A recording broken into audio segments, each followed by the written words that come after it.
Alhamdulillah Rabbil Alameen, As-salatu was-salam ala Rasulil Kareem, amma ba'd. Assalamu alaikum wa rahmatullahi wa barakatuh. Wa alaikum assalam wa rahmatullahi wa barakatuh. Okay, looks like. How are you guys doing? You right? Alhamdulillah, bro. Happy to be here. Excited. Inshallah.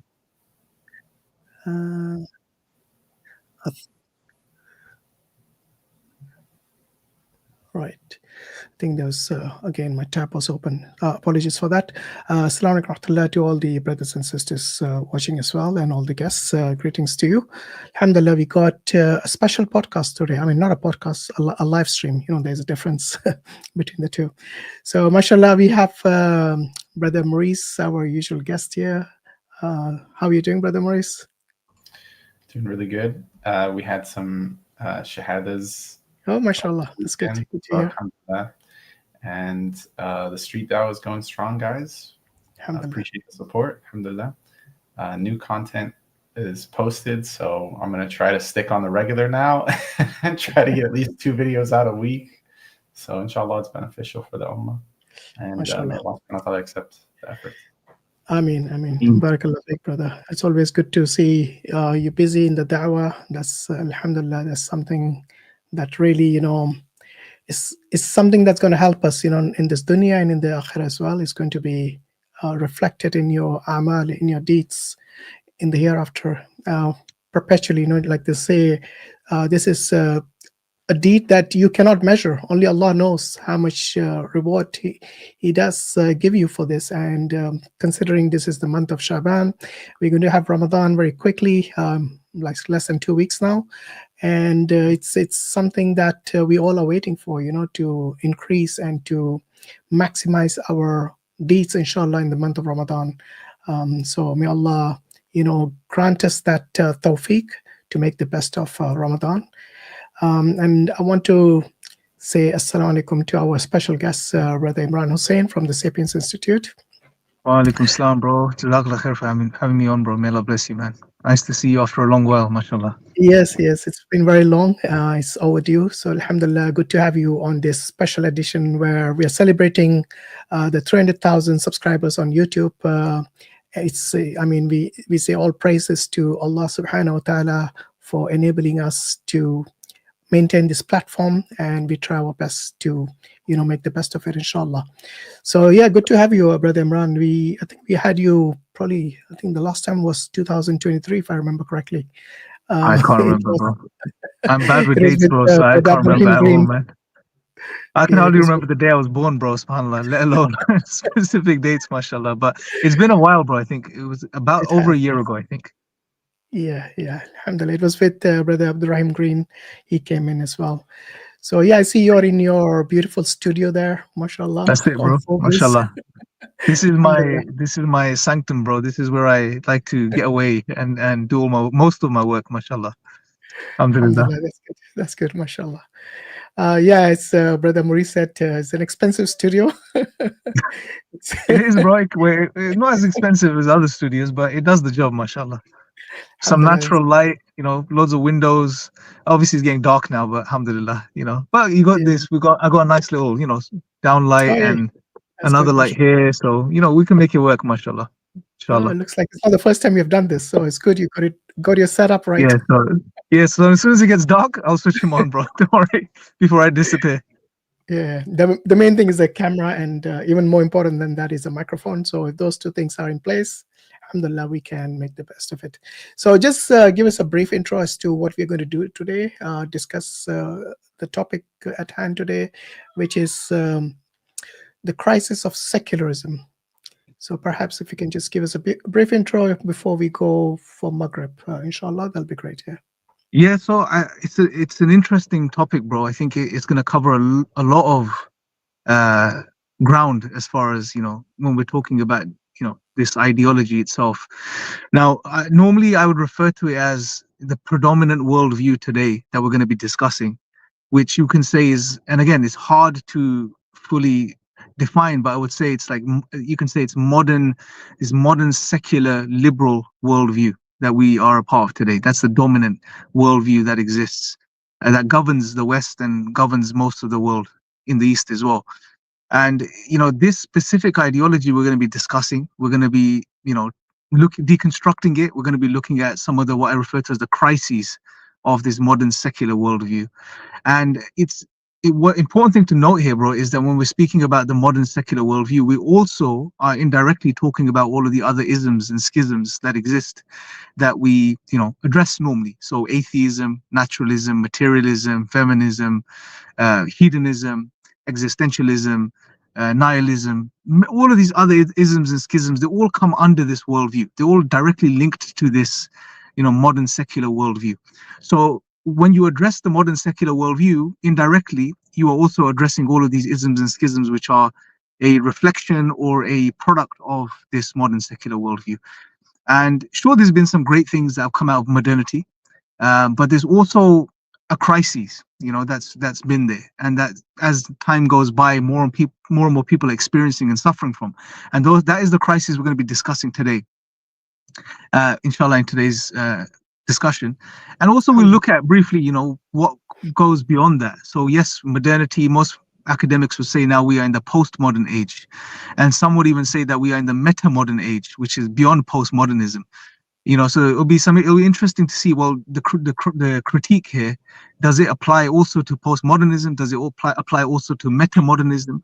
And essentially what I want to conclude and highlight is that any worldview, any ideology, any system that denies Allah, that denies God, and that denies revelation from Allah will suffer from this crisis. You cannot escape it. And I'll outline what I mean by this crisis as well, in the discussion, inshallah. Barakallah feek, brother. So this crisis of secularism, liberalism, all of this, it's impacting not just the Western world. This is global phenomena. Is that right? Absolutely, bro. I mean, you can say it follows in time. So what happens in the West, what happens in the UK or America, you would see it being reflected in the East, in Asia, etc., in the subcontinent, maybe 5 years later, 3 years later. With the advent of social media, it's happening more rapidly now. But I mean, we saw it with atheism. New atheism in the West, about 5-6 years later, you saw the same type of trend in the Asian subcontinent as well. Some would say it's happening quicker now, but yeah, to answer your question, yes, that it reflects everywhere, bro. The same issues, because the East is adopting what the West has to offer in most cases, especially when it comes to paradigms and worldviews. So the same problems apply.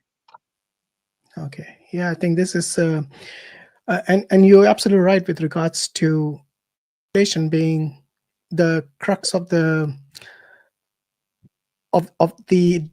knowledge that we have from Allah subhanahu wa ta'ala that is going to help us in our day-to-day, whether it's your private life, your public life, all of this, if it's not governed by what Allah and the Prophet ﷺ has actually taught us, then it's going to be something which is going to be a trial and error. Some of the things might be good. Like you said, we had some benefits from this liberalism, secularism kind of phenomena. And obviously there are lots of disadvantages as well.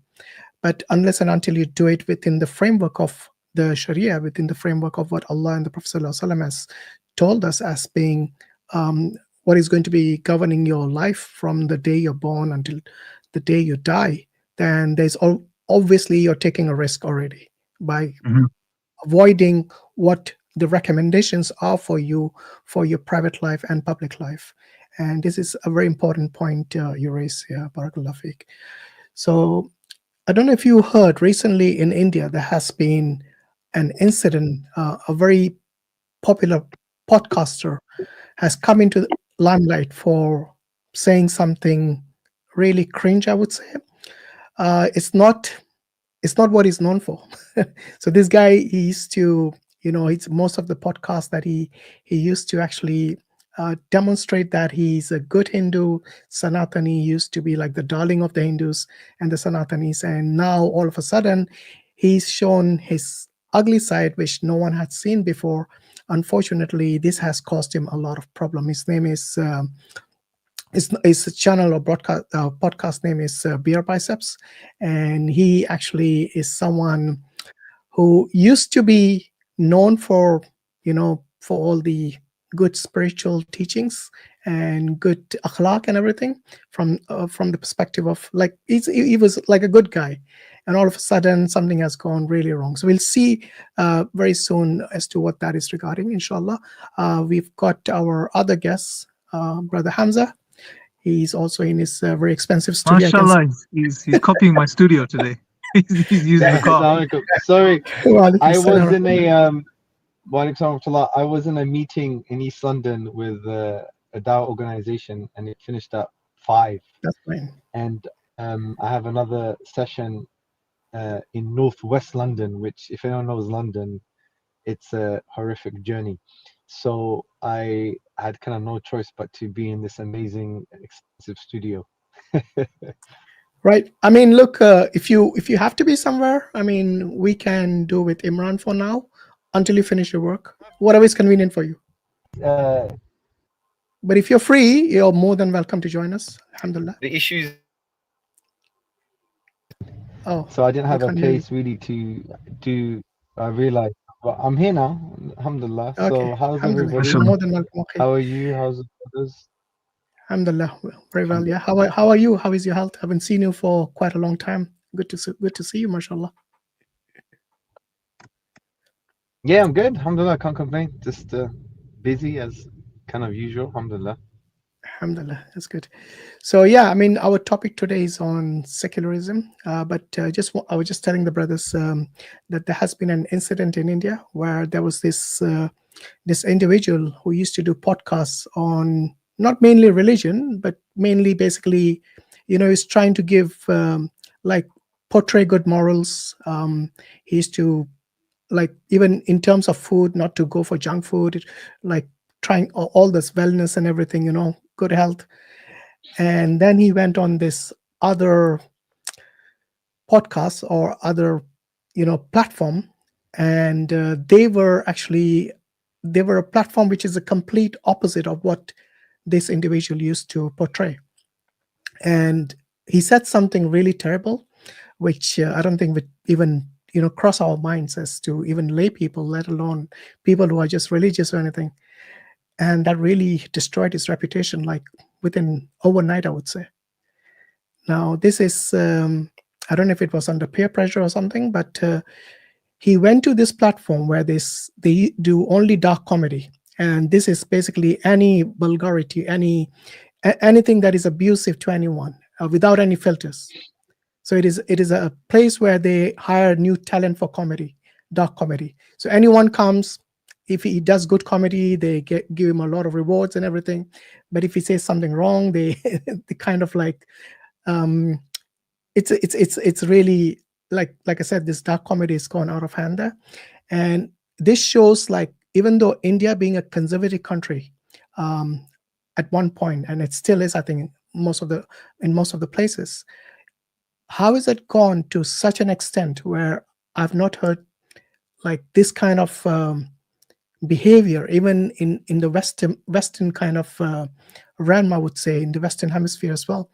It just shows that this secularism and liberalism kind of destroys to such an extent that people don't even realize, like, they have gone down the rabbit hole, or when they have gone down there and how they're going to get out of that.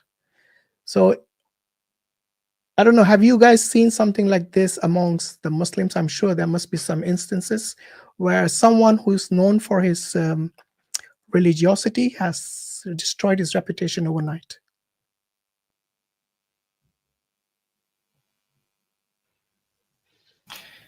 I mean, I can't think of anybody in particular specifically, but I'm sure that there's plenty of people that have said something that they didn't mean, or they were ignorant on an issue and they pressed it for fear of being exposed.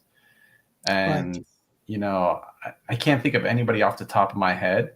But I guess I could just speak for myself. There were times where, like, I was convinced that something was true, albeit I didn't say it like on a public platform with like a massive amount of influence, but there was one-on-one conversations. The thing is, it may have taken me like a day or two to humble myself, but like a complete destruction, there's a lot of grifting. Like and again, it's just like to preserve the person's honor. But there was people that are like on the fence about accepting Islam, and they have a massive following. They've amassed through even our platforms, you know, followings, and they keep. I think you're talking about something they did in private. That's very different. So something someone did in private, they got caught out by whatever means. That's different. This guy went on a public platform where he knew millions of people would be watching, and then this is the way he behaved. But anyway, besides that point, so this guy's name is Ranveer is it Alabadia, something like that. So I'm just going to quickly play it. It's a bit vulgar, so if there are any kids watching, please you know, look away. It's something that's unfortunate, but it's something that we don't approve, and I'm pretty sure there are lots of Hindus out there who don't approve either. But it's what social media does to you sometimes. You know, that what do you say? The vanity and the popularity, it goes to your head, and sometimes you don't know where you have crossed the line. But I think there are certain people, if you're going to, you know, demonstrate that you're someone from a religious background, you're on the narrow, you of all the people should not have done this. So anyway, it's Maghrib time. I just wanted to play this maybe after some time, inshallah. Yeah. And Hashim, yeah, I just wanted to highlight the guy you're speaking about, Ranveer. So I know him to an extent because I was on his podcast. We filmed it about 3 months ago. So I had some time, or spent some time with him in private. We gave him some dawah. We spoke about Islam, etc. What I picked up, and I like to consider myself a decent judge of character, what I picked up from him was that he was at a stage in his life at the time where he was looking. So he wasn't necessarily, you can say, a traditional Hindu. Although he was from a Hindu background, but he was looking, he was more open-minded, looking into spirituality, different ideologies and religions, and he had a special interest in the occult as well. So, but overall, he came across as a very sort of, a genuine guy that was wanted to learn more and inquire more about different faiths and different ideologies. However, I think what's happened recently over the past, I think, couple of days it highlights that one, you know, if you're not grounded, you know, if you go into a certain environment, it can throw you off. You become that environment, right? So, sorry guys. Sorry, my phone decided to take a fall. So you go into one of these environments and you become a part of that environment itself. Yeah. Can you hear me? Yes. So and, I think yeah, it's like you're known through your friends or something like that, isn't it? Yeah, like, it has an impact, bro. We learned this in Islam. Yeah. Your company is going to have a direct impact on how you are and who you are. You know, and I think Hamza has a lot. He speaks about this a lot as well in regards to your relationships and who you're close to. However, one thing we need to sort of one thing he needs to do from this, I guess, is learn that he needs to be very careful with this stuff. Because you're right, he built a huge platform based on the fact that he was very respectful and very open-minded, and he looked into all of these things, and he had good manners that came across. You know, he had very good manners with his guests, etc. Yes. And what I saw from the little research I did before going onto the show, because I only had one day, was I saw clips of him actually defending Islam to whatever degree against one of his guests, which I thought was quite commendable. You know, he didn't have to do that. If anything, I spoke to him about this, and he said that he got a lot of backlash for this. You know, he was attacked for this. You know, they wanted to him to pull that down, etc. But he kept it. So I thought that was quite honorable. But the way this, you know, the stuff he came out with in that program that day, it was very unlike him from what I've seen of him online and what I experienced with him during the little time I had with him. But again, it shows the environment, especially if you are, you know, in a position in your life where you're a bit more so open-minded, new age, you're not grounded in any tradition, you're not grounded in any religion. Sorry about that, guys. You know, if you're gonna have it's gonna have an impact. It's gonna have an impact on what you say, and you're gonna act out of character. And he seemed genuinely apologetic for this. He apologized. He did a few videos, you know, saying that he shouldn't have done that and it was a mistake and so on. But obviously, it's been picked up now by the media, and they're gonna, you know, being the big platform that he is, they're obviously going to now run this to the ground as much as they can. But all I can say for him is that one, he should learn from this and take the lessons from this, and two, avoid such environments and such programs, bro, because one, they don't suit his personality, and they don't bring any good, bro, to be honest. you know, especially if you think about it from the perspective of India, which you know is to a great extent conservative. You know, such programs, I don't know if it's under the spirit or within the spirit of liberalism or secularism that they're pushing such programs to push a certain narrative for the youth, you know, to be more open-minded and this type of stuff.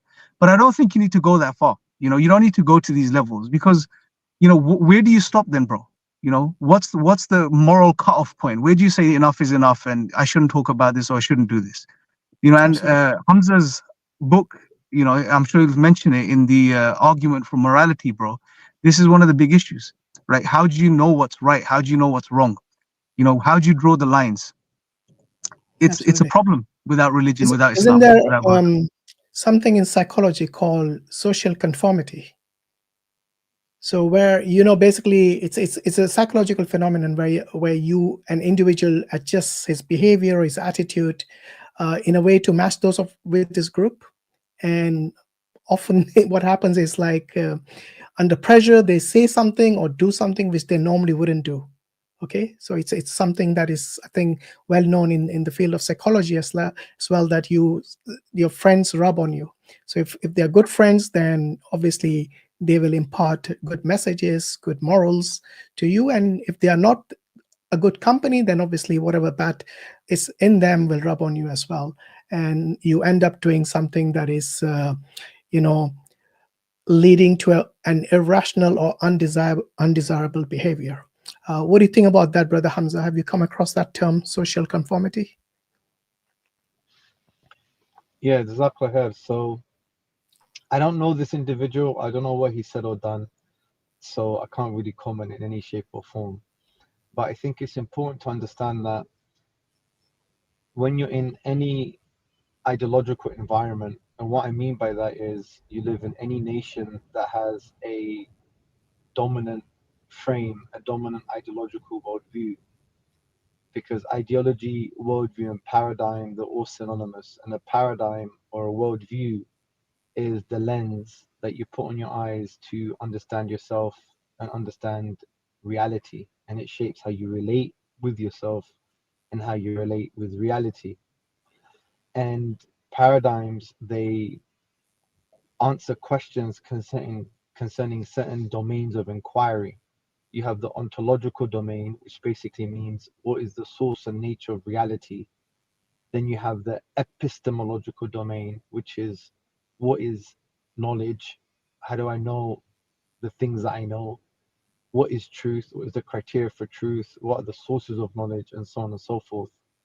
Then you have the moral domain, morality, which also includes meta-ethics and so on and so forth. And that includes how do I live? What's a good life? What is right? What is wrong? And in secular paradigms, if you like, they have different secular normative ethical theories such as utilitarianism, ethical egoism, deontological ethics, and so on and so forth. And there are other domains of inquiry like psychology, anthropology, what it means to be human. The point here is we believe in Islam that our worldview, the deen, because Islam is not a religion, it's a deen, it's a worldview. It's the lens that you put on your eyes to accurately understand, to clearly understand reality, yourself, Allah, and so on and so forth. Other worldviews, the lenses are skewed, they can't see reality properly. And the point here is that in different nations, you have different worldviews, and the predominant worldview, especially in the West, and it's increasing in India, is a form of liberalism and secularism, or secular liberalism, if you like. Now, when you're under those particular worldviews, you're going to have what you call a kind of social norm. And the development of the social norm is usually held by the dominant group. And in theories of conformity and the development of the social norm, you have things like informational social influence and normative social influence. Informational social influence is based on one's need to feel certain. I want to feel certain about something. Now, if they feel uncertain about something and they can't find that certainty within their subgroup, they will go to the dominant group and just accept what the dominant group says, even though they cannot justify what they say, just by virtue of that group being dominant, because that size itself gives them a sense of certainty. This is why some Muslims and religious people in secular liberal environments, they leave their religion because they haven't been brought up and grounded properly, and they don't have people that they can go to ask questions, and therefore they just go to the dominant group. That's why many apostates or atheists, they're not actually rational. It's just an emotional social phenomenon, and all we need to do is be nice to them and give them the answers and give them that sense of certainty, and show to them that the subgroup, i.e. the Muslims, have, you know, good reasons for the belief, and it's based on the truth. Anyway, so that's informational social influence. Then you have normative social influence. Normative social influence is based on human beings' need to belong. We have a sense of belonging. Now, if you can't find that belonging in your group or your subgroup, you're going to go to the dominant group by virtue of its size, to the degree that you would accept the things that they say, even if you don't really believe in it, because you have that strong need to belong. That's why I always talk about when new Muslims become Muslim, you have to give that sense of belonging. You have to be as tolerant as possible within the Islamic framework. You have to show compassion. You have to open the doors to rahmah, because if you don't give that belonging and you're very stringent and you're very harsh, you're going to push people away, and they're going to go to the dominant group. And in the West, it's secular liberalism. The reason this is important is because look at the advice that the Prophet ﷺ gave to Mu'adh bin Jabal when he went to Yemen. There are two famous ahadith concerning this. One, as you know, is that the Prophet advised him to talk about Tawheed, Shahada. If they accept that, then the Salah, and then so on and so forth. The other hadith is the advice of Prophet to Mu'adh bin Jabal when he went to Yemen. He said, Sallallahu, make things easy for people, cooperate with one another, you know, spread the good, you know, it's a very beautiful strategy that the Prophet is giving to these new Muslims. Cooperate with one another, make things easy. Yeah. So it's very important to create that sense of belonging. But the point here is that helps create the development of the social norm, and it's to do with the feeling of certainty and the feeling of belonging. And the dominant group usually has that kind of intellectual, social, psychological, hegemonic force, because they're the dominant group.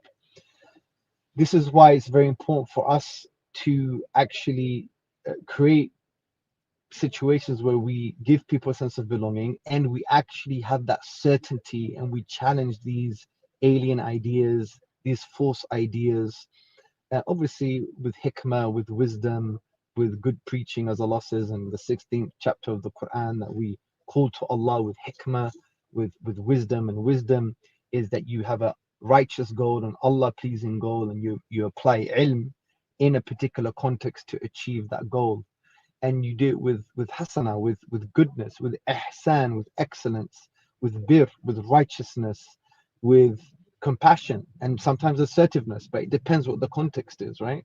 But you do it in the best possible way. So and there are other, you know, kind of studies concerning conformity, that if you have a dominant group or peer pressure, it's going to affect the way that you are. Now, what's very important here is to echo what the Islamic tradition says. The Prophet ﷺ, he taught us that you're going to be upon the religion of your friends. You're going to be raised with those who you love. The famous hadith that the Prophet said, if you go to the blacksmith, your clothes are going to get charred and you're going to smell like the blacksmith. But if you go to the perfume seller, you actually smell of perfume. Your environment is so important. This is supported by secular social psychological studies. And we have the famous studies concerning the Zimbardo study, the Milgram study, the Jannah study, and even modern studies now. Obviously, there's kind of discussions and academic debate around the methodology and does it apply, you know, in all scenarios. But the point is, there's a consensus that you are your environment, you know, and even politics works on this, and psychological and social engineering, you know. Now, what's important to do is, you know, a quick tadabbur of the Qur'an. You know, Allah mentions the dog in the 18th chapter of the Qur'an. And Ibn Kathir, one of the classical exegetes, he questions, why is Allah mentioning the dog? Because if you remove the dog, maybe it doesn't affect the story in particular, but we know that Allah places things in the Quran for a reason. They're not haphazard. And Ibn Kathir answers the question, and he basically says, look, if the dog happened to be with the righteous people and they were saved and put into the cave, and because the dog happened to be with them, Allah also saved the dog. And the lesson here is that if Allah can save a lowly animal like a dog because it happens to be righteous people, then imagine what Allah will do with you if you hang around with righteous people, which is a very powerful tadabbur, powerful pondering of the Quran. So, I mean, I know I've talked too much, but I just wanted to link this to liberalism and link this to secularism, in particular liberalism, because liberalism is very secular anyway, because it doesn't have a godly worldview. Now, liberalism has a lot of disputatious doctrines, yeah, if you like. But the point is, you could, and many academics affirm this, although there is difference of opinion, but liberalism is basically based on what you call individualism or atomism, which the feminist philosopher Marian Friedman says is that you look at the individual as an abstract entity divorced from social obligations and attachments. Professor Giles Taylor, he basically says that the primacy is on the self, on the individual. So they see things through the lens of just the individual. They don't really see that there is a necessary or inherent connection between the individual and society and the individual, because there's a hierarchy of priorities here, and the priority is the individual themselves. And that's why in Western legal theory, one of the key values that underpins Western legal theory is actually this idea of the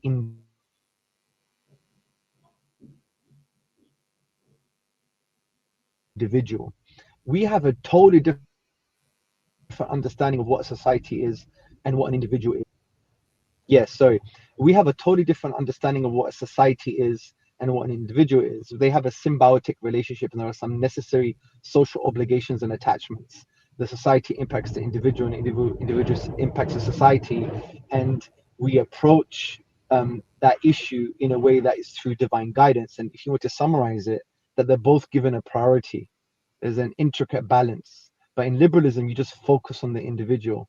And this is why when you look at liberal history, if you read the book by Professor John Charvey from the London School of Economics, he wrote a book called The Liberal Project and Human Rights, or something like this. Yeah, it's an interesting book. And in the introduction, he talks about a brief history of the development of liberalism. And what he argues is that because of the religious wars in Europe, you had the 80-year wars, the 30-year wars, the massacre on St. Bartholomew's Day, you had all of this stuff going on, and to do with trade rights and this, that, and the other, and Martin Luther pegging on a church door in Wittenberg, his thesis attacking the Catholic Church. To cut a long story short, you had kind of chaos. Like Europe was like killing each other because of religion.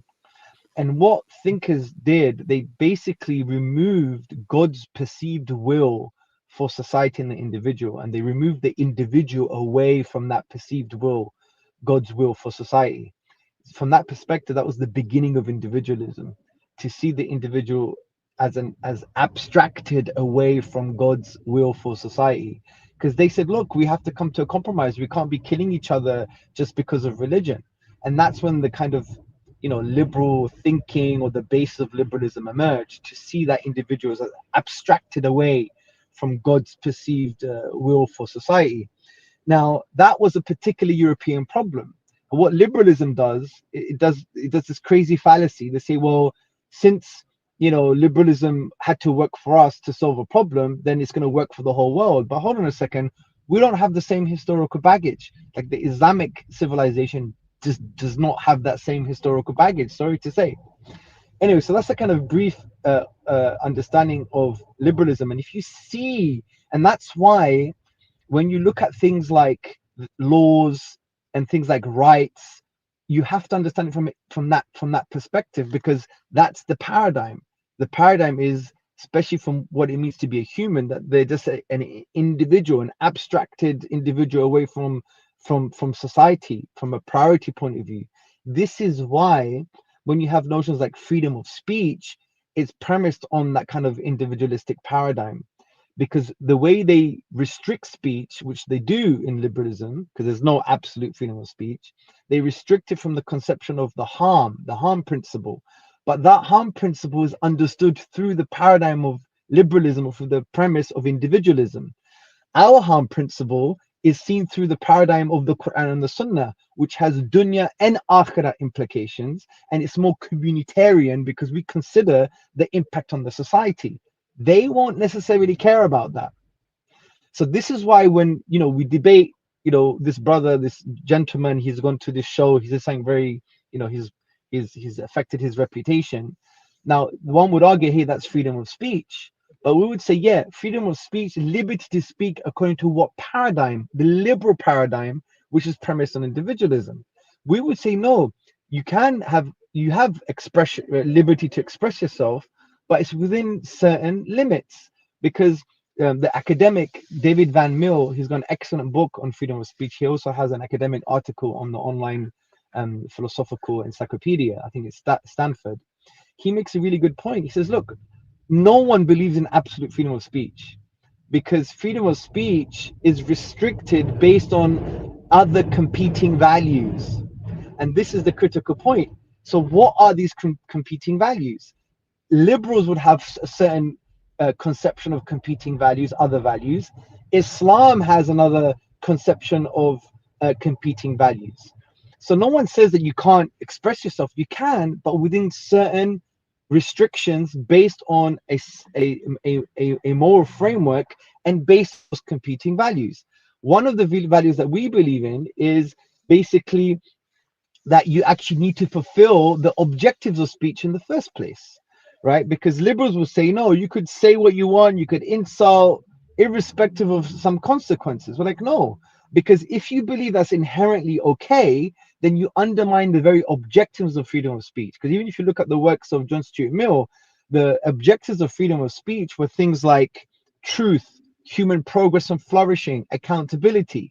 But what these people have done now, they've gone so extreme that they're willing to use any expression to undermine the very objectives of freedom of speech in the first place, which is counterproductive and self-defeating. Imagine, for example, Albert Einstein, he had a presentation and he wanted to deliver the truth of a particular theory, but he spends the first half an hour insulting everyone's mother, insulting everyone's culture, insulting everyone, the way everyone looks. That would be an impediment to the objective of freedom of speech, which is truth, accountability, human flourishing, and progress, scientific progress. So we could see there are many scenarios where using your freedom to insult and to degrade gratuitously actually puts a barrier to the objectives of freedom of speech. Now, that would only work for a liberal if and only if the liberal believes that freedom of speech in of itself is an intrinsic value. But they don't believe that. It's a utility, it's an instrument, it's a means to an end. And under a secular liberal paradigm, they don't have the philosophy to ground freedom of speech in this kind of abstract, objective moral value. It's an instrument, it's a utility. So there are, and that's why Jordan Peterson, when he talks about, when you talk, you have to, stand in the possibility that you're going to be insulted and you may insult others. Yeah, that's true. There are gray areas, but you have to do it with a certain civil principle. Islam believes in civility. It doesn't believe in what's happening now. There's no civil discourse anymore. That's why we live in a post-truth culture. Yeah, because power is truth now, not truth in of itself. And that's why freedom of speech and power are quite related, because it assumes that everyone's going to have equal footing and equal power, which is not true at all, which is another thing to unpack another moment. But the point is, yes, there's going to be gray areas, but we have to have the civil principle that we need to understand what are the objectives of freedom of speech: truth, accountability, human flourishing, and progress. And if we're sensitive to that, then we're going to communicate with the intention to be understood, and we're going to listen with the intention to understand. If you have that, then you have civil discourse, you have progress, and Islamic civilization was proof of that. Obviously, I don't like to over glorify Islamic history. It's a sign of a defeated mind, but we have some really, really good historical data on this issue.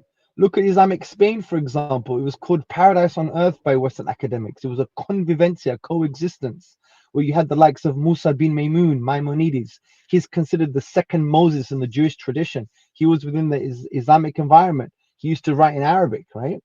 And we have, for example, all of these different groups, Jews, Muslims, and Christians, looking into the interconnecting principles of nature and writing treatises on mathematics and geology and science. And when the Europeans took over, or the Christians took over, and they found all this amazing, rich mathematics and science. And Professor Thomas Arnold says in his book, Preaching of Islam, he says, well, Muslim Spain was basically that milestone that propelled Europe into the Renaissance. Yeah. And that was because we had that kind of civility. Yes, you could express yourself, but within competing values. So the question is, oh, you guys are back, we don't believe freedom of speech. That's not the assertion. The question is, if every society, whether liberal or not, does not have absolute freedom of speech, which is obviously true if you look at law, and the reason they restrict freedom of speech because of their competing values, and the next question is, well, what are those values? And we would say those values are the ones that come from Allah himself, because Allah knows us better than we know ourselves, and Allah is transcendent. He can make the universal moral claim. Allah is Al-Hakim, Al-Alim, the all-knowing, the all-wise. He's Al-Barr, the source of all goodness, and whatever he commands is good for us, and what he commands is the best for us. And those values that he gives us, when we use them to restrict speech in the right way, it creates civilization. We don't live in a civilized world anymore. People, they claim to be civilized. But you know what's really funny? Even though we don't have Islamic governance, the main difference now is that in the West, you may have, functioning states, but you have failed societies. Fine, we don't have fully functioning states, but we don't have failed societies. Even in Pakistan, one of the most poorest countries, right? No one is hungry. People are still feeding each other. There's that communitarian, connectedness. In London, where we are right now, there are homeless people starving. There are soup kitchens. Soup kitchens are unheard of in Muslim societies, because we don't have failed societies. We still take care of each other because we're not infected and affected by individualism. Anyway, I've said a lot. I do apologize. I've tried to connect so many different things together. But I think that's a good place to start when we talk about liberalism and secularism and what you mentioned, because it's connected to values and freedom of speech and this gentleman, whatever he's done and whatever he said. Yeah, MashaAllah, a lot of points you have covered. Alhamdulillah, I thought the topic is already covered now. Thanks, Imran. See you next time. Yeah, absolutely, bro. This is brilliant, mashallah. Alhamdulillah, bro. Bro, you're finishing a bit too soon, bro. You keep going, please, inshallah. Alhamdulillah. No, it's good. No. Yeah, unfortunately, I probably do need to go the next 5 minutes or so. But I think what the conversation should be had now is just explore, like, how does a worldview play a role? What does Islam say about these issues? Liberal universalism is dead. We can't allow them to say that it's universal for everybody. It came from a very specific European historical context. We know liberalism has failed. Even in 2004, you had the Children's Society report, and they talked about American and British children, that they lived in, like, disenfranchised. They have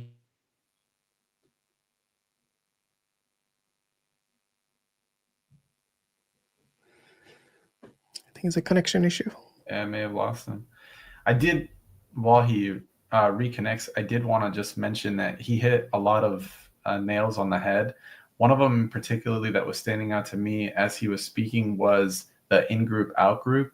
And this is something that's really experienced early on as over here in the West. So on the Children's Society report, what they cited on page number 4, I believe, they said this disenfranchisement of children and fragmentation of society and family is because of excessive individualism.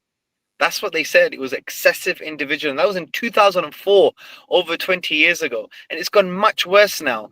Even there's a book that I've currently been reading. It's called Bowling Alone by, I think, Putnam. And talks about, you know, how is it the case that American society has become, you know, fragmented. You know, we don't have community groups anymore. It's very individualism based and so on and so forth. And it's got some great insights. We do have a social problem, and it's because of liberalism. Liberalism has failed society, and this is because of the primacy of the individual. And we should link this from an existential spiritual perspective. Allah says, have you not seen the one who takes his own desire as his Lord? Right? People complain about the postmodern movement and queer theory, which is like an offshoot. And they basically say, oh, you know, these people identify with their desires. But that was just a natural consequence from liberalism. Liberalism kind of led to that, because liberalism was the celebration of the self, the celebration of the ego, the celebration of the individual, the celebration of the desire. And postmodernism was basically said, okay, now just identify with your desires. And that's why tomorrow you could be a black lesbian, although you look like, you know, a European bearded guy or whatever, right?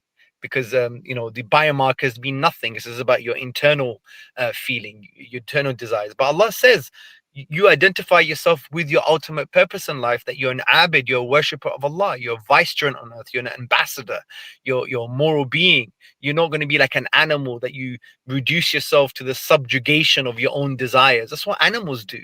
And that's what liberalism and postmodernism, or aspects of it, have actually led to the point that people identify as animals now. In Germany, I believe there was a whole group of people identify as dogs. Would you believe it? So the point here is those things should be explored as well, because liberalism has an existential and ethical dimension as well. And even explore liberalism's ethical normative theories. Like a lot of the secular, what they call rational normative theories in the West, especially under liberalism, is deontological ethics, or specifically utilitarianism or ethical egoism. Now, ethical egoism is a consequentialist view that they say that you ought to act in a way that is based on your self-interest, yeah, which is different from psychological egoism that says humans act in a way that's in line with their interests. Ethical egoism is saying you ought to act in a way that's in line with your interests. If it's in line with your individual interests, then that is good. If it's not in line with the individual interests, that is bad. So that's ethical egoism. The predominant view in the kind of West and liberalism is utilitarianism, which is a consequentialist theory as well. It's based on the consequences, but not about the individual. It says that you increase maximal well-being, happiness for the greatest number of people. Yeah. And that is good. And if you decrease suffering for the greatest number of people, that's also good. But if you increase suffering for the greatest number of people, that is bad. So it's based on the consequences, but it's based on an individualistic understanding of what well-being and suffering is, because you're going to have a particular ideological interpretation or a lens to interpret what is well-being and what is not well-being. Because in Islam, we also have an understanding of the maslaha and mafsada, the benefits and the harms, but we understand it through the divine command framework, and we don't understand it through the individualistic lens, and we don't understand it from a secular naturalistic perspective, because we believe in the dunya and the akhirah. There are dunya harms and akhirah harms. They don't believe that at all. That's why we would reject utilitarianism, because they have a different lens to understand what well-being is and a different set of external values. We believe in the Qur'an and the Sunnah. They believe in their own mind to come up with these things, or the kind of the ever-changing norms of society. And they don't believe in revelation. They don't believe in the akhirah. So it's going to affect what they believe to be true well-being. Do you see? And we believe there's things like spiritual harm as well. That's why we would reject utilitarianism. But, we need to unpack why that's the case, because sometimes people are not empowered to understand worldviews as dealing with questions concerning different domains of inquiry, such as ethics and anthropology and psychology and ontology. And when people understand the deen that way, Islam that way, and they understand that liberalism and secularism and all these isms are also worldviews, you're able now to be in a stronger position to articulate a strong case for Islam, and also unpack the falsehoods of these ideas as well. because we hear, for example, and I'll end on this because Imran's an expert on this, he could explain it. You know, when you hear in popular culture, you know, what's wrong with what I've just done? It's not harming anyone, right? So even Muslims sometimes and religious people pick up that attitude, but that attitude is based on a worldview, liberalism, which answers a certain question concerning morality, ethics, which is utilitarianism, because that statement yourself is a utilitarian statement.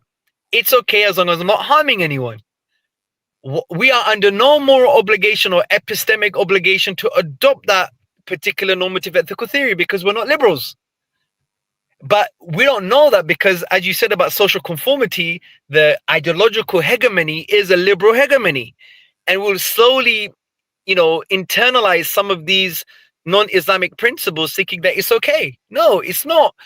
You know, I could do what I want as long as it doesn't harm anyone, because we don't follow utilitarianism. We follow the divine command. Under what rational justification is there that we have to follow utilitarianism? Why is that true? They don't have an answer. They don't have an answer. And even if you think it was true, then fine. What is well-being? Why are you denying the akhirah? So they have their own false assumptions that we need to expose and unpack. The point is, it affects popular culture. Even like when we consider human rights, people think the Universal Declaration of Human Rights is actually universal. It's not. No way. It's a liberal project. Even John Chavez says this in his own book from the London School of Economics. Yes, we believe in human rights in Islam. It's called Hukuk al-Ibad, the rights of the worldly servants. But we believe, and there may be overlaps for sure, don't get me wrong, but we believe in the source comes from the Qur'an and the Sunnah, and also the way they're prioritized is through the Qur'an and the Sunnah, and the way they're understood is through the Qur'an and the Sunnah, and the way they're applied is through the Qur'an and the Sunnah, and we don't have an individualistic take on them. And we have criteria to apply when there is a conflict between two different set of rights. And we don't have an individualistic conception of those rights. They do. And that's about, unfortunately, some Muslims and even some thinkers and scholars may be like, yeah, we believe in the UN human rights. We believe in human rights. Well, we believe in human rights as an idea, but we don't believe in that whole package, because that's a liberal project based on a liberal worldview with certain false assumptions that we need to unpack. And they prioritize it from a liberal perspective. They prioritize it from a liberal value perspective.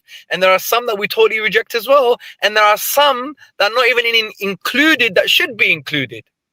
But the reason some of the people are not brave enough to challenge this because they don't see Islam as a worldview, and they don't understand the impacts of worldviews like liberalism, because there are lenses in which they put on the eyes to understand themselves and reality, and it deals with things like ethics and ontology and so on and so forth. Once you have that framework in place, you become very empowered, and you're able to actually deal with this liberal secular discourse and any other worldview. And I think this leads me very nicely now for Imran to unpack this further. Imran's got a really good course on a young Muslim's guide to a godless world, and he unpacks some of this stuff in a more simplistic way. He synthesizes it very well and simplifies it for people to hear. So I think now this is the perfect time for you guys to have a conversation with Imran. But listen, Jazakallah khair. I want to come again. Yeah, these topics excite me. As you can see, I've been speaking non-stop on this topic. I really like this topic.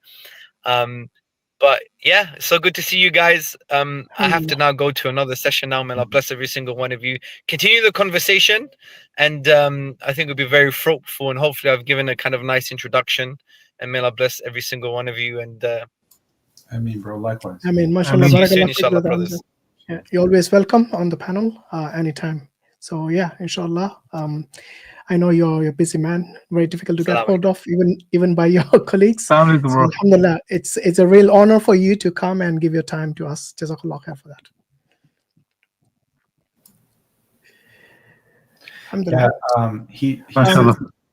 Right, brother Imran, I'm going to quickly do Maghrib. In the meantime, yeah, I need to pray as well, bro. So can I go 5 minutes? That's fine.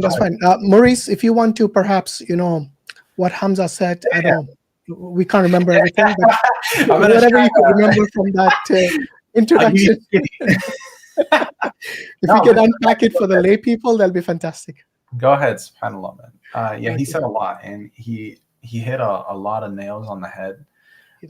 So let me just give you guys my takeaway from this, because there's a lot of things that I was personally reflecting on as he was speaking. So some things that stood out to me was the in-group and out-group.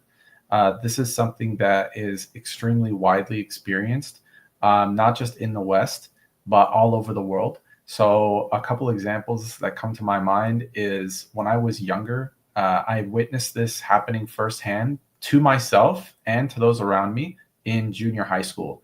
So over here in the West, there used to be, and I'm sure there probably still is, and you guys might have a version of something like this happening to you locally, where you have like the skater table or the punk table or like the popular table, right? Where all the popular kids were there, and there's like 10 or 12 of them.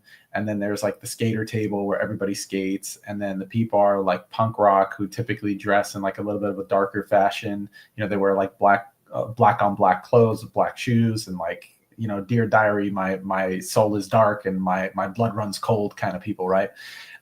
So these are the in-group and out-group. And then what would happen is they would, you would find where you would want to go.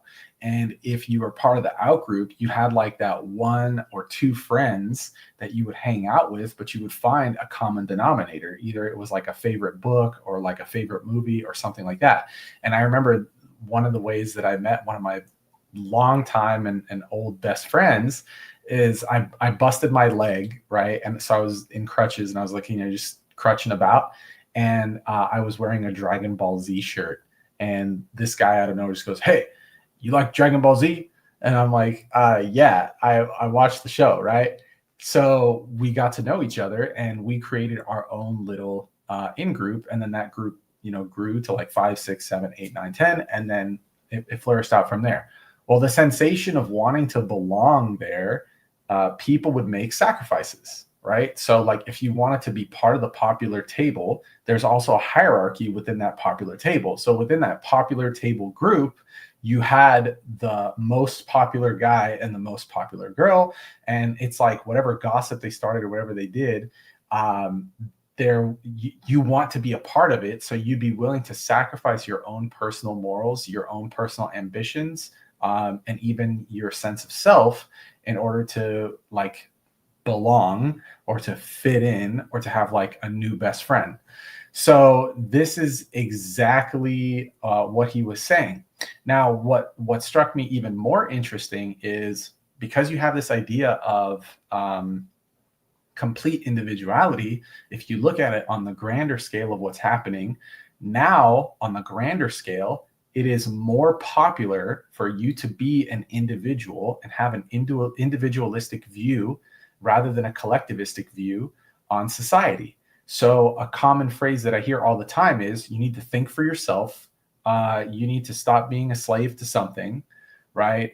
Religion is a mechanism of control. These are all avenues. And he had said, what's the objective of the free speech, right? What's the objective of these types of speeches? So the idea now is if you are in opposition to thinking for yourself, and naturally it sounds really sweet to the ears, right? You're like, yeah, of course I think for myself. But that's not the same as critical thinking. You know, you're talking about what are your own desires in comparison to critical thinking, and you're conflating the two issues. So now it's been presented as, well, if you go towards a religious group or if you go towards a particular way of life, such as the Deen of Islam, then you're not part of the most popular, which is this secular way of thinking. And now what's happening is they've weaponized the speech to go against being part of the Deen, being part of Islam. Rather, they're encouraging you that you should go and be this individual and live your life the way that you want to live it. Now, in regards to, and by the way, I'm not familiar with the incident that happened with the gentleman, but something did come to mind, right? So in regards to Hashim's original question is, do I know of someone who said something publicly where they just literally committed, popular suicide, so to speak, where their platform was just annihilated or something like that? Yes, I do. And that somebody is that kid, Nas Daily. right? That's so he came to mind where he was playing this like, oh, I'm a Muslim, but I'm not really a Muslim, but I'm like, you know, an Israeli, but I'm like Israeli first and Palestinian second, all this other stuff. And then he realized like, holy crap, I got caught in this giant mess. I have no idea how to get out of this mess. And his platform just basically got nuked, right? So this is a prime example of a situation where somebody had, you know, got caught up in this mess. So I'm looking at it like super surface level in a sense that now this weaponization and this freedom of speech and this, oh, this is how you're supposed to be, even from like a comedic relief standpoint, you know, it's very loose in the West Coast where if it's labeled as satire, you can get away with pretty much anything and everything. But here's the problem. The problem is it's empowered the individual so much, and it has now given everybody this false idea that they should have an opinion. Like everybody's opinion matters and everybody should have an opinion and all this other stuff, when that's not the case. Your opinion, if you're not educated in a particular field, your opinion is completely irrelevant because you are just a layman. And what you're trying to do is you're trying to entrust the person who is educated to have everybody's best interest. Now, who is that to us? That is Allah subhanahu wa ta'ala, because he's the source of all wisdom. And that's the Prophet ﷺ, because he's the messenger of Allah. So he's going to have everybody's best interest. And then to Hamza's point, he was talking about the dunya as well as the akhirah. Whereas in the secular view, they're not thinking about things holistically. They're just thinking about it purely from a material standpoint. So this brings me back to the initial point where it's for self-gain. Why are these people on these platforms? Why are they saying controversial things? Why are they acting the way that they're acting? I mean, you have people acting in ways where they're literally like, you know, what comes to my mind is like slapstick comedy. I don't know if you guys are familiar with the old show called Jackass or CKY2K, where they would literally like jump off buildings, go into bushes, like just do really, really, really stupid things in order to seek attention. So it's that same thing, but now it's been put on platforms where people's own individualized personalities are they're battling, they're seesawing that balance between making personal sacrifice for popular gain and being part of that in crew on multiple channels or multiple platforms. And that's what my takeaway was from listening to Hamza. Of course, he said it a lot more eloquently and like at a very, very high level, meaning like he, mashallah, you know, he's got knowledge and you can see how he's dissecting things from a psychological standpoint, from a sociological standpoint. And I had questions about this stuff too. I mean, you know, something that interests me was things like divorce rates. You know, how are they falling? Well, then I come to realize they're falling because people aren't getting married. They don't really care about marriage anymore because you can reap all the benefits and not have any of the responsibilities, right? So on that same token, what other things is secular liberalism impacting apart from just our own psyche, where now the things that were kind of held sacred, right, are not. I don't know if my computer is frozen or not, but I'm gonna see what's going on. Oh, you're good, bro. You're not frozen. Yeah, on my screen it's frozen. So alhamdulillah, I'll probably end up reconnecting here in just a little bit. But yeah, so let me pass the buck on to you, Brother Imran, and let me get your feedback on that and what your takeaway was from him, because he said a lot of good things, mashallah. So oh yeah, absolutely, mashallah. So yeah, he basically went down a few different routes, mashallah. He covered loads of bases, and he brought a lot of stuff together, you know, a lot of key important things that we need to dissect and discuss and inquire about and challenge when it comes to this sort of secular liberal paradigm. And he predominantly spoke from the moral or ethical perspective, you know, as far as the ethical theories are concerned or the moral theories are concerned. And he highlighted a very important point, brothers and sisters, I think that we need to all pay attention to, which is they will propose principles, you know, for example, take consequentialism, as you were speaking about, you know, this idea of what are the consequences of a particular action, and how many people do they benefit as opposed to how many people do they harm. This principle itself, they're applying it, but if you really dig down and ask the question, well, where did you get this from? Why is this the correct principle? Why should we apply this principle? How is this grounded? Just asking them that question. Where do you get this from? Why is this principle more superior than another principle from an alternative moral theory? They won't have answers to this. And I think this brings us to the idea of subjectivity. And this is, I think, at the crux of the matter and the sort of real fundamental issue, which is, what is your source? In the simplest words, what is your source? Where do you get these ideas from? What substantiates them? What gives them their intrinsic weight or intrinsic value? And this is where the real difference lies, and I think this is where the strength of Islam lies, because if we are asked that question, why do we believe what we believe? Why do we employ the principles that we employ? And such questions, we have a very simple, clear answer. Because it's from Allah. Allah is the source. Who is Allah? Allah is the creator of the heavens and the earth, the being that is eternal, has no beginning, has no end, the all-knowing, the all-powerful, the one that knows best. And what are we as human beings? We don't know what's best. Our knowledge is limited. Our attributes are limited, and imperfect. So our source is Allah.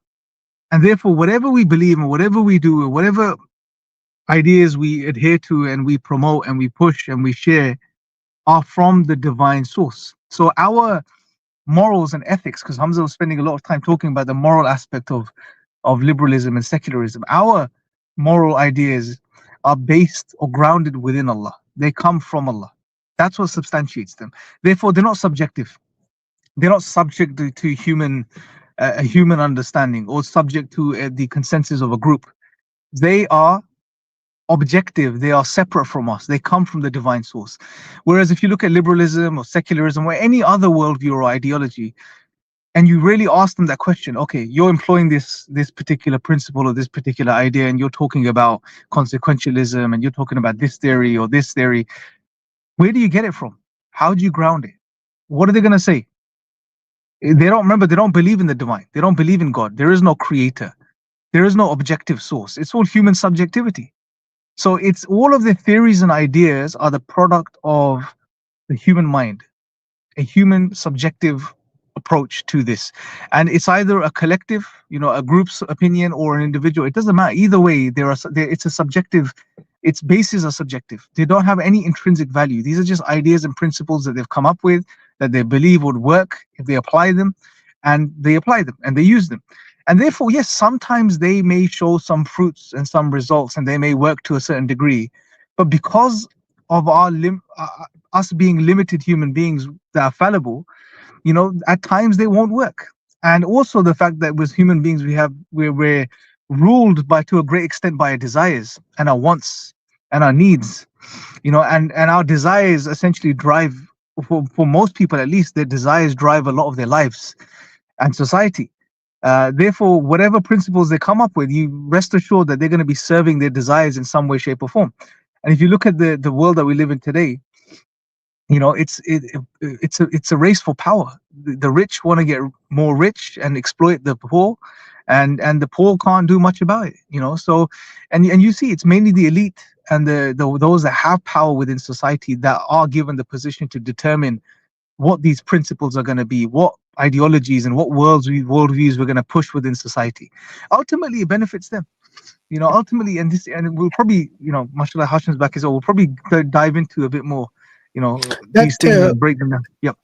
Sorry, Imran, that reminds me of a question. You mentioned this difference between the rich and the poor kind of thing. All these ideologies, like even freedom of speech, normally do you actually see around the world that this is more of a privilege for the rich than the poor? Sorry, say that again, bro. Didn't catch you.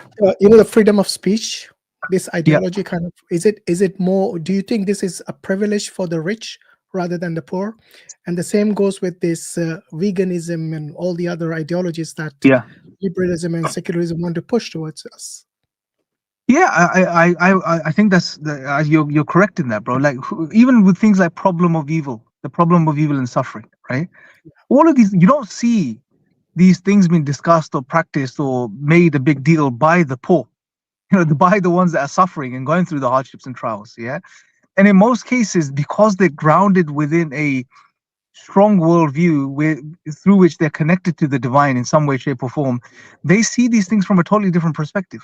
These things aren't even a problem for these people, and plus they don't have the freedom or the resources to be able to worry about these things because they're worrying about the most basic needs to be met for them. And yeah, it's for the privileged, and you see the privilege, people like what was his name, Colin Fry, is it called Colin Fry, who made that very famous video, Stephen Fry, yeah, he made that, the very famous video on the problem of evil, and talked about challenging God. Why would God do this and why would God do that?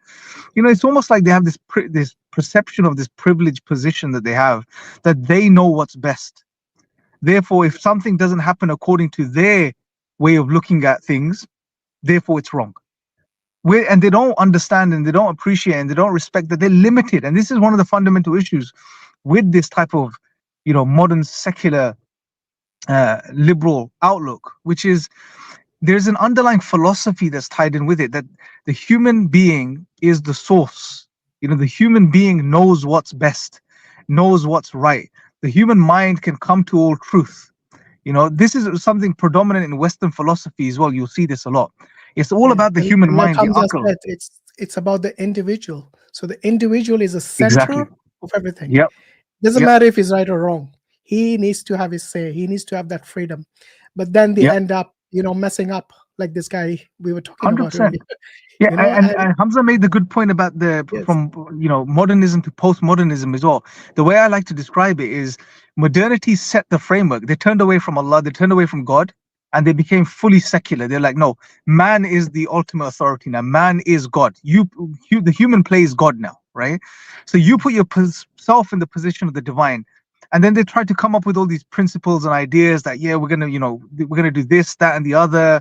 But obviously it failed. Modernity to a great extent was a failed project. I mean, look at all the atrocities and calamities and world wars and all of this type of stuff that happened, right?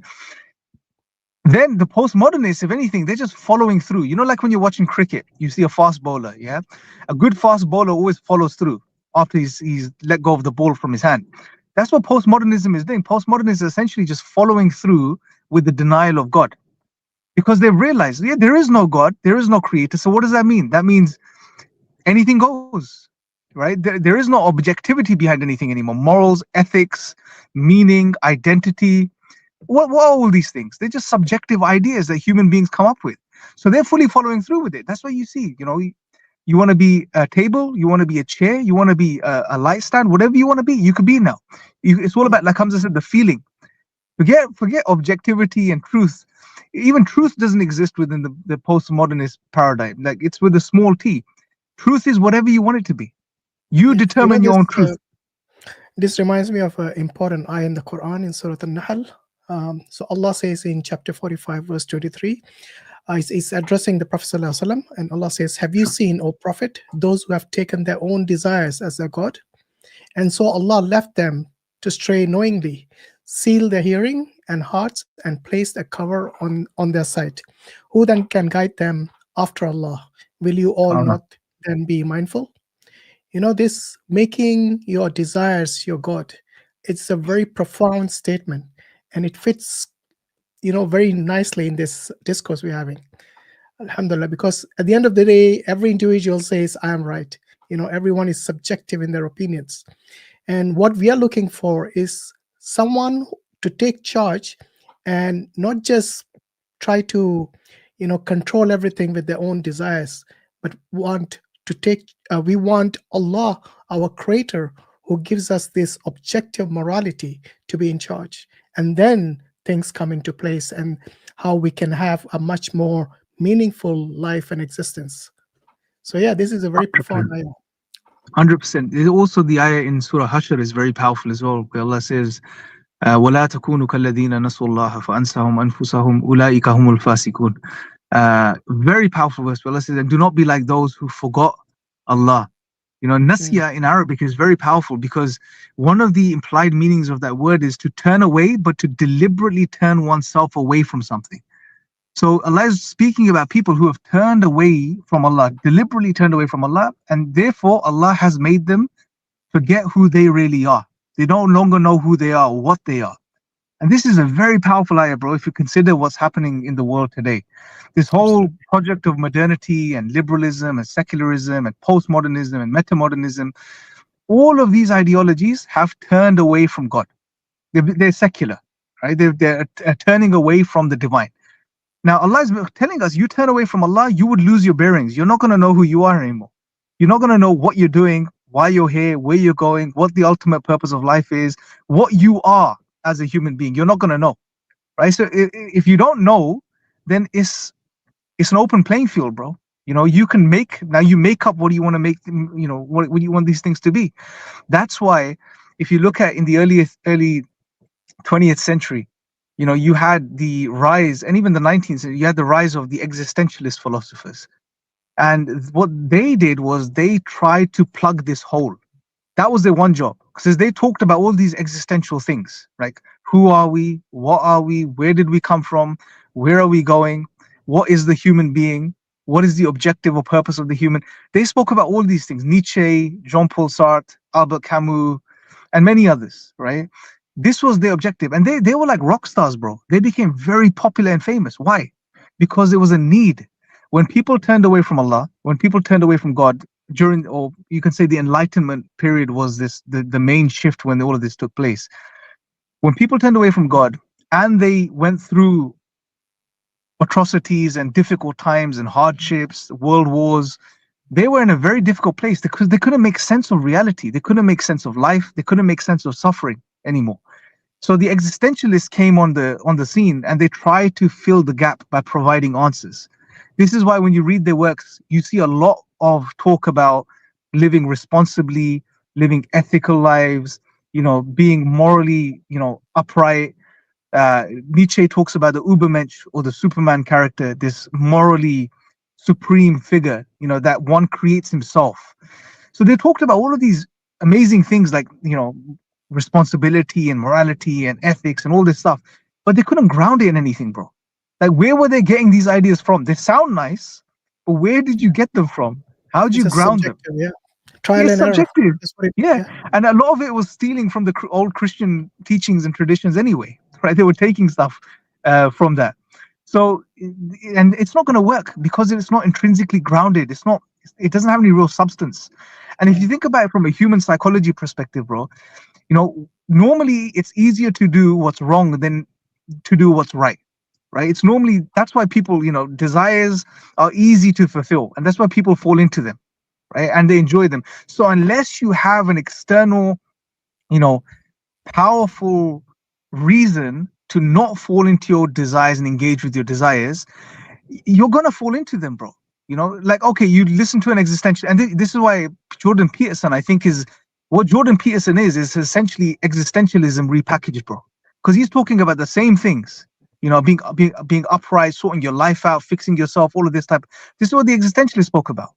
Now, yeah, sure, it's going to sound exciting for maybe a day or two or a month or two, but eventually you're going to get to the point and be like, oh, this is a lot of sacrifice. This is hard work. Why should I do this? Why shouldn't I just go fulfill my desires and have fun and live a hedonistic lifestyle? Why am I doing this? And when they ask that question in the absence of God, they're not going to have any answers. Yeah, why? You shouldn't. It makes sense to just go fulfill your desires, do whatever you want, because you're going to die like everyone else. There is no ultimate meaning to life. So, and this is one of the biggest crises for any worldview, bro, that denies Allah, that denies God. Because you don't know who you are. You don't know what the purpose of life is. You don't know what your identity is. You don't know, how to ground objective moral values and duties. And you don't even know even knowledge, bro. Like, knowledge is another crisis, because again, Enlightenment, the focus was what? Rationalism and empiricism. These were the two modes of knowing that were favored.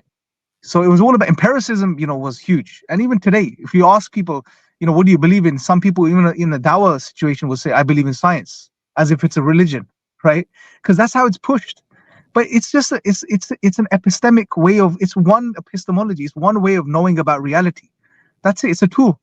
but they see it as the all-encompassing ultimate way of understanding the world. And no, it tells you about one aspect of reality, which is the material physical aspect of reality. Just because science can't tell you about something doesn't mean that thing isn't true. But they'll reject everything. They'll reject anything that's not scientific, as if it doesn't exist. But at the same time, there are so many things, like Hamza spoke about morals and ethics quite a lot when he was speaking about secularism and liberalism. Ethics and morals, bro, are you can't measure ethics and morals in a test tube, right? They're not something that science gives us. They are, science is amoral. It doesn't deal with morals and ethics. So, but yet you will find these atheists who say that I believe in science as almost as if it's a religion, at the same time trying to live moral lives, because you have to live. Reminds me of the hard problem of consciousness. The most fundamental thing attached to a human being is his consciousness. Of course, all the questions that arises in a scientist or a philosopher or even a thinker, their mind, it's connected to your consciousness, and they can't scientifically prove that exists. You see, it's just belief at the end of the day. So they themselves believe things like this, which they can't prove, and which is central and core to your very existence. So 100%. These existential questions, like your consciousness, your emotions, you can't measure these things with science in a lab. You see, absolutely. So these are what you call presuppositions of science. So to do science, you have to believe in certain things before you can even do science, right? But those things you can't prove scientifically. That's the catch here, right? So to say science is the only way to truth is ridiculous, because there are things that you require to do science that you cannot scientifically prove. So for example, you mentioned one, which is consciousness, and what's related to consciousness is our truth-bearing rational faculties, so that we have rational minds that can lead us to truth, right? So you have to assume that your mind has the rational abilities and faculties to lead you to truth, because science is, that's what it is. It's an endeavor to learn the truth about reality through a specific method. Now you have to first believe that your mind can use that method and come to truth, otherwise science won't work, right? Unfortunately, many people confuse mind with brain. This is another thing, isn't it? They will just say it's brain, it's an illusion. And that what kind of gets me is, okay, look, Allah subhanahu wa ta'ala made it simple, which means like you should be able to understand it. It was made for the masses, and then they choose a method that they themselves don't understand. They choose a complete opposite method. Like they go, okay, science, okay, tell me about the scientific method. I don't know. Exactly. Okay, well, how about something that you actually can understand and then pick from that? It's half-baked stuff, bro. People, especially these days, the new generation, again, learning is done on TikTok and shorts, YouTube shorts, man, unfortunately. So knowledge is very superficial. This is a problem today. The Gen Z doesn't want to read. They want to just have everything in bite-sized information. Like even these podcasts or these live streams, which go on for a few hours, they wouldn't care about that unless we broke it down into 1 minute shorts or even less. And then even that, they wouldn't complete watching it. So they want shortcuts in everything. Unfortunately, that's not how something that if you want to be successful, you'll have to work for it. You don't just get everything on a plate and people feed you. It's not like the Matrix where they just download knowledge into your head and you become someone who knows how to fly a helicopter, for example. It's not as simple as that. So I think they kind of lost this connection with reality in some way because of this. I don't know what it is. It's like you said, these different crises, like of meaning, of morality, identity, knowledge, and all of these are quite profound and quite important. And unless we understand them, we won't be grounded. Bro, they're central for human existence and human civilization. I mean, if you look at the collapse or decline of human civilizations throughout history, some things that come up over and over again is a moral decline, a decline in morality and ethics, and direction and meaning. Those are two fundamental things that you see over and over again when you study the collapse of civilizations throughout history. These things, these crises of meaning, morality, identity, these are essential. They're not even like small things, bro. They are essential things that are being pushed under the carpet. Look, if you don't know what you are and who you are, I mean, that's a starting point, right? For the human being. What am I? Before you even ask, why am I? Or why do I exist? Or what's my purpose? What am I? This is a fundamental question. If you see, no one talks about this. Atheists don't want to talk about this. The secularists don't want to talk about this. Because what can they say, bro? The best that they can come up with, the best answer they have is, we are intelligent animals. That's it. Right? That's all they can say. Now imagine starting with that position. Sorry, Rogan? I was going to say, I take offense to it. When someone tells me, like, of course it's offensive, man. It feels wrong. It to an animal. Okay, it feels wrong. You know intuitively, from a fitri perspective, you know this, that doesn't make sense. I'm more than that, right? But on that worldview, on any godless worldview, you cannot account for even that feeling that you have that you know you're more than that. So you have to go with that because that's what it dictates. Oh, you're an intelligent animal. Now imagine starting with that position, bro. Imagine starting with that position, guys, that I am an intelligent animal. Just think about that for a second. You know, and you can imagine this type of scenery where you have elephants and giraffes and, you know, all these other, and dogs and pigs, and you're somewhere there just, you know, moving around them. It's crazy. You know, what does it even mean, intelligent animal? I mean, I know some animals probably behave more intelligently than some human beings, you know. What does it actually mean to them? The term intelligent in the context of an animal and in the context of a human is not the same. They need to they're just being generous when they say that. It's essentially what they're saying is you're an animal. That's it. We are animals. Well, they do say that, and that's what they teach in schools as well. You know, we are all animals. I'm pretty sure somewhere in biology they taught us that. You know, so it's something that has been there since Darwinism came into existence.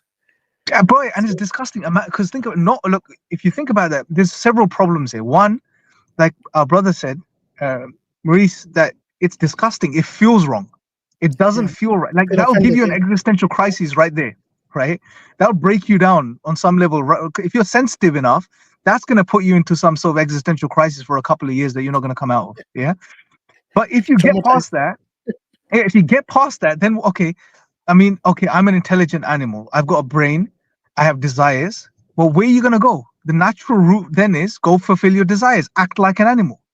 Go procreate. Go have intercourse as much as you can. You know, enjoy yourself. Have fun. That's it. What else? No, you don't even need to go that far. Just invite them to dinner one day and see how the intelligence fares between you and the animals. Of course, and this is it. So it just doesn't make any sense. And then they'll try to spin it like, because you're an intelligent animal, because you have such highly evolved brains, now you have a position of responsibility. So you have to act in a way which is in line with your intelligence, and therefore you have to act in a way which allows for society to flourish, and therefore you have to have ethics and morals and rules. But I'm sorry, bro, that doesn't make ethics and morality objective in any way. That just makes it subject to your evolution. And this is what Darwin said as well. You know, if you're, it'll be subject to how you evolved. He gives the example of hive bees. You know, if you evolved under the same conditions as hive bees, then you would find it okay to, I think, the mothers killing their fertile daughters and some crazy things that happen within the kingdom of hive bees. I mean, what he's saying is, if you were reared under the same conditions as the hive bee, you would be acting in that way, and there will be nothing wrong with it. So what he's essentially saying is that your morals have come or evolved just like your hands or your feet or your teeth have. Well, that makes them subject to evolution, and there's nothing intrinsic about morality. Therefore, it's just a subjective thing which will continue to change. That's problematic, bro. That's right. So it's a mess if you think about it, bro. This is the mess when you see the problem when you deny Allah and you really go to the foundations and see what that means for the human being. It's a mess, bro. It's a literal mess, and this is why you see these guys not wanting to talk about these things or discuss these things. Because they don't have answers to these things. Okay, so that brings me to a question which I've been meaning to ask you. I mean, I want to know, how is this nihilism, which we were talking about so far, is a logical outcome of rejecting God? Yeah, so nihilism, if we were to define it, nihilism is more of a state. So it's basically meaninglessness. If you go to the academia, they will define it in different ways: cosmic nihilism, existential nihilism, and they'll have all these categories. But generally, overall, when we talk about nihilism, nihilism is a lack of meaning, right? So this feeling or this state of being in a state where you have no meaning, nothing has any meaning. Purposeless life. Yeah, it's a lack of meaning in every aspect. Yeah. Existentially, for you as a human being, cosmically, the universe itself, there's no meaning behind anything, basically. That's what nihilism is. Now, nihilism is a logical outcome of denying God, because if you deny Allah, what does it mean? There is no God, there is no creator. Where does everything come from? It's just an accident, right? The universe is one big cosmic accident. Somehow the universe came into existence. Somehow the atoms and molecules over millions of years, randomly moving around, collided into each other and formed into more bigger clusters of molecules, and eventually over millions of years formed into the star systems and planets. And then after another couple of millions of years, there was, somehow life emerges on these planets. So you and the universe and everything that exists is one big accident. That's what it is. There is no rhyme or reason behind it. There is no logic behind it. There's no intelligence behind it. There's no construction. It's just a random event. It's an accident. That's what they have to believe if they deny God, right? There's no teleology, as they'll say, no meaning behind anything. Now, if that's the truth about the universe and your existence, then where is the meaning, bro? There is no meaning. Yeah. Why do we lie to yourself? Why do we need morality? Why do we need to be good? If everything is just atoms and molecules, has no meaning, then why do we do good and forbid evil, for example? Yeah. And we would argue that even as an atheist was created by Allah and he has the fitrah. So he knows innately that he must act a certain way. Some things are right, some things are wrong. Even if it's a basic understanding, they will know this. But they can't account for this on their worldview. This is the key. They can't make sense of it on atheism or secularism or liberalism. I think they are just in denial, because what they want to do is they want to remove God from the equation, regardless of how the world operates or whether their life or existence has a meaning or not. They're just these stubborn people who want to remove God from the equation and say we don't need God. We have everything is self-sufficient. The universe, like you said, is an accident. We are an accident. We live, we die. Hence, we are no different than the animals, who also live, procreate, and die. And this is what they're trying to say. But in reality, this is something when they observe, it's not going to make sense, because the world is not like that. Yes. Yeah, absolutely, bro. Look, one of the reasons I think this is, like, sometimes I think, bro, why is it that when you can sit down with someone and you can explain these things to them, that how denying God literally strips you from the most fundamental things that you need, that make you human, right? Identity, morality, meaning. How is it that you still deny God, right? And this is why, for me, this is one of the most powerful arguments against any godless ideology. Take them to the foundations. What does it mean about your identity, the meaning of life, morality, knowledge? What does it mean about these? What do these things mean in the absence of God? Now, if you sit down with such a person, you explain this to them, why do they still deny? And I think at that point, it's a case of they just don't want to submit to something else, a higher being. Because look, bro, one thing that's happened since the Enlightenment, and especially the new atheist movement, is, like we said earlier, man has been given the position of God, right? You create your own, especially in the postmodern age, bro. You decide what you are, who you are, what your identity is. You create your own. Give me a second, guys. Okay.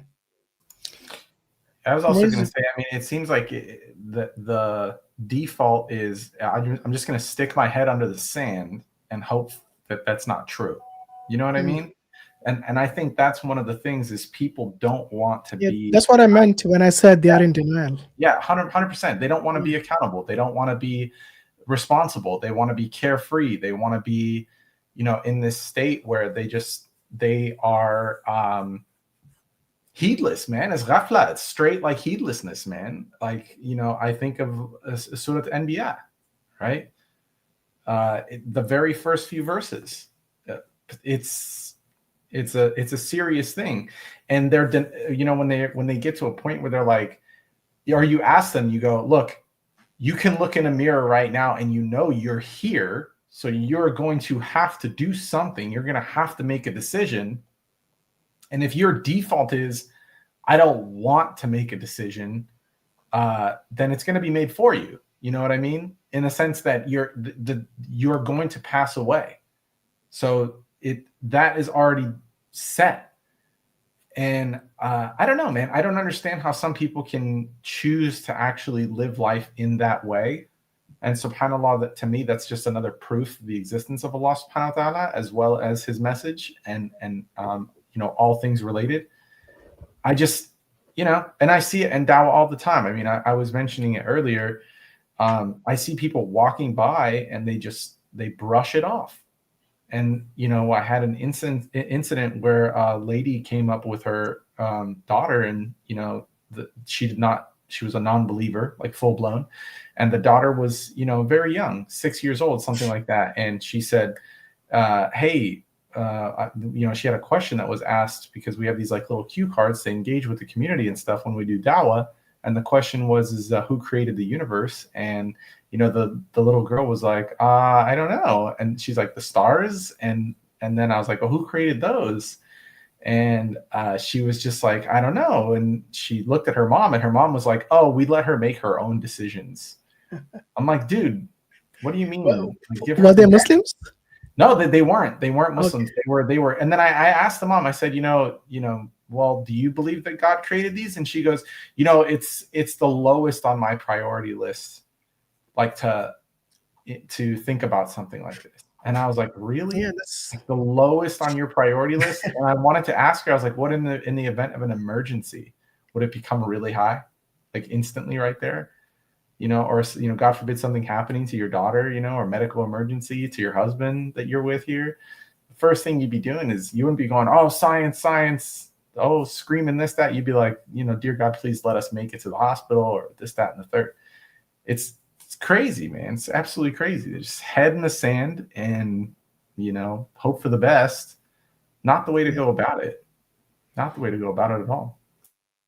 That's right. Yeah, this is what materialism, kind of nihilism, all of this does to you. You kind of completely lose the purpose of your existence, and that's the reason we need God.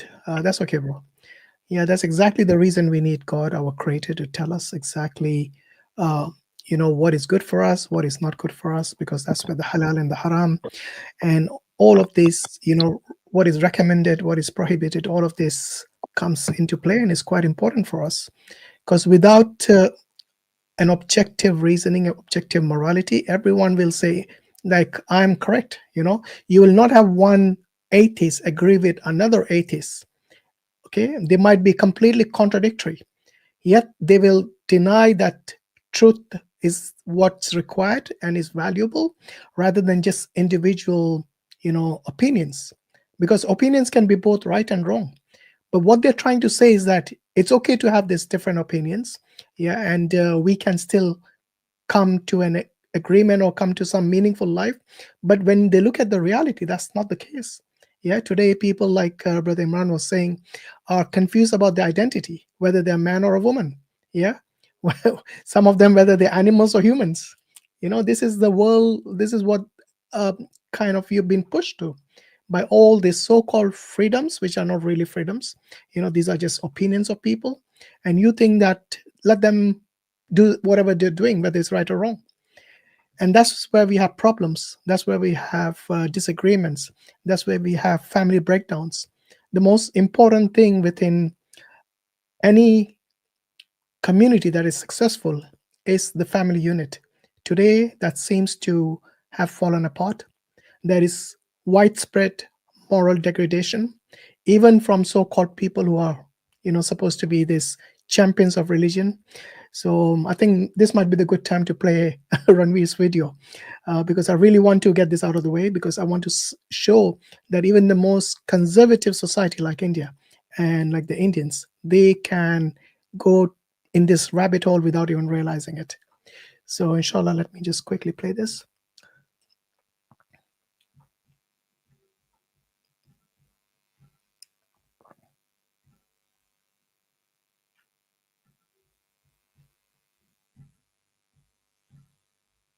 Right, I'm going to switch it on again and put the volume up. Watch your parents have sex for the rest of your life, or would you join in once and stop it forever? This outrageous question was posed by Ranveer Allahabadia, a YouTuber and so-called influencer, to a contestant on a show called India's Got Latent. This video has gone viral and has spread like a wildfire across the internet. People have lashed out at Ranveer and other panelists who were present on the show. This resulted in multiple police complaints filed against Ranveer, who boasts 4.5 million Instagram followers and 1.05 crore YouTube subscribers. Complaints have also been filed against social media influencer Purva Makhija, comedian Samay Raina, and the organizers of the show. Now, following the backlash, Ranveer issued an apology saying, and I quote, "I personally had a lapse in judgment. It wasn't cool on my part." He claimed to have asked the video makers to remove the insensitive sections. I'm not going to give any context or justification or reasoning behind whatever happened. I'm just here for an apology. Maharashtra's chief minister also reacted to the controversy. Freedom of speech सभी को है, लेकिन हमारी freedom वहाँ समाप्त हो जाती है जब हम किसी और के फ्रीडम पर इनक्रोच करते हैं, और इस प्रकार का इनक्रोचमेंट ठीक नहीं है। मुझे ऐसा लगता है कि अभिव्यक्ति इसकी भी कोई मर्यादाएं है।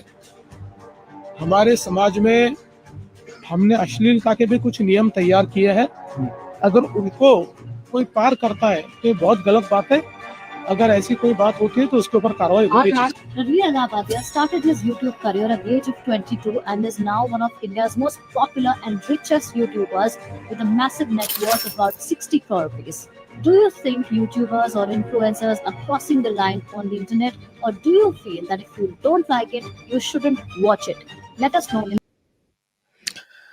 Right, yeah, so that's what it is. Like, people have different perspective of whether to watch this kind of dark comedies. The fact that many of these platforms which deal with this kind of abuse and vulgar language and whatever it is, it just shows where the community, where the society is headed. And this is unfortunately also true in many Muslim countries. I'm not just saying that this is only some sort of a monopoly of the West or the Hindus. It's global. It's something. But again, this brings us back to, why are the youth falling for this kind of entertainment, if you want to call it that? Yes, are they so bored? Yeah. Have they got nothing meaningful to do in their lives? Yes, than to watch this insults and vulgar language and abuse of people, of different people, and they're taking pleasure in it. So it's something that something's really gone wrong in the society. Yeah, absolutely, bro. Look, it's a good point you made about the youth. You see it across the board, even within Islam as well. Muslim youth, right? Young Muslim youth, you see them falling into the same traps as someone that's coming from a godless worldview or perspective, right? Sometimes you see Muslims suffering from nihilism, surprisingly, right? And you think, well, how is that possible? You're Muslim and how are you suffering from nihilism? You have the answers, because they haven't realized or discovered the fact that Islam is a comprehensive worldview. It answers all of those existential questions that we're asking. Who am I? Where have I come from? What's the meaning of my life? Where am I going? Islam, Allah's given us all of the answers to all of these fundamental questions that we ask, every single one of them. But because we don't study Islam like this and understand Islam like this, we don't see Islam as a worldview. And when you don't see Islam as a worldview, how do you see Islam then, bro? That's the other question, because you still associate with Islam to some degree. Well, how do you see Islam? Well, the way they're seeing Islam, many young people, is as the secular worldview wants you to see Islam, which is it's just a religion, right? And what they normally mean by the word religion is it's just something you do behind closed doors, and you don't bring it into your life. You don't bring it into your daily. Sorry about that, guys. You don't bring it into your daily life. You don't bring it into your daily affairs. It's just something you do in your private time. You just spend time with God privately. You pray, and that's it. That's how they want you to see Islam. So if you have that conception of Islam coming from the outside, and then at home you're being taught that, or the perception that comes in your mind of Islam, and if you're especially from an Asian background and grown up in an Asian, this is the case. that the perception that you're given about Islam is do this, don't do this. Don't eat pig, don't be bad, do whatever else you want to do, generally from a secular sort of perspective. As unfortunately most of us are brought up in. It's not like a true religious environment. It's more of a do this, don't do this. This is right, this is wrong. And no doubt, do's and don'ts are a part of Islam. Allah gives us our do's and don'ts in the Qur'an, right? However, it's within the context of the whole of the Qur'an. Allah outlines to us who we are, why we exist. Allah outlines to us what our relationship with Allah is. Allah tells us what we're doing here in this world in the first place. What's the purpose of our existence? Why are we in this world? Allah tells us where we're going. And after Allah tells us who our enemy is. Allah tells us what our flaws are, what our limitations are as human beings. After all of this, Allah then tells us, do this, don't do this, right? And after the full context, it makes sense. Yes, Allah is the all-knowing being. He is the most perfect being with the most perfect names and attributes. He knows best. Then it makes sense. What should I follow Allah, or should I follow my limited self that doesn't know best? It makes sense. Then naturally, within the context, when you understand things, you will follow what Allah says. Yes, we do what Allah tells us to do, and we don't do what Allah tells us not to do. And sometimes we don't understand the wisdom behind it, but it doesn't matter because it comes from Allah, the all-knowing being. Doesn't matter if my limited brain or my limited mind can't make sense of a certain practice. It doesn't matter. Eventually, Allah may give you the wisdom behind those things, and sometimes you may not know. But we do what Allah tells us to do because we know who Allah is and we know who we are, right? But that context is not given to Muslims. Normally, in the way we grow up, it's do this, don't do that. So when you learn that at home, that Islam is a set of do's and don'ts, and that's it. And from the outer world, you're being told Islam is just a religion, right? An old religion from ancient times and has nothing to do with you today. These two things, when they come together, bro, they create this nihilism within Muslims as well. Because they can't, Islam doesn't give them the answers they're looking for. Because not that Islam doesn't have them, but because they don't find them. Yeah. They're not taught them. Somebody's asking, but isn't the inverse question also equally valid? What rational justification do you have to follow a divine command theory? Yeah, so this goes into the other question about proofs for God's existence, proofs for the Qur'an, etc. Now, this is valid, no doubt, and especially in the times that we live in, where everyone wants to have proofs for everything, and evidence for everything. Yes, people will ask this question, but I personally, bro, over the past maybe, several years, I've come to realize that a lot of times when atheists come to you and they say, look, give me proof for God's existence, or give me evidence for God's existence. When you start entertaining them like that, what you're doing is you're making them the judge, and you're standing in the court, and you're presenting your evidence, and you're letting the judge decide whether he wants to accept it. They're not in that position. I'm sorry, they don't have that authority, because look, they have to account for some fundamental things first. When they come to you and they ask you, give me proof for God, there's some assumptions there. One of the assumptions is that they have the rational faculties to be able to engage that proof you're giving them and to determine whether it's right or wrong. So what they're assuming is that they have truth-bearing rational faculties, which have been processed through our consciousness. Now, how do you make sense of this in the absence of God? That's the first question I'll ask them. How do you make sense of your truth-bearing rational faculties in the absence of God? Because if you can explain that to me, then I'll give you the proof, no problem. Because what I'm trying to highlight to them, that they're not in the position to ask for proof. The fact that they have truth-bearing rational faculties, that they're conscious beings, is evidence in and of itself that there is a creator. Because without God, you can't make sense of these things, right? So turn the tables on them. I will give you the evidence, but show me how you account for your truth-bearing rational faculties first. If you can do that, no problem. I'll give you evidence. And we have brilliant evidence. Hamza's whole book, The Divine Reality, is full of such evidence. Evidence for the Qur'an being from a divine source, evidence for God's existence, evidence after evidence. You'll find it in The Divine Reality. So I'll say to our friend who's asked the question, I'm not trying to be harsh, bro. I'm mentioning, and I'm passionate about this because a lot of times you're not helping these people by entertaining them, right? What they need to realize is that fundamentally their existence is so dependent upon God that they literally can't make sense of their existence in the absence of Allah, in the absence of God. That's how dependent we are on God. But they don't realize that. They think, oh no, I have the luxury to sit back and determine whether God exists or not based on the argument you give me. I have the luxury to sit back and dissect your argument. What puts you in that position in the first place, my friend? Right? How do you account for these faculties that you have in the absence of God? If you can give me that, then sure, I'll give you evidence. If you can't, well, then see that as an evidence in and of itself. This is the key, bro. That's why my approach now to atheists. And this is a beautiful example, by the way, mashallah, of just starting with the foundations. Like if you can't tell me where your brain came from, I'm not going to tell you how. Mind, use the term mind.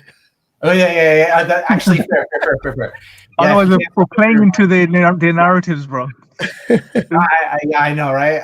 I'm the anti guy.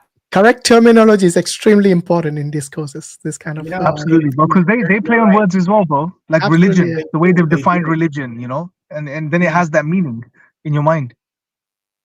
That's true. Absolutely. So you wrote a book. Was it recently? Dying to Believe. Does that book cover this question on existence of God and how to prove? Yes. So that book specifically is my story, basically, in a nutshell. But I do throughout mention these proofs and evidences as well. So I discuss all of these things, nihilism, existentialism, because I went through this whole phase as well, bro, like in my early 20s, in my teens, to be honest, mid-teens to my early 20s. Did you actually experience nihilism yourself? Oh, yeah, absolutely, bro. I went through almost a decade of nihilism and existential crises, bro.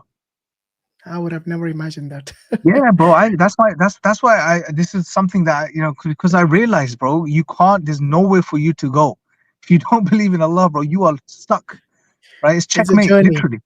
Yeah, it's a journey, and that's what made you what you are today, isn't it? Is that book available for purchase? Yeah, it's available free on sapiensinstitute.org. Okay. And it's free to download. I think you just have to it's free to download. It's just you just need to fill in your name and email, and you should be able to download it for free, inshallah. If anyone wants a hard copy, you can get it from Amazon as well, inshallah. Okay. The only cost for the book, the only cost is not hard copy, it's a soft paperback, but the only costs are for the print, because it's print on demand. So I'm not making any money from it. Just so I put that out there, inshallah. Barakallah feek, alhamdulillah, mashallah.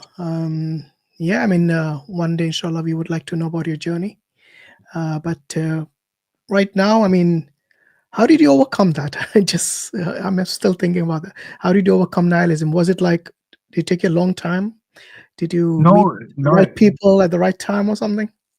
Bro, Allah takes everyone on a journey. It's just the question is whether you're willing to pick up on the signs and tune your internal radar to pick up on these blips. Because Allah puts things in your life to direct you and guide you. A lot of people today, but again, this sort of secular, modern, materialistic perspective way of looking at reality, it shuts you down. It tells you all of these blips are just coincidences. They're just things that happen randomly, right? There's no meaning behind them. And therefore, people end up ignoring them and not being able to pay attention to those. But I went through a whole journey, bro. Like it was like the decade or so that I went through this, I looked at every single possible explanation for the answers that I had. About the meaning of life and who I was or where I was going. I tried everywhere, bro. I looked at different philosophies. I looked at different religions. And the funny thing was, bro, Islam was the last thing I wanted to look at because I thought I knew Islam because I was born in a Muslim family, right? Now, that's not to say my parents, mashallah, may Allah bless them, they practiced as much as they knew Islam.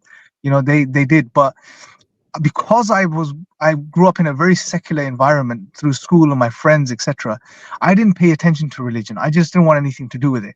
So I thought I knew Islam, and therefore I looked at everything else except Islam. And then when I exhausted all all the possibilities, then I finally thought, okay, you know what? There's nothing to lose now. This is the only thing left. Let's have a look at it. And then when I started to really, for the first time in my life, study Islam and look into it, and at the same time, Allah put things in place. Some things from a worldly sense, like certain people, certain brothers that I came across on YouTube, etc. Certain resources, but also certain emotional shifts that took place as well. That there's certain things when Allah guides you, you can't put into words. There's even sometimes a shift in the way you see the world. Almost immediately it happens sometimes. It's almost like a light bulb switches on. Especially, I know Reva brothers and sisters that they've experienced this when they first come to this. There's a moment where something happens you can't put into words, but there's a shift in your conscious perception. You can't unplug the hole. Like it's just it literally is like you just that's it. You can never Yes, look it's back. like waking up. It's called It's like the hidayah. Matrix, you know. 100% waking up. Yeah, It's alhamdulillah. called hidayah, guidance from Allah. SubhanAllah. Yes. That's what it Yeah. is. So I had that moment as well, alhamdulillah, you know, and then you can't go back after that. And then naturally for me, because I went through this whole struggle, I was like, okay, I need to share this with others. There's probably so many people out there that are going through a very similar type of, you know, situation, and they need to know this as well. So for me, dawah was a very natural progression from that moment. Alhamdulillah. MashaAllah. May Allah reward you for all your hard work. Beautiful book. So brothers and sisters, get hold of it. You need to fill in that form to download it. You'll get a link once you have filled in the form, inshallah. And it's free. The brothers, if you go to Sapiens, there are lots of really good books there. Another good book, if you haven't read, is the book by brother Hamza Tzortzis. It's called The Divine Reality. So make sure you download these books, inshallah. Very beneficial. You'll understand, not only root yourself from both the I would not scientific, but basically from reality, and also from, you know, from the deen. In both the dunya and the deen, you'll understand from both perspectives how you can be rooted, inshallah, and answer difficult questions that the atheists or the non-Muslims ask you. So it helps you in giving them dawah as well. As brother Imran rightly pointed, sometimes you don't need to answer the question they ask you. You need to ask them a counter question to make them think about the question they asked you. Yeah. So if they ask you, okay, prove to me God exists. I mean, you know, like brother Imran said, yeah, you need to basically ask them, do they have the ability to process that question even before we give you the answer? To process the answer that we give you. Okay, because you can't explain your own existence, your faculties of reasoning, your consciousness, even all these things you won't be able to prove to us with empirical evidence, which is exactly what they're seeking from us in order for us to prove Allah to them. So even, you know, Allah says in Surah Al-Fussilat that Allah shows you sign within yourself and beyond the horizons. So that's exactly what it is. This question is coming from the Qur'an in a way. Yes, because Allah told you this 1400 years ago. Yes, that there are signs within you. And what is that? These existential questions, like your faculties of reasoning, your consciousness. You cannot look under a microscope and say, yes, look, there it is, it exists, and I can prove it. No, you can't. So yeah, it's alhamdulillah, a very profound way to deal with certain questions, because in a way you put them on the back foot.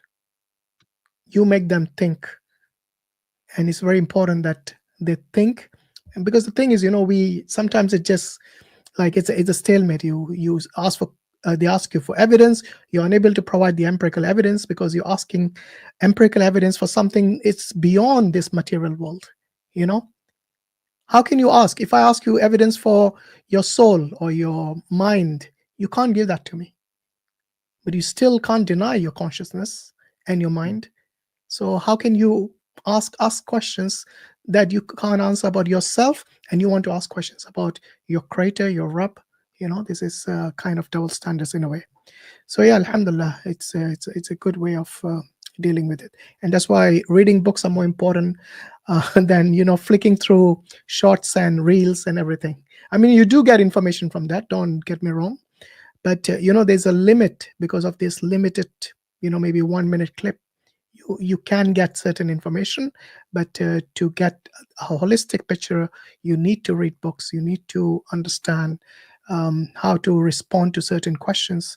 And inshallah, you know, brothers like Imran Hussain, like Hamza Tzort, like brother Muhammad Hijab, brother Uthman as well, all the brothers who work with Sapiens, including brother Adnan Rashid, they all have written, mashallah, really good books. You know, this they actually, I would say they've gone through research and based on experience from their own lives, and this is what they actually put it in words, in writing, in the books, so we can understand from their experience how they went through and what they went through in order to what journey they went to in order to come to or become what they are now, alhamdulillah. Right, I think brother Mansur is joining us soon, inshallah. What else you got, brother Imran, on this topic? Or shall we open for Q&A? Yeah, let's open for Q&A, inshallah. Yeah, let's open for Assalamu alaikum wa rahmatullah. Wa alaikum assalam wa rahmatullah. How is Mashallah. everyone and everyone in the chat as well? Alhamdulillah. How are you, Brother Mansur? Alhamdulillah. Mashallah. Nice to see you after a while. Alhamdulillah. Nice to see you as well. Mashallah. I enjoyed the discussion you had in that podcast about jinn. Oh, okay. Mashallah, you saw it. Yeah, alhamdulillah. Yeah, excellent. Alhamdulillah. So this was on Beer Biceps. Mashallah, brother Imran was invited by Ranveer when he had his senses about him, I think. And Yeah, may Allah guide him, man. He's like I said, he seemed like a very genuine type of guy, and I believe like he was. But obviously, you know, everyone makes mistakes, and he's fallen into a little situation right now. So hopefully, he does the right thing. He's good. He apologized, but I think this should also make him realize, you know, or everyone generally realize that this whole secular liberal paradigm and this supposed freedom and flexibility that comes with it is quite an illusion. You know, it actually lands you in a lot of trouble sometimes as well. Yeah, so and yeah, you're absolutely right. I think we are all human. We all do make mistakes, but try not to, you know, like Allah says in the Quran, do not even come close to zina. What does that mean? It means don't be in a situation where you could potentially, you know, fall into zina. So stay away from that. Even don't like nip it in the bud. You know, if somebody invites you to, you know, a party where there is lots of alcohol, there are women, and there is scope for zina, why would you want to go there? You know, you as a Muslim, you would want to shun that because Allah has told you not to even go close to zina. In a way, this is for you to reflect upon. Yeah. So, Brother Mansur, today we are discussing about secularism, the crisis of secularism. Yeah. We're going to invite. Quick I don't know question, if you're listening to Imran. I'll start the Q&A. That's good. But Imran, the question is very simple. I mean, in your discussion with people who are secularists or people who have a liberal mindset, okay, do you think, as you discuss with them, I mean, this is all about personal experience from yourself, right? That there's some ego that's actually driving this process of away from religiosity, away from, you know, following, obeying, subscribing to a divine paradigm of lifestyle to the liberal secularized lifestyle. Is it to do with like, I don't want to submit to some, you know, someone in the sky whose laws, I am myself, and I'm free, I can think for myself, I can decide for myself. Do you find this often? So the problem of ego, because often we think it's to do with people, Western culture, Western ideas, consumerism, these kind of things may drive people. But could it be, from your experience, you've seen people with ego has driven them to that state? Oh yeah, 100%, bro. I think you're spot on. Absolutely. Like, yeah, I think, and it relates to that individualism and atomism and this notion that you are. We were talking about this earlier. That you yourself are now God. You play God. You determine what your morals are and your ethics are. You determine the direction your life goes in. You even determine what you are or who you are and what your identity is. You know, what you want to associate as. So when a human being is put in that position of this false notion of freedom, which they believe to be actual freedom, because they're essentially submitting to their own desires and their wants. But when they're put in this position of divinity, right, that's what they're doing. They are actually playing God now by determining the meaning of their life, by determining their identity and the direction their life is going in and what they do and what they don't. When you put in that position, naturally, bro, I think it's going to create a sense of arrogance within the human being, because then they think, yeah, I am the supreme. I determine everything. I am the one that's on top of the food chain. So I think that definitely has an impact on the way they come across and the ego, and it does come across that way. You know, they do come across more arrogant sometimes, or in my experience, many times. So yeah, I think, and this is why they also have a problem with submitting to Allah, because a lot of times, I'm sure, mashallah, you guys are veterans. Yeah, you've spoken to probably, you know, so many, mashallah, atheists and secularists and liberals, you know, through your experience in Speaker's Corner, online, etc.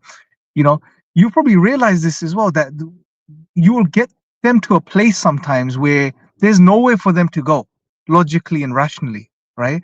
There's literally nowhere for them to go. They don't have an answer, right? You give them the evidence, they can't counter the evidence. They don't have a response, but yet they won't believe. They would not want, they sneer at the idea of submitting to a creator.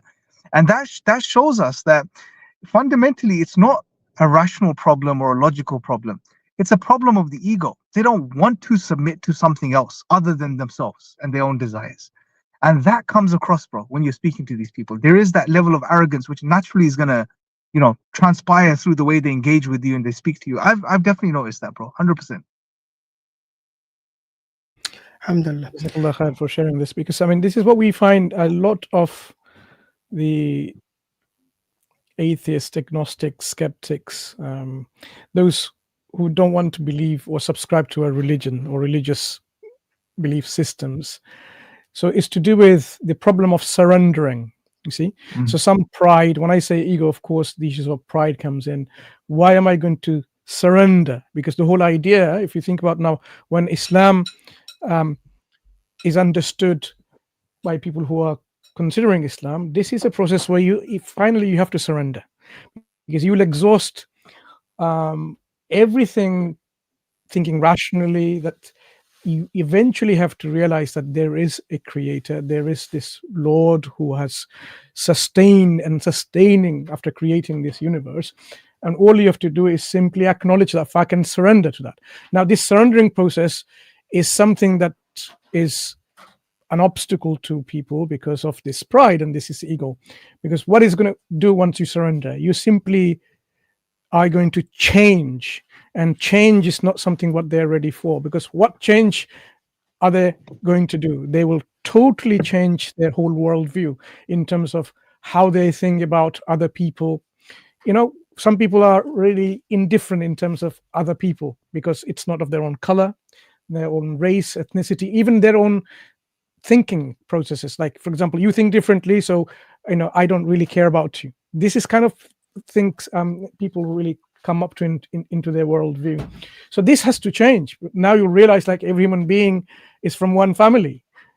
Everyone's from the same same parents, and that means the whole idea of inherent racism or subconscious racism has to be removed, because people are often very careful in terms of racism, like they're not openly racist, but the problem of inherent racism, the subconscious racism remains, and that has to go. The idea of, I'm going to just be happy the way I want has to go, because now you are going to subscribe to a particular way of living.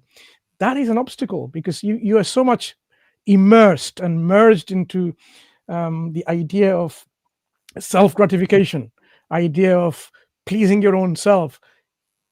When you surrender, this is all going to be restricted. You can't do and be happy the way you want. You will be controlled, just like the idea they're told, like religion is an opium of the people, controlling the people. They realize that now I will be in a stratum, in a subset of control, of course, controlled by the creator. That is what I find a lot of people struggling to surrender because of this change. Now, how do we then? Brother Subboor is here. Assalamu alaikum. I want to get both of your ideas, because we were talking about secularism and liberalism, all these ideas. How do we make people to understand that this change is actually better? This change is going to transform them into a better person in every single way, whether it's to do with their emotional well-being, the mental well-being, physical well-being, the social well-being, all aspects. They will excel and they will liberate themselves from the shackles of this slavery to their ideas and their wishes and whims and desires. How do we make them understand that so that they can make that change? It's a very, very beautiful question, mashallah. Firstly, assalamu alaikum everyone. I joined the stream because I heard you guys talking about evolution, Darwinism, something. That's it. I was like, forget this. We fished them out. It was a bait for you to come in. I think Subboor has got a radar for Darwinists. Yeah. So he was lying in his bed. His phone wasn't even switched on. He heard it in his head somehow, and he came. Yeah. That's how in tune his radar is, mashallah, with Darwinism. No, Alhamdulillah. I was actually at the gym and I just randomly tuned in and I was like, forget this, I'm joining. So No, I respect, just bro. firstly wanted to key off what Mansur was saying. You know, why Islam, right? Islam begins off with the Shahada, and the Shahada starts off with a negation, right? The first thing is you negate that there's no God except one God. There's nothing worthy of worship except God. So likewise, when we're calling, we are telling you guys, we're telling the audience, we're telling the non-Muslim people watching, what alternative is materialism, naturalism, reductionism, all this stuff. What does it have to offer? Nothing. Your love, your hope, your fear, your trust, all of your values and your ethics boil down to chemical reactions. That's it. What does Islam offer? Islam offers Tawheed, which makes you brave and allows you to be a person who lives up to their potential. But if you don't have Tawheed, you don't have a belief in Qadr and predestination, you're a coward. You're somebody that's always fearful for the future. And I just want to highlight here, and I'm going to do a shameless plug, this weasel, this pigeon-hearted, faint-hearted fraud, Professor Dave explains, that's exactly what he just did. He cancelled the debate because he doesn't have Tawheed. That's why he cancelled it. He knew that ultimately he's going to be challenged because he doesn't have faith, he doesn't have something to rely on. All he has to do is rely on himself. Likewise, the people who don't believe in God, they have to rely on themselves. And because they have to rely on themselves, they're weak and they can't deal with the realities of life. So give us some background, Brother Subboor. Who is this person you're talking about? So me and Muhammad Ali Muslim Lantern, we made a very popular video on evolution, and he made a refutation which went viral. It had like 600,000 views, right? So it's a 3-hour refutation. I challenged him to a debate. He delayed it for months, and he's basically a nobody. He has a science education degree. The reason why he became popular is through making educational content. So he has around 3.5 million subscribers. That's why I wanted to respond to him so I can educate more people. So after months of delaying the debate, making up excuses, taking the money and trying to claim it for emotional damage, he finally pulled out because he knew a one-to-one one-to-one debate. How much money are we talking about? $3,500 was sent, $3,300 more than that he received. But OMG. the real issue, Mansur and Hashim and the rest of you brothers, is that he wants a scripted video response, me and him going back and forth. He knows in a one-to-one debate, he can't stay next to the shore. He has to go to the deep water. He knows I'm going to go Chechen on him. And he knows that those pre-made answers that he's going to have, those scripts are going to be ripped out of his hands and he's going to be made look like to look like a fool, just like Rob was, just like Aaron Ra was. That's why he got scared. That's why he's winced. And this is the thing, brothers, that we're here with a belief in Allah, and that's why we are courageous. And these people, they're not, because they don't have faith. Yeah. Alhamdulillah, it just shows your confidence that you paid him upfront for the debate. And even after he pulled out, he did not have the courtesy to return the money that he took upfront in order to facilitate his journey to the UK for the debate or something. Is that right? You know, I'm going to make an update on this because there's a lot to say, but I'd rather go back to the main reason we did this stream, which is why, like Mansur said, why are we calling to faith? Because faith makes you courageous. I just wanted to highlight Farina's example to show you can have all of these followers. You can be known as somebody who's a science educator, science communicator, whatever, new atheist, right? But when it comes down to it, you can't handle a one-to-one debate. How are you going to handle the challenges of life? How are you going to challenge disease? How are you going to challenge the fact that we all are mortal and we're eventually going to pass away and our loved ones are going to pass away? Islam gives you faith, which is why the Palestinians are an example to the world. This is what we're calling to. We're calling to something that will give you life, as Allah says in the Quran. The Prophet, peace be upon him, said that the difference between the one who's remembering Allah and who doesn't remember Allah is like the difference between the dead and the living. That is what Islam is. Islam is a religion that calls you to life, and atheism and naturalism and all these myriad of kufr ideologies from Hinduism all the way to Taoism and Tengrism, they lead you down a path of weakness, feebleness, faint-heartedness, and cowardice. That's right. Yeah, absolutely. Alhamdulillah, barakallah for that, Brother Subboor. There is a guest in the back studio. I want to bring him on. Maybe he's got a question for you guys. Yohan, are you there? Hello. Yes, brother. I had 2 questions. Can I ask? Okay. So before you ask the question, where are you calling from and what's your background? Yeah, I'm Buddhist from India. Okay, you're a Buddhist. Okay, no problem. What's your question? Yeah. Yes. So, there is one problem with non-secular political ideology, which I have analyzed. When you keep enter religion into politics, it gives advantage to only a particular religion, not all religion. But if you see in secularism, it gives equal treatment to all religions. This is the one point that I want to say. So let me ask you something. Are you a practicing Buddhist? Mm, Yes, you can say. Okay, where does Buddha teach secularism? Because Buddhism don't have any religious ideology like Of course, Sharia it's a religion. something. It doesn't believe in God, but it's still a religion. It has a set of rules. You can't say Buddhism Yes. is not a religion. No, it's So a religion, but tell me, it's where did Buddha he propagated secularism? Like, for no. example, I'll give an First, example. In secularism, you can be a vegan, you can be a omnivore, you can be a carnivore. Yes, it's freedom. It's up to you. What do you do with the or whatever diet you want to practice? Okay, you as a Buddhist, are you allowed to eat meat? no, we are not allowed to eat meat. But see, So during you Buddha's time, wait. So you're against secularism then? no, I'm not. Let me tell Because my your point. religion During forces everyone to be a vegan. no, let me clarify what I am saying. Like during Buddha's time, when his father ruled the country, so there many people killed animals and eat meat. He didn't punish them. They just condemned That that wasn't this the is not question I right. asked you. I asked you, Yes, does your religion, does your ideology of yes. Buddhism, does it force its adherents to not eat meat, to remain vegan? No, it doesn't force. It just says that this is not good, but it Okay, doesn't so force or can punish. a Buddhist eat meat? No, ideologically it Exactly. cannot eat. So they don't have the But freedom to if someone, choose, right? no, but if According to someone eats Buddhism, they don't vegan, have the freedom to choose between veganism and, like, for example, eating meat. yes, ideologically they cannot choose. But if still they Exactly. So it's not, go what you're eat, preaching or what your ideology as a Buddhist preaches is not secularism. So why are you rooting for secularism? no, because see, if someone don't want to follow, we don't have any authority to force them or punish them. The main It's the same point in lies Islam. here on. In Islam, you can't force anyone. La ikraha fid din. This is a principle in our religion, because if you force someone, they are not really doing it for the sake of God. In Islam, they're doing it for the sake of the fear of the person who's forcing them.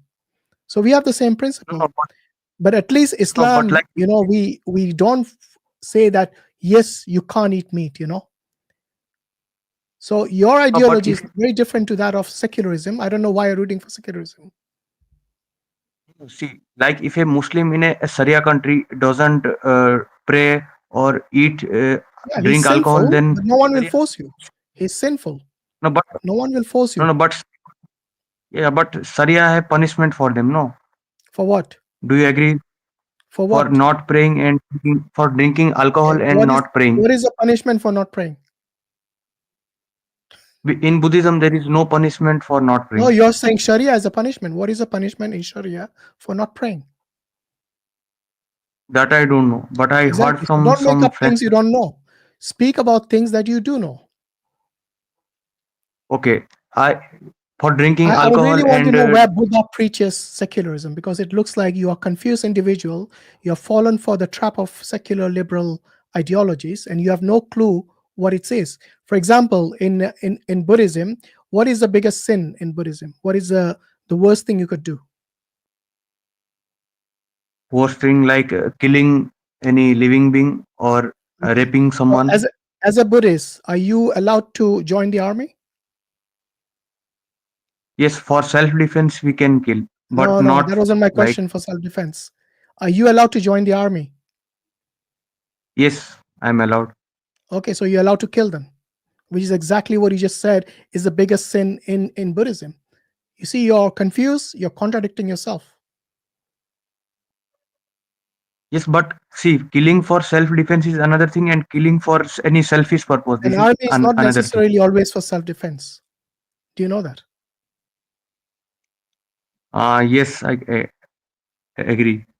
Okay, so are you allowed to join the army with the intention to kill when required, and not necessarily for self-defense?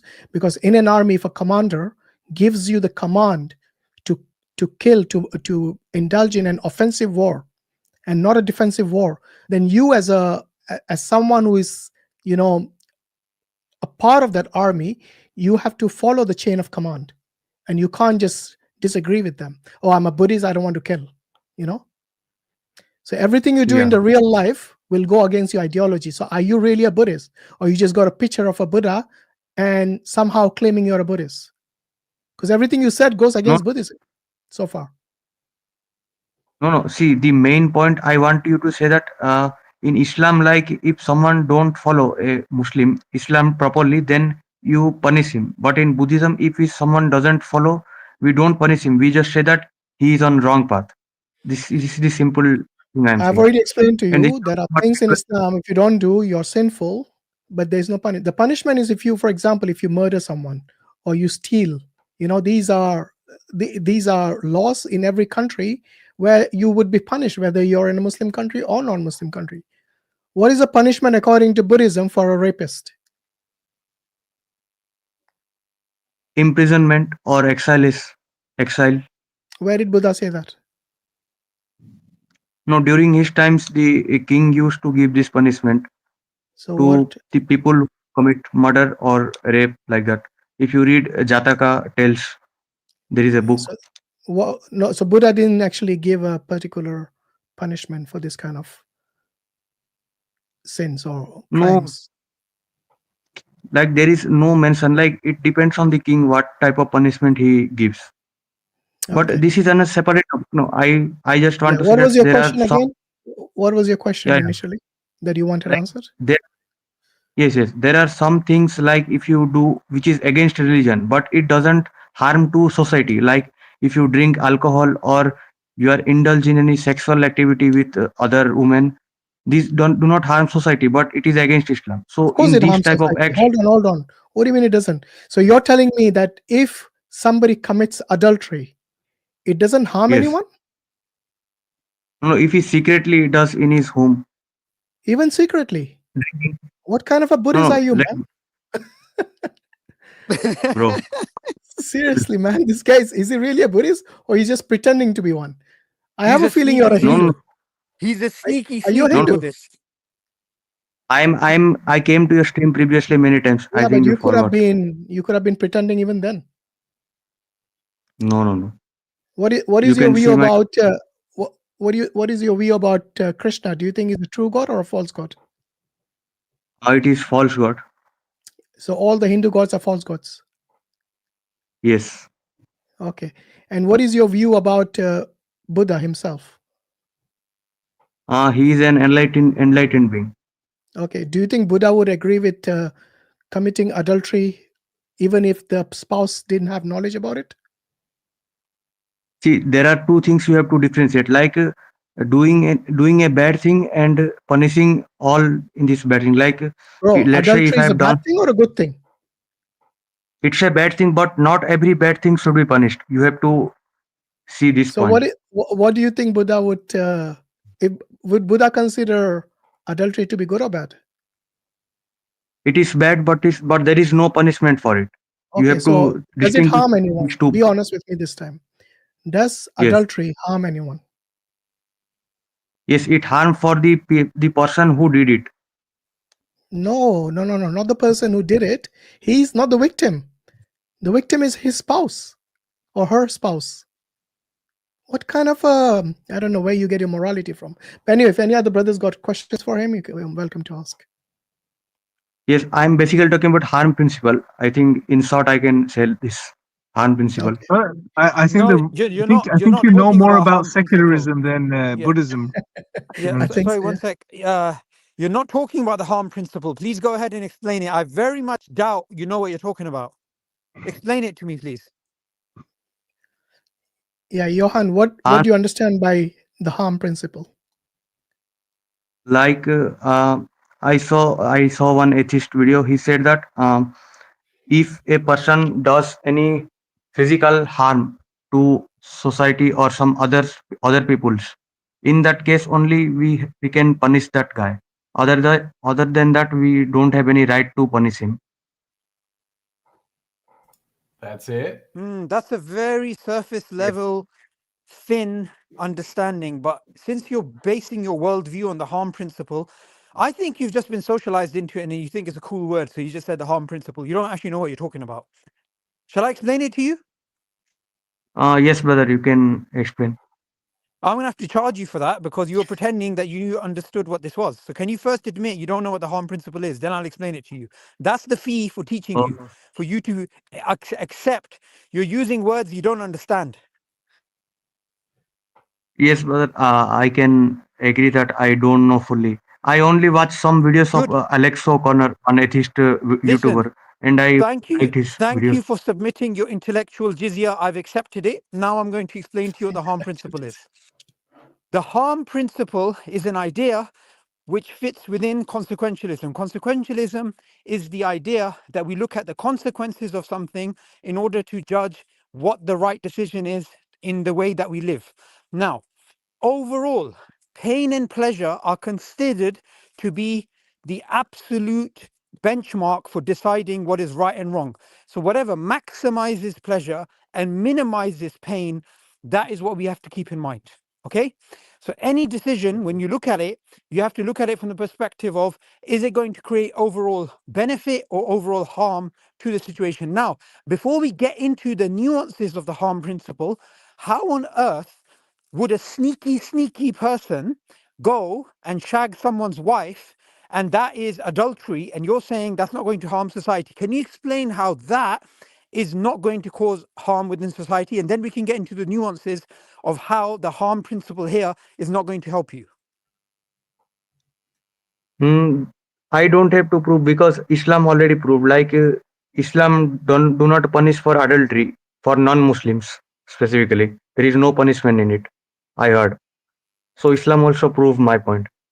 Bro, what are you talking Okay, about? you're getting confused because the onus is on you. You're the one that said this doesn't harm someone if it's done sneakily, if it's done privately, if it's done in a hidden way. Can you explain Yes. how it is that if people are going around secretly sleeping with each other's wives, how that would not harm society? Because you're the one making the claim, not me. Because if it has harmed the society, then Islam should have punishment for it for non-Muslims who are committing under Sharia. But there Yeah, is but no punishment. you're misunderstanding the situation. We're not talking about whether Islam is true or false, and you can't use Islam as a justification to prop up a statement that you made. Your proposition is that sneakily going around sleeping with each other's wives in society, it doesn't harm society. You can't use Islam to try and justify your perspective. How is it that that will not harm society? Can you explain that? Because I don't see any point like how it will harm society. Like they are doing their own thing in a secret place. Society don't know even about that they are doing like this. So how it will harm when they don't even know the society that they are doing like this? Okay, let me explain. Yes.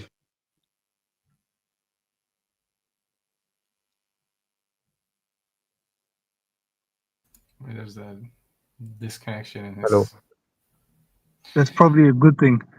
Yeah, it's probably a good thing. Yohan, Yes, are you? Let's be honest, man. Are you genuinely a Buddhist? Sorry, guys, I cut off there. Could you hear me? Yeah, I can hear you now, bro. So Okay, sorry. I don't think he's being genuine, bro. To be very honest with you, I think he's just trying to entertain or be entertained. Like, what is the objective of you coming on, bro, in the first place? I don't understand because you seem confused about everything. Imran, we need to get to a very narrow focus, okay? So our Buddhist guest here, I want to ask you a question. If the yes, harm principle states that a person who's going around sneakily sleeping with other women, right? His actions are only to be forbidden, be very alert to the words I'm using, only to be limited if those actions do not harm other individuals. That's what in a nutshell, the harm principle here would say. Okay? Yes. In that case, how can you prove that the person sneakily going around, his actions are not adversely affecting society, and therefore we have to limit his actions? How do you prove that?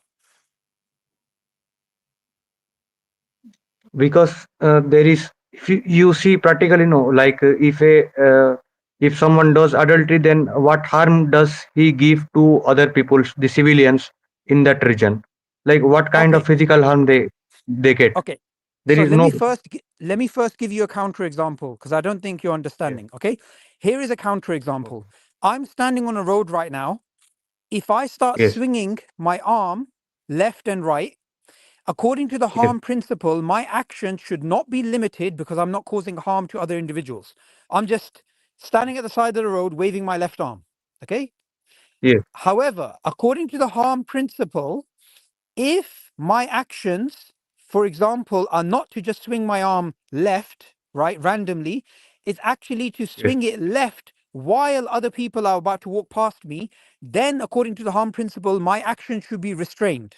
Okay, so do you understand how the harm principle works? It works on consequences. Yeah. Okay, Consequence. now in this case, if you're somebody who's only sleeping with your own wife, your actions are not going to be limited because you're not harming society. But if you sleep with Yeah. someone else's wife, you are now Yeah. disturbing an entire ecosystem of moral and ethical values. Why?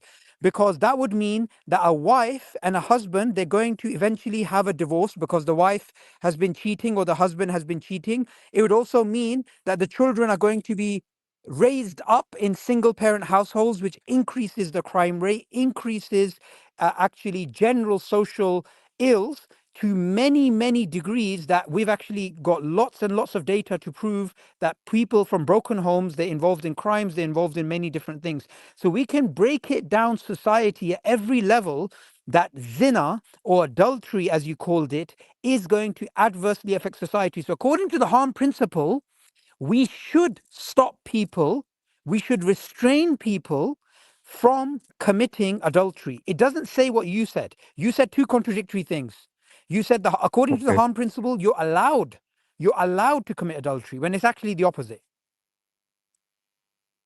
Okay. Okay. Then, but in I see many Are you atheist Indian? YouTubers. Are you Indian? Are you Indian? Can I ask you a question? Yes, I'm from India, but originally my grandparents were from Nepal. Okay, so let me be honest with you. A lot of Indians, they follow white people, right? And Alex O'Connor is obviously a white person, and they simply Yeah. mimic them, right? And mimicry is the best form of flattery without understanding what the hell they're talking about. So you simply followed Alex O'Connor or whoever it is simply because he's a white guy, right? Studied at Oxford, said a few things which sounded smart, and you decided to just copy him and come onto the stream. What I would advise you to do is understand you have your own brain. Nobody has a monopoly on thinking. You have the right to think for yourself. Stop copying people that you hear on YouTube without understanding what they're talking about. Think for yourself. And when you think for yourself, you realize there's none worthy of worship except one God. And all of these people that we've been speaking about, these prophets, these messengers, these are true prophets and messengers. What you're doing right now is something which is simply going to lead you to hellfire. You're not using your brain. You're not thinking. You're simply parroting. Are you a Buddhist because you actually thought about it and you came to the realization Buddhism's true? Or are you a Buddhist simply because of socialization? That's the No, question. no. Actually, I'm by birth Buddhist. Of course. Most Buddhists are Buddhist by birth. The same with Hindus, the same with Sikhs. But Islam is a religion that people are converting to all the time because it's a true religion. Okay, brother. Hashim, Mansur, I'll leave it to you guys, but I've said what I've said. I think our friend here, our guest here, needs to think for themselves rather than parroting things they hear in random videos. Yeah, I think that's the case. Yeah. I agree. I totally agree, man. I mean, You need Yohan, to know the meaning of the words you're using. That's extremely important. how old are you, Yeah. Yohan? Just out of curiosity, man. Because I am 19. 19. Okay, so you're still young, bro. You still have like, I mean, mashallah, you have the desire to want to be around these conversations and have these types of conversations. But I think Brother Subboor hit the nail on the head, man. You really have to take a moment to reflect on why you actually believe what you believe. And it's a fundamental question that I like to ask people is why, right? And it's easy to say what, it's a little bit tougher to say how, but it's very, very difficult to say why, you know? And when you reflect on that, I think you'll come to the conclusion by yourself, right? Don't just listen to what we're telling you, that Islam is indeed the truth, as it makes the most sense rationally. And then most importantly, it is from the only deity worthy of worship, which is Allah subhanahu wa ta'ala. So we're happy to invite we're happy to invite you to Islam. And if you have questions about it, we're happy to field those questions. But you've got to just remain sincere. Now, I think Subboor did a fantastic job of showing you that you really have no leg to stand on for your current beliefs, which was the key question of why do you believe what you believe? And the answer is, I don't know. I'm just following what someone else says. In the Qur'an, it tells us to do the exact opposite of what you're doing. It tells us to conduct our own due diligence. It tells us to reflect. It tells us to seek knowledge from proper sources. It tells us not to follow the religion of our forefathers, rather to come to our own conclusions by remaining sincere and by holding to the principalities of wanting the truth. So yeah, I mean, Jazakallah khair, Brother Muris, and it's very nice that you explained it that way. What I ask Yohan is, do you believe in God? I think that's a good question we can start off on. That's a fantastic spot. Yeah. So no, I don't believe, because my family they never cared about God. Like, we follow religion which is made by Buddha. So no God. I didn't think much about God like that from my childhood.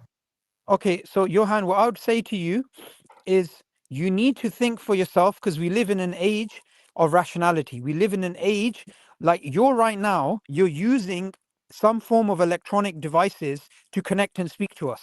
You're not going to say to us, my great, great, great grandfathers, they never had this technology, so I'm not using it. So you embrace technology, you embrace rationality. So likewise, the very device that you're holding, this was designed, it was made by somebody, but your brain, which is a product of immense complexity, that brain itself needs an explanation. And that explanation is best explained by a designer, by a creator. It's a very simple argument. Can something come from nothing? No. Can design come from nothing? No. Design needs a designer. So belief in God is very rational and very natural. No, but see, that thing is that if I follow Buddha and be a very good person in this earth, then why should I follow a God? Like, because what you're doing. Because sorry, Brother Morris, I cut you off. Take it. The reason why is because you have to follow the truth. How do you know Buddhism's true? You have no evidence. Just because you were born in it doesn't mean it's true. So you have to look for what is true. And what is true is something that's going to be in line with rationality. Now, if Buddhism teaches there's no God, then you should not follow Buddhism, because it makes sense that behind design, there's a designer. Why do you follow a religion of your parents or your grandparents or whoever, or society? Why not think for yourself and then come to the truth, and also invite your parents to the truth and invite your society to the truth? Because right now you think it's fine, right? However, if you pass away and you go back to God and God says to you, why didn't you think for yourself? Why didn't you ponder? Why didn't you use the brain that I gave you? Use your brain to go to school, you use your brain to study, to earn money, right? To have social relationships. But when it comes to religion, when it comes to God, you switched off your brain. So that's not right, is it? You should use your brain. And I want to ask you a simple question. Is there design behind the biological world, the things that we are? Do you think there's design behind this? I am not sure. I'm yet researching about those arguments, so I can't share about anything like that. You give us your perspective, my friend. You tell us How is it that the brain, which is so incredibly complex with its countless links, the way that the brain actually works, the way that memory is recalled, the way that we are able to actually store memories and retrieve memories and process, and all of the amazing architecture of the brain. Where does this come from? Does it come from chance or does it come from a designer? That's the question. There's only two possibilities. It come from evolution. Many people say like that. Like when you are a child, your brain is small. It slowly biologically evolves time to time. They Okay, say. hold on. Even So when let me go even easy on him, bud. Let me go easy on him. yeah, So, even when you're a baby, my friend, your brain is Yes. still very complex. Even when you're a cell, when you just start life, when you're one cell, you're still very, very complex. So it doesn't matter whether you're an adult or you're a baby, you still need an explanation for that. And the best explanation is God as the designer. Yes, but Yohan, if still I agree, but what benefit it give in my current life? Like in my current life, I can do good work and be a good person even without following God. So, what is the extra benefit that I get? That Yohan, I want to know. Yohan, Okay. you Yeah. keep saying Yes. good person, you keep saying these things, but you don't actually have a way to determine good, which is true. The way that you're determining good is by blind belief in what your parents taught you. You don't understand the actual path of Buddhism, and that was gathered from your conversation with Brother Hashim. You are just accepting something to be true, and then you're crafting your own way of being good, and then you're accepting that to be true. So we're trying to show you that that's not the way, that there is a better way and that there is a best way. And we're inviting you to the best way, which is from a divine source. You saying that there is no God, you saying that evolution determined things, you saying you're saying all these things with such certainty, but they're blind beliefs which you have no evidences for to back up your beliefs. Do you understand? Yeah, I understand because by my main focus doesn't rely on how we are created, how universe is created. I didn't give much focus on that. My main focus is the current life, like how I can do my best in this current life, Wonderful, help wonderful. others. So Islam gives you the playbook on how you are going to do the best in this life, not only for this Yes. life, but for the afterlife as well. Now, when you say that you're focusing your way, I'm telling you right now, because you have no evidences for it being true, and because you're accepting it blindly to be true, that you are just following your whims and desires, and you think you're doing the best. And we're telling you that your thought is betraying you because you have no evidences to believe what you believe. You just simply believe it. So, for example, if I were to tell you right now that I have a book of potato and it's from God and it's telling me to stand on 1 foot for 5 minutes a day, you would think I'm crazy, but I would think I'm doing good. Do you understand?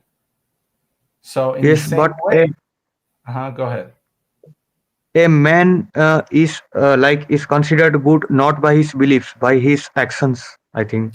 Right. So if So you go along that route, then you have to understand what is judging the action that's being conducted.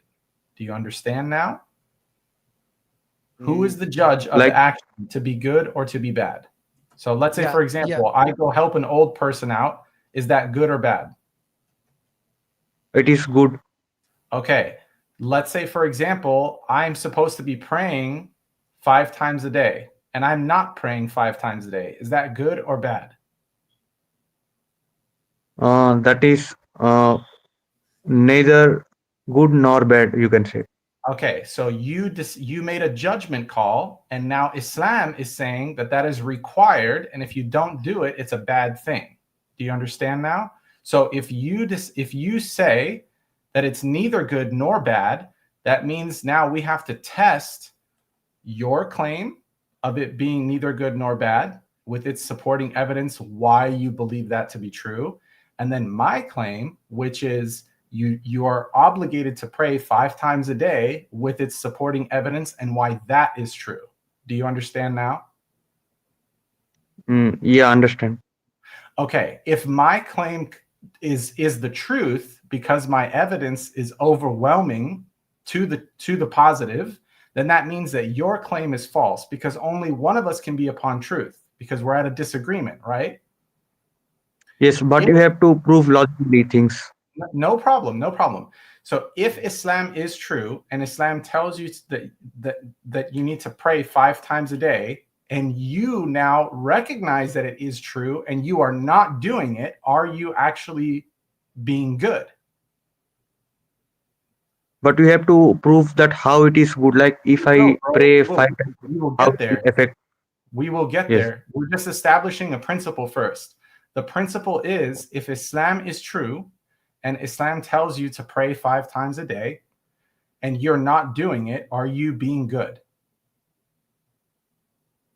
No, but I never asked you to prove Islam is true. I'm asking that what Islam teaches to do on day-to-day basis, like in this current life. If you can prove that too, so then why do you yes. think I gave you the example of praying 5 times a day? Because Islam is telling you to pray 5 times a day as a day-to-day, everyday example. Now, what that does for you is it gives you a Yes. spiritual connection to your creator, and it gives you structure on how to live your life every single day, because you're going to be structuring your day around your 5 daily prayers, and you're going to have to you're going to have a meeting with your creator 5 times a day. So you can't be doing certain things like partying at night when you have to get up in the morning knowing that you have to pray Fajr. You understand?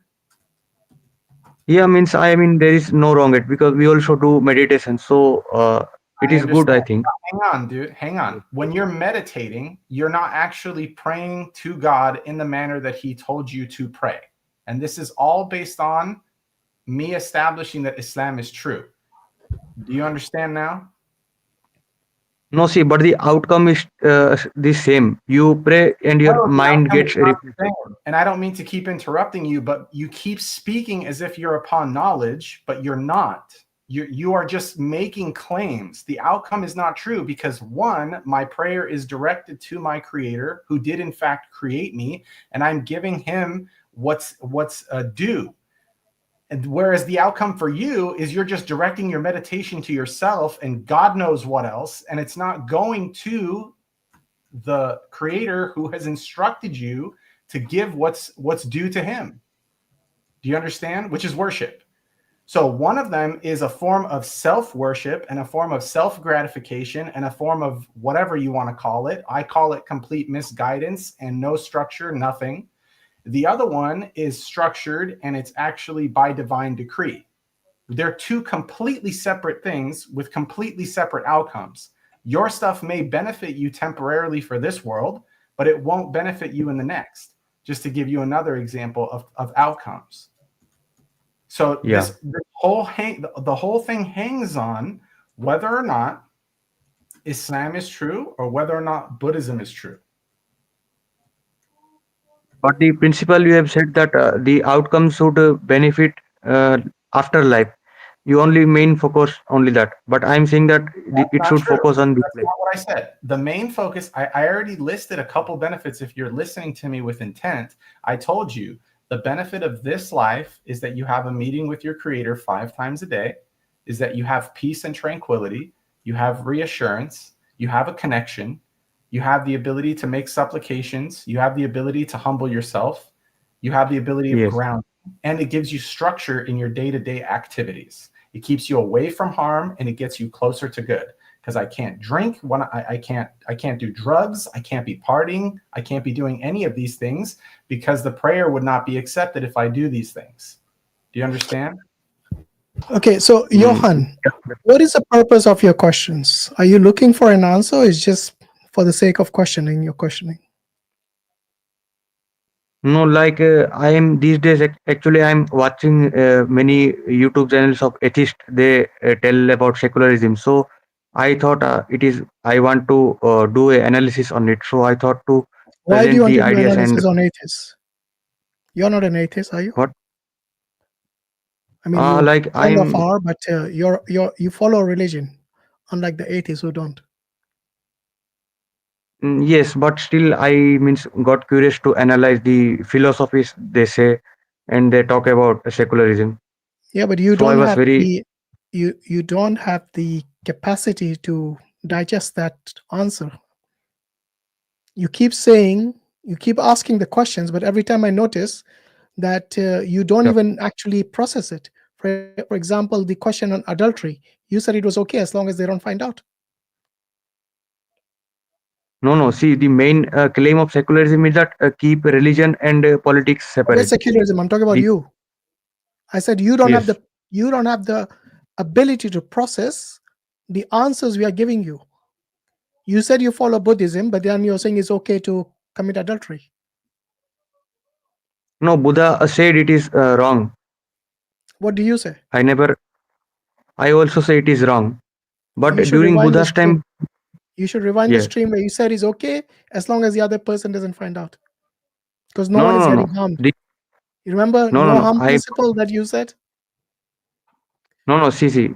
Let me again rephrase it. Like, I say that adultery is a bad thing. But during Buddha's time also, there are several people who committed adultery, but the king didn't punish them. I said this one. I did this point. Like, every bad thing shouldn't be punished from my perspective. Okay, so you're saying now adultery is wrong. Yes, wrong, but should not be punished. Okay, so for example, you're saying not punish means they'll continue doing the adultery. What's wrong with that? Because there's no punishment for that. So they'll continue doing it. What are you going to do as a Buddhist? I can tell them that it is not a good thing. You can tell them 100 times, they'll continue because there's no deterrent, there's no punishment. It is like, for example, somebody puts up a speeding camera, yeah? But Yes. the camera doesn't work. Is that going to be a deterrent for anyone when they realize the camera doesn't work? No, it's not. They're going to speed by it. Do you see what I mean? No, but I will say them that if according to law of karma, in next life you will get bad punishment. Bro, They're what atheists. They're karma? What secular. next life, dude? According to your secular philosophy, it doesn't work because they don't believe in God like you, maybe, and they don't believe in karma. No, but why do you think they believe in karma? Why did you assume that? I'm saying it from a Buddhist perspective that Okay. it is bad for next life. So you're saying from a Buddhist perspective, it is now bad. Okay. Yes. So your no harm principle doesn't apply anymore. Yes, you can say. You see, I've made a U-turn again. Anyway, I think we have answered most of your questions. So give other people a chance. So until next time, you take care. Yeah. Okay, brother. Thanks. Can I sorry, Hashim, can I just add one Yeah, thing go to our friend Yohan? What I would say to you is ultimately, even if you're a Buddhist, you're a Muslim, we all believe truth is the most important thing. So find out if there is a God, whether that is true or not. And if it is true, then whatever God says is best. That's the way that you should live. And that's what Brother Muris was saying. Now, you said, how do you benefit? The benefit is God says in the Qur'an that whoever remembers him will have peace in their heart. Whoever turns away from God will have a depressed life. And the happiest people are the one closest to God. So that's my message to you. See you later. Okay, brother. Thanks. Okay. Bye-bye.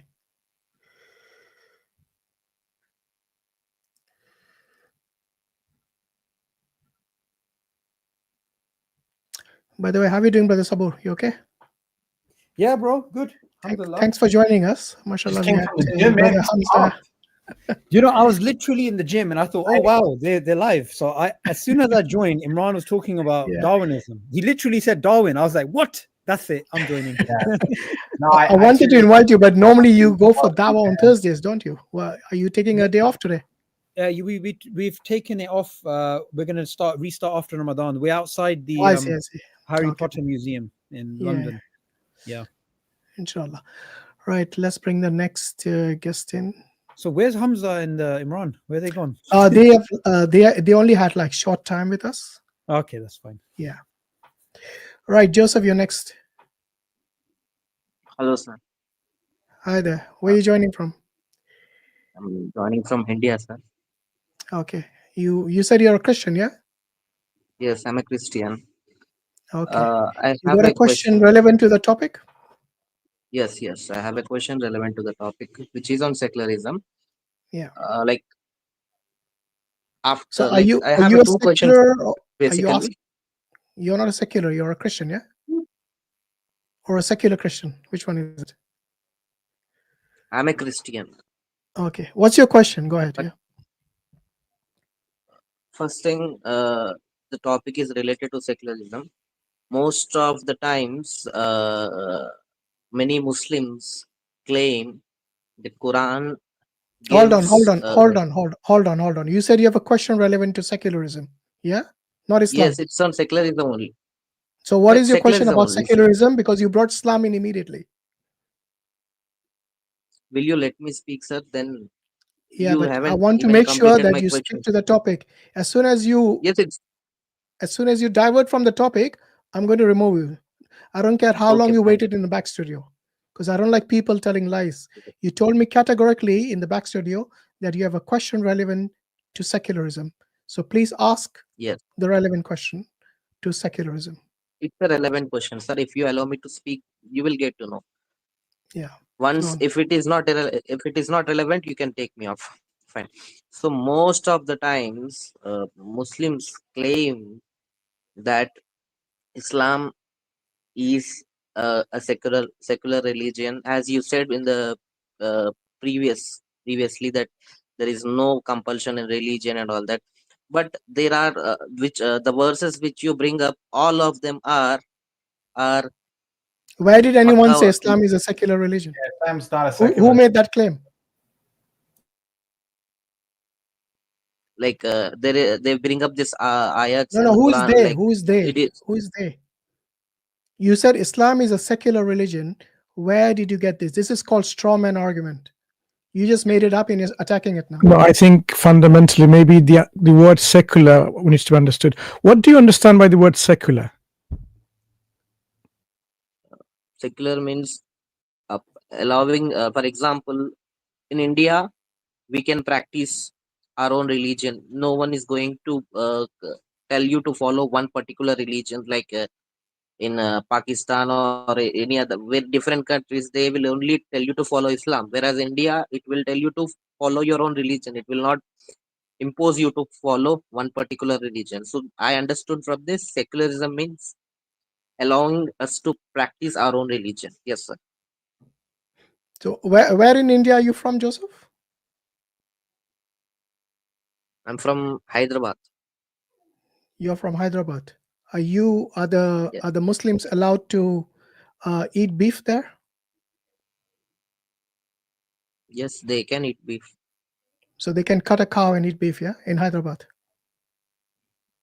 They can cut a cow. I cannot say, but there What are do you mean some you cannot restaurants say? Do you where know or you don't know? Because it is there are some banned. restaurants where you It's can banned. It is eat not. beef. No. Not some. It is banned in Hyderabad.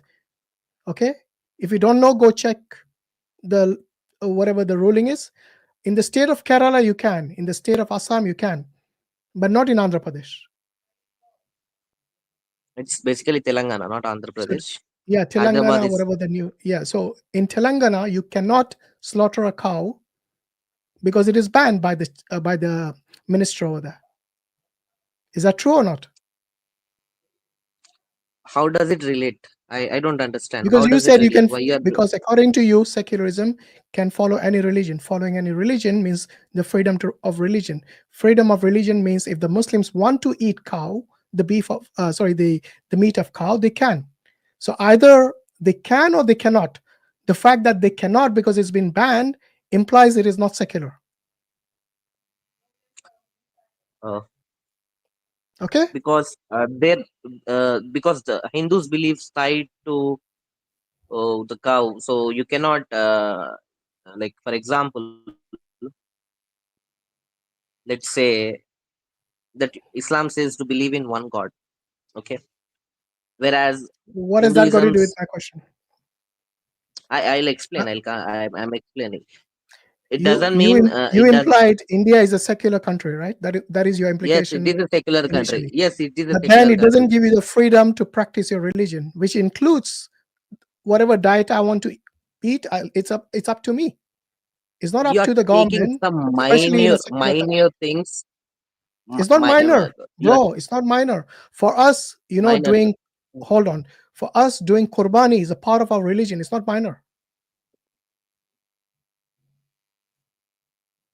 So make up your mind. Is India secular or it enforces its Hindutva laws? Which one is it? If you put in percentage wise, more than 50% this is secular Forget compared about to percentage. other. I'm talking about complete freedom, which is what a secular country would normally give. Yeah, of course, with some restrictions. But the freedom to that is the practice your case, religion is something which is already in the Constitution of India. To freely practice and propagate your religion is an integral part of the Indian Constitution. But the fact that your state banned it, because every regional state has their own, internal laws, but they actually are against the Constitution of India. So they're not really secular, are they? You need to admit this. but you also admitted that some parts of the states, like for example Kerala, they are also they didn't ban. Which is a minority. So from the majority of the states in India is banned. compared to other countries, at least India is allowing us. Wait. Stick to one topic. Don't go all over the place. How did this go to a nationalistic? Exactly. I've already proved to you that India is not a secular country, which you earlier said it was. So I've already proved you wrong. What is your next question with regard to secularism? Okay, so by the way, Muslims don't question, claim they are secular. Okay, don't make this statement next time. Secular, for us, our law is the law that comes from Allah and the Rasul. The Qur'an and the Sunnah is our law. We are not secular. Yes, if a particular country follows a secular kind of government, that's up to them. But it doesn't mean that is what the Muslims agree upon. There's a difference between what the ruler follows and what the majority of the Muslims follow as their religion. So if you're talking from a theological perspective, for Muslims, the law is always the law of Allah and the Rasul Sallallahu Alaihi Wasallam. Okay? There's a difference between what the governments do and what an individual Muslim follows as basically his Sharia. Do you understand? Okay. But I have one, okay, I'm sorry about this. I have one question in my mind which is related to the morality which is in the Quran. I was just wanted to ask. So that is not to just do with one secular. question. Hold on, Joseph, hold on. That's not to do with secularism. You promise you're going to stick to the topic, so I assume you do that. Yeah, if you want to ask a question, look, if if you want to ask a question about the Quran, we have an open Q&A next Thursday. You're more than welcome to ask any question on Islam. So it's not like I'm not allowing you. It's just that this topic is about secularism. So I'm asking everyone, including the Muslims, to stick to the topic. Just allow me to ask this one question and then I'm going to leave. Come next Thursday, I will allow you. So I just wanted to say something. I'm looking at the private chat right now. And Joseph, you were clear on what question you were going to ask. And now you've come and then you're like, let me ask another question. Exactly. That shows that you're actually disingenuous. It actually shows disrespect to the other people that have been waiting that actually have questions on secularism. So I would ask you to please consider how you conduct yourself when you come on these streams, because we are giving you a platform to speak and you're simply trying to deceive us, right? So what I want you to realize is we believe in the Quran. We believe secularism is false. We do each stream for a particular topic so we can remain focused, right? So if you're not going to do that, the next time we're simply going to ignore you. All right, Joseph, just keep your word next time. As a Christian, you should know this, okay? How important it is to speak the truth and keep your word. Like I said, you can ask next Thursday, we're going to be doing an open Q&A. You're more than welcome to ask them. All right, you take care. Yeah, bye-bye. All right, Moha, you're next.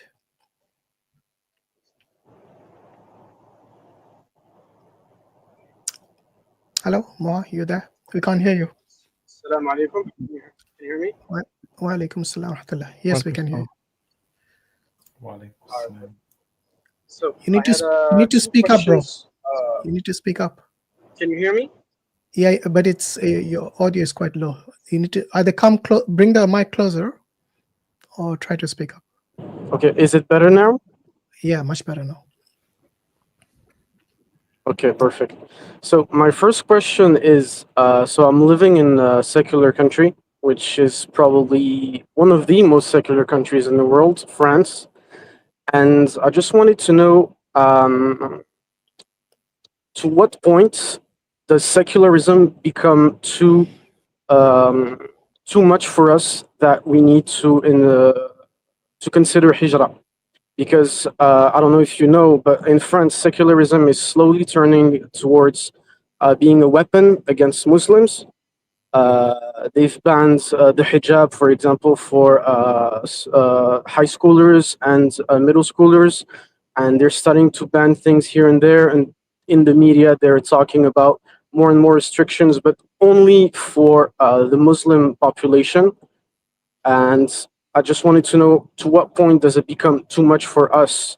And at what point should we start thinking about moving to either a less secular country or a Muslim country? I think you should know that, right? Are you allowed to practice your religion? Your obligatory, whatever the obligations are? Oh, did he leave? It's just Yeah, dropped. I just think, there's a lot of people that want to join the stream, and we're here to smash secularism from an intellectual perspective. These are questions related to the scholarly class, if you like.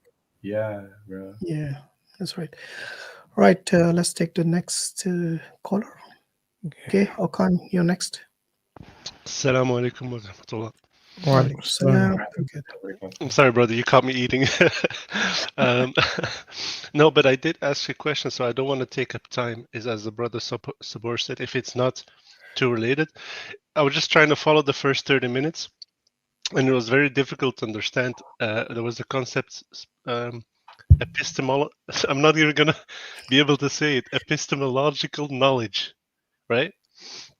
And I just wanted to see if some clarification on this, because if I'm going to dissect the 30 minutes, it's going to take me a really long time. So I was thinking. So you're coming to understand. Sorry, you want to know the meaning of the term epistemology? Maybe, yeah, but because Muris afterwards, put it like really shortly, but I couldn't make the connection, so I thought, I see. I try my luck. You want Muris to repeat? That's okay.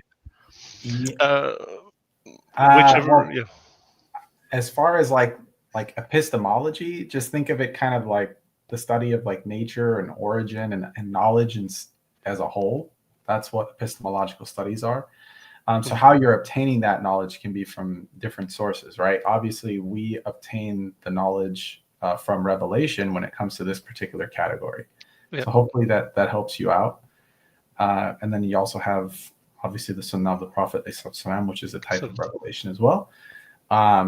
And in regards to bridging the gap, there was only one. I think I touched up on like 2 or 3 of them, but he said a lot. Yeah. Like, those were just my key takeaways from the things that he had said. But consider how they're obtaining the roots of their knowledge. So the way that they're obtaining it is basically through personal experience, or what they would categorize as some form of objectivity from like a collective whole. So like everybody's kind of like a stakeholder in existence, and everybody has this opinion in what they want their stake to existence to be. And what I had said was, if one person is upon knowledge and another person is a layman's, then they have an equal stake in accordance to their worldview, which is extremely problematic. So that's what's happening right now in most democratic places, where you have a person who just has no idea about politics, but they have the same voting power as you. Oh, that's interesting. I was thinking that's what was one of my. Sorry, go on. Yeah. So that's basically it, and that is a fundamentally flawed way of thinking about things. And how I bridged that was, everybody thinks that they're entitled to an opinion, when the majority of people really should just really stay quiet, simply because they don't have enough knowledge to propel their opinion forward to the point where it actually matters. The issue with it is you're relying on the other person to be good, like of good character, and thinking that they're going to think for the best of everybody. But that's not the case. And that's where he was starting to bring in things with like power, control. And one of the examples that I wanted to mention that I couldn't mention is actually what you're seeing happen in real time here in the United States. So back in the old days, when there was like war times, I'm talking about like the 1800s, and probably even many times earlier than that. A lot of the times the people that were in power would capture a position just to burn it down. So they don't want the responsibility of maintaining that particular thing, like a fort or like a stronghold, right? What they would do is they would just acquire it by either purchasing it or bartering for it or conducting some type of an exchange. And then they would just burn it down to the ground, because that would be the closest thing in proximity that could threaten their existence or that could threaten whatever their mission is. Yeah. You know what I'm saying? So what's happening right now in the US is you have people in positions of power, right, that are claiming like, oh, there's all this corruption that was going on, when they themselves are the corruption spreaders. And then they're going in there and just saying, we need to burn this thing down to the ground because it's threatening their very own, you know what I'm saying? So you're literally seeing it happen in modern times. Sorry, Brother Morris, I'm just cutting you off. Brothers, I just need to jump into a meeting. May Allah bless you guys. It was fun. I mean, bro, come on That's back. okay. Barakallah feek, brother Subboor. Jazakallah khair for coming to us. So yeah, hopefully that helps kind of bridge a little bit of what he was saying. And you know, then he broke it down into, like, obviously he was talking about groups, he was talking about the impacts, he was talking about the individualities and how we got to where we are today. But the reality is they have no basis for thinking the way that they think. They just think they have a basis, which is in itself a wrong thought. Right. No, that's exactly true. But it touches on so many different subjects that I mean, you could probably go on for so long. It's intertwined in everything. Absolutely. Right. Yeah. Exactly. Their existence. Exactly. So that was interesting. I just wanted to hear your thought. But Jazakallah khair again for the clear answer. Inshallah, I will see you guys again next time. And have a fun stream. Assalamu alaikum wa rahmatullah. Right, looks like this person, Moha, is back. Moha, are you there? Yeah, can you hear me?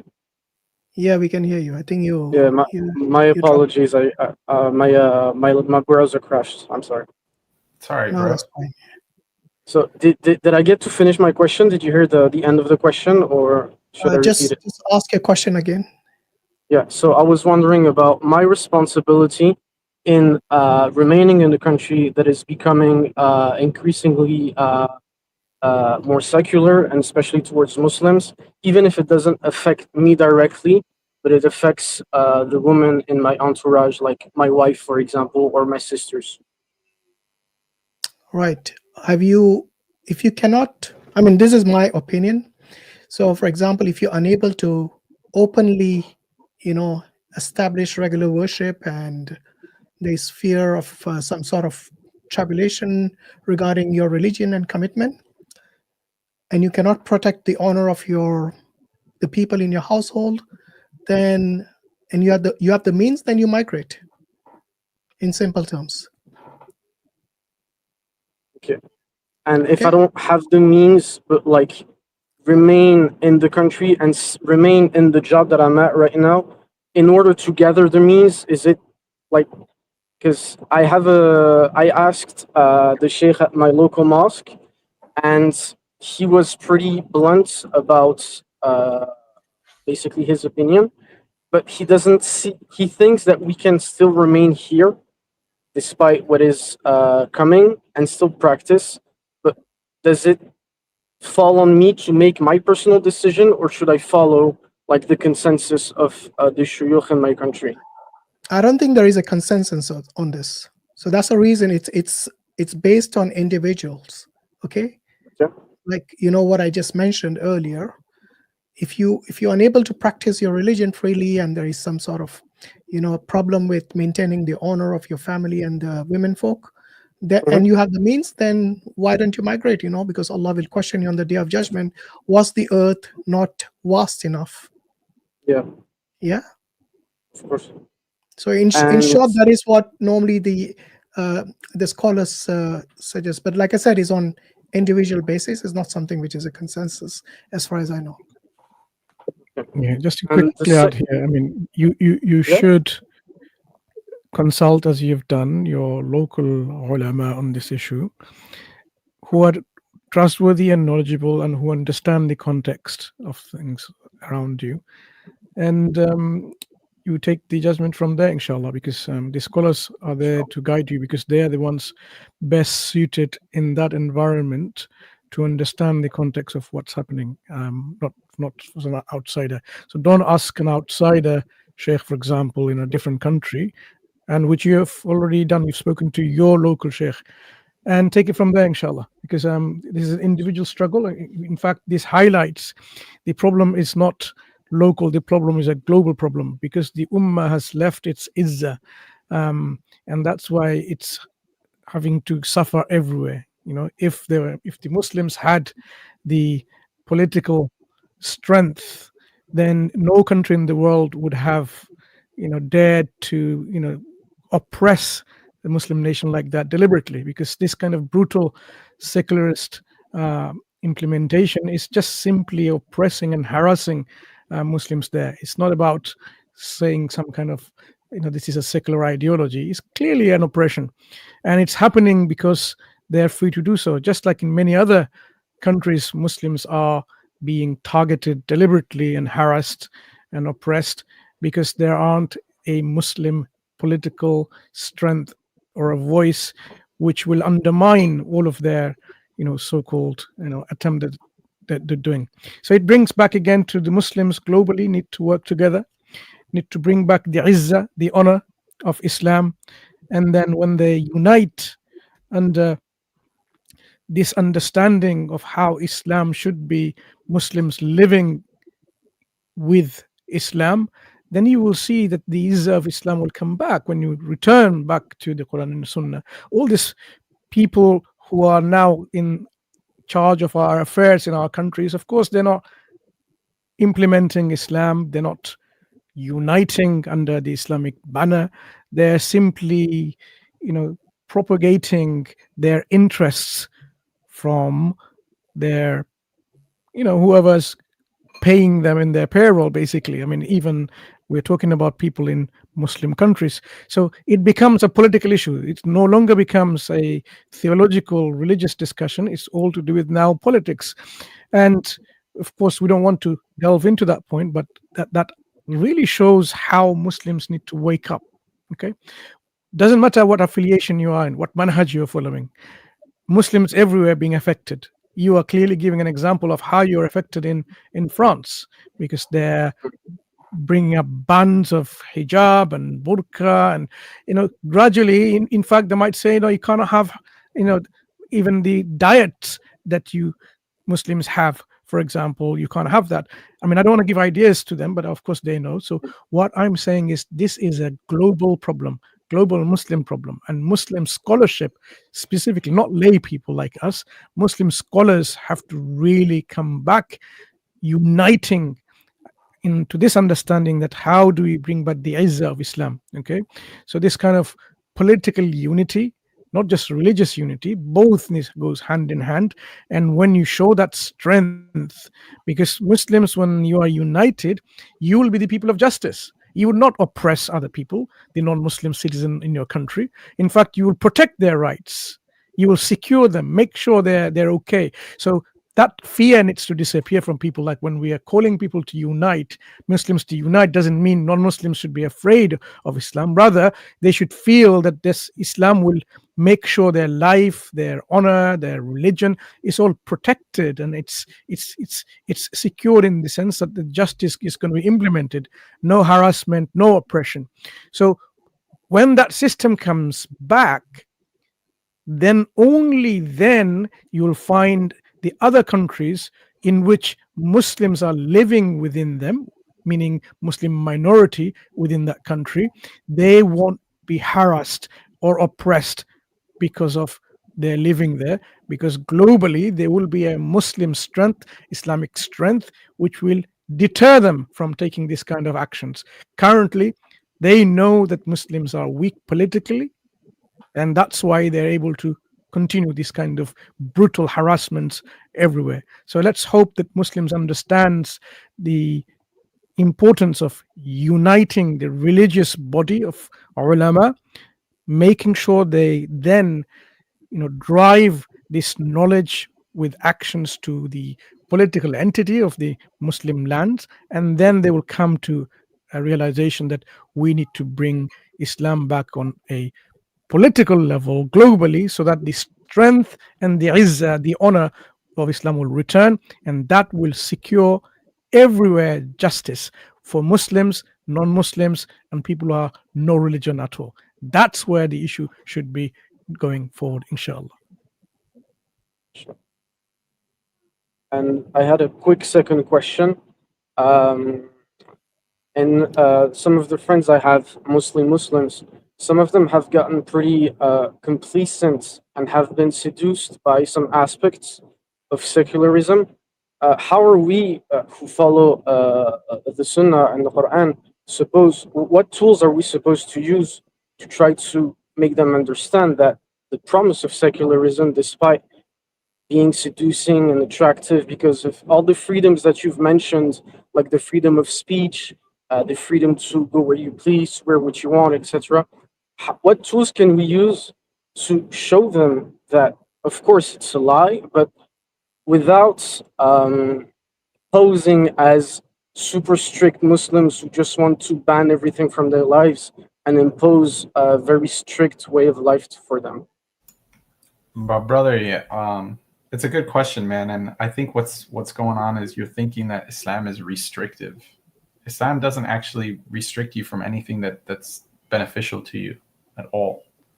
So when you're asking, like, what are we supposed to do? You're actually just supposed to follow the Qur'an and Sunnah. These are the two best tools that you have. And the way that you do that is through proper camaraderie and community. If they're out there hanging out with people that are non-Muslims and they're around, the things that they're not supposed to be around, such as things that'll tempt you into, going astray, then that's an issue, right?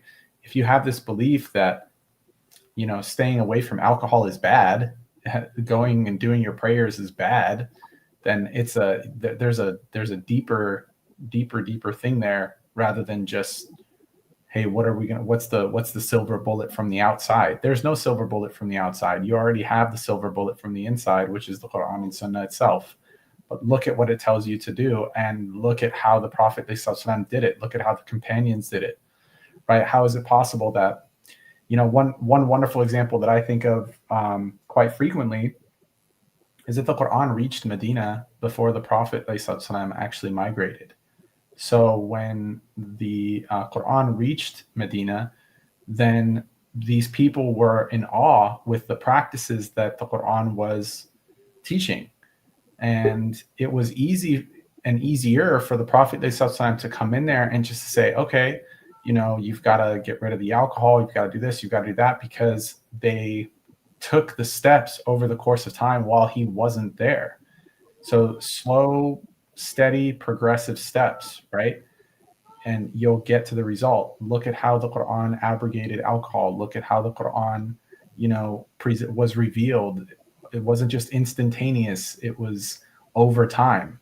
So they have to start making these applications to their life in small, dedicated steps. Ask them, how is their prayer? Ask them, how's their recitation of Qur'an? If they're not praying 5 times a day, then you have your answer. They've stepped, 1 foot here, 1 foot there, like 1 foot in, 1 foot out. You can't do that, man. Islam, alhamdulillah, it's a full commitment, So the way that you can help them is by saying, hey, instead of going here on whatever day, let's go to the masjid together. Let's go play sports together. Let's go do this. Let's go do that, so that they're around positivity all the time. and they see that they don't need anything other than what Islam has to offer. So it's a mindset, man. Okay, Brother Mo, I hope that answers your question. Yeah. Jazakallah khair. Assalamu alaikum. Wa alaikum salam. Right, so all those people in the private chat saying, take me, we are taking people in the order they join. So please do not rush us and do not spam in the private chat. Thank you. Right, Forrest, you're next. Good evening. Hi there. Hey, how's it going? Hi, I missed the earlier part of the stream, but I just wanted to, give my sort of defense of secularism as I understand it. So, sorry, where are you calling from? I'm calling from England. Okay, and you? No, I don't know. I've not been to Speaker's Corner. No worries. Yeah. So, what's your background? What's your ideology? I guess I'm just broadly agnostic. Like my family was never religious, basically. Okay. Well, what about you? You're just in between.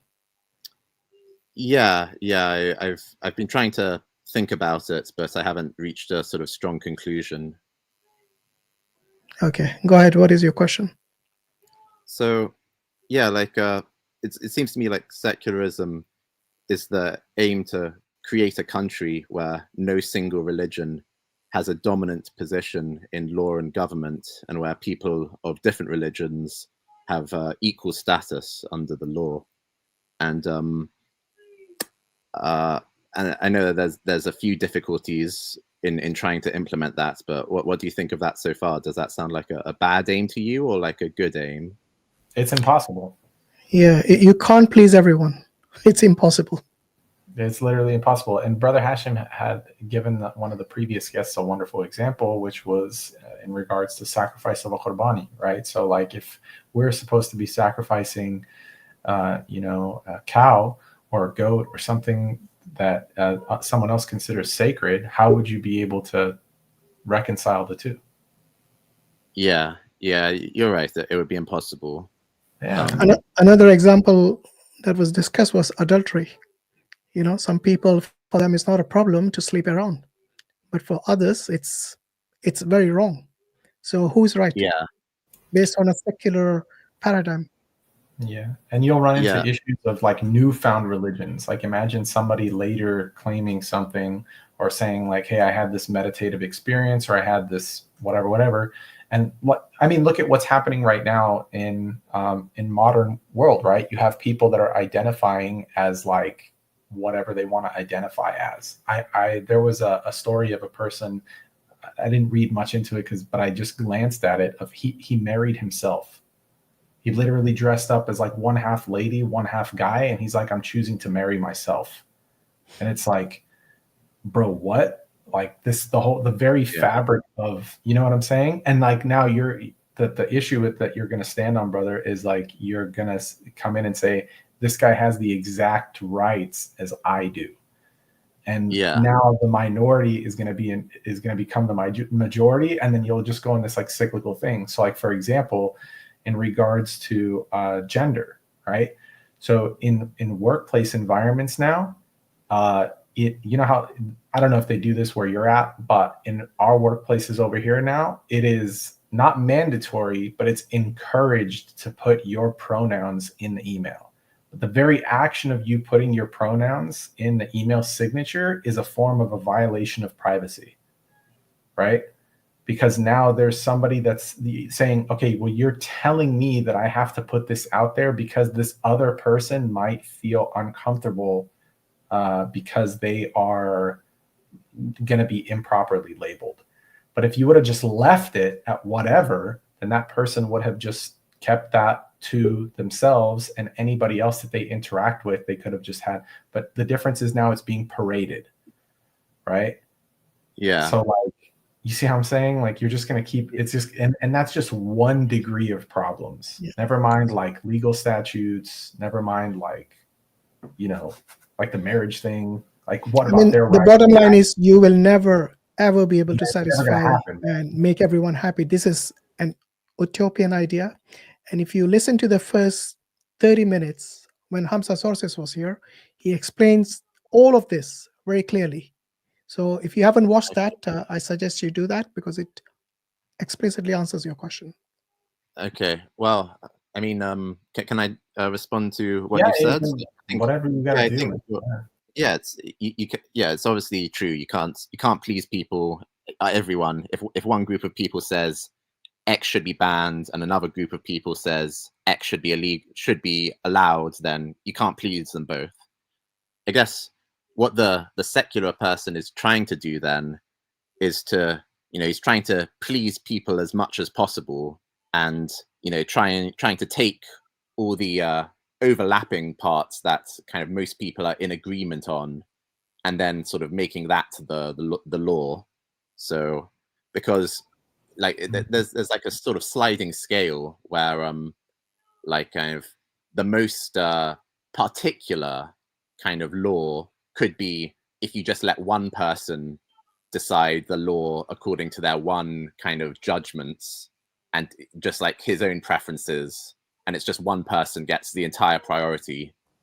And but then you could like go away from that end of the spectrum, and you could try and have a spectrum where like you take into account more and more people's preferences and ideas for how the law should be, and then you could try and like get as much agreement as possible. Like, don't you think that sounds like at least better than the alternative of having just one person decide everything? Yeah, it still won't work. So there's two things. One is you're built on a false premise that it's one person trying to decide everything, and that one person is not a divine, like obviously not, I'm not going to say divine person, but I'm going to say a divine, a deity, right? So our position is that this is all coming from a divine source. So that's the best possible way.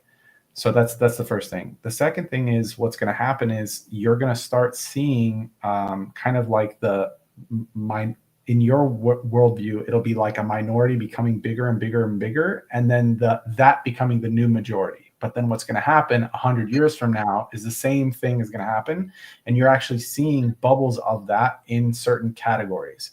So like, for example, the United States is considered a predominantly Christian nation, right? However, the secular atheist and the secularism has now overtaken portions of it.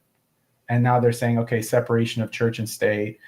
We need to have this, the whole idea of evolution needs to be taught in school, whereas religious theology is not taught in school, right? At one point in time, it wasn't like that. So you have seen the religious portion get completely pushed out of an educational system, and now it's an electorate. So like you can have an elective if you want to study theology, whereas before it was this was part of the curriculum. You see what I'm saying? So you're going to run into massive complications, because what's going to happen is the minority is going to change to like a majority, and then now the new minority is going to be hurt by the overwhelming majority, and it's just going to keep being this cyclical thing, and there's never going to be like an optimal middle ground. And we're trying to tell you that from our position, from the Islamic position, that's already been determined for you on what is best. And if you follow what is divinely revealed, you're going to have the best possible outcome under all circumstances, not only in this life, but in the next. So to kind of, I'm going to conclude with this, and I'll let the other brothers jump in. But one thing that you're doing is you're looking at something purely from just today's existence and not accounting for a hereafter. So if these people that come into the picture that are, say, non-religious secularists or agnostic like yourself that are just on this journey, your mind can change, right? So you're on this path where right now you don't have sufficient evidence for what's to come, because you're still wherever you are on your journey. But then let's say 10 years from now, you find that Islam is true and you accept Islam to be true. You're going to now reflect back and go, dang, I was a complete buffoon for 10 years, and the damage that I caused by propagating something that wasn't the truth, I feel guilty for, and there's going to be a reverberating effect to it. And we're trying to tell you, don't make a commitment to something, right, such as secularism, until you actually explore the facets of Islam and what Islam has to offer. And if you realize that there's going to be a hereafter, then your consequences are not just going to be for today, but there's going to be a consequence for what's to come, not only generationally, but when you pass away. And it's important to look at things holistically. So when a lot of these guys are looking at the problem, they're looking at what's going to happen within my lifetime, and then they're going to pass away, and then it's someone else's problem. And that shouldn't be the way. And Islam tells us that that's not the way, that you have a lot to account for, not only for the next generation to come, for them to have a preservation of a good life, you know, and the right to truth, and the right for things that are considered sacred to remain sacred, and so on and so on and so on. So hopefully that helps, bro. If anybody else wants to jump in, you're welcome to. No, it's okay. All right, Forrest, you okay with that? Well, I understand what Muris has said, but like, I guess it comes to like a fundamental question of governance, which is like kind of, if you have different people living in society and they think that different things are right, then, you know, what should you do? Because like, if we could all agree that one religion was right, then that would make things a bit easier.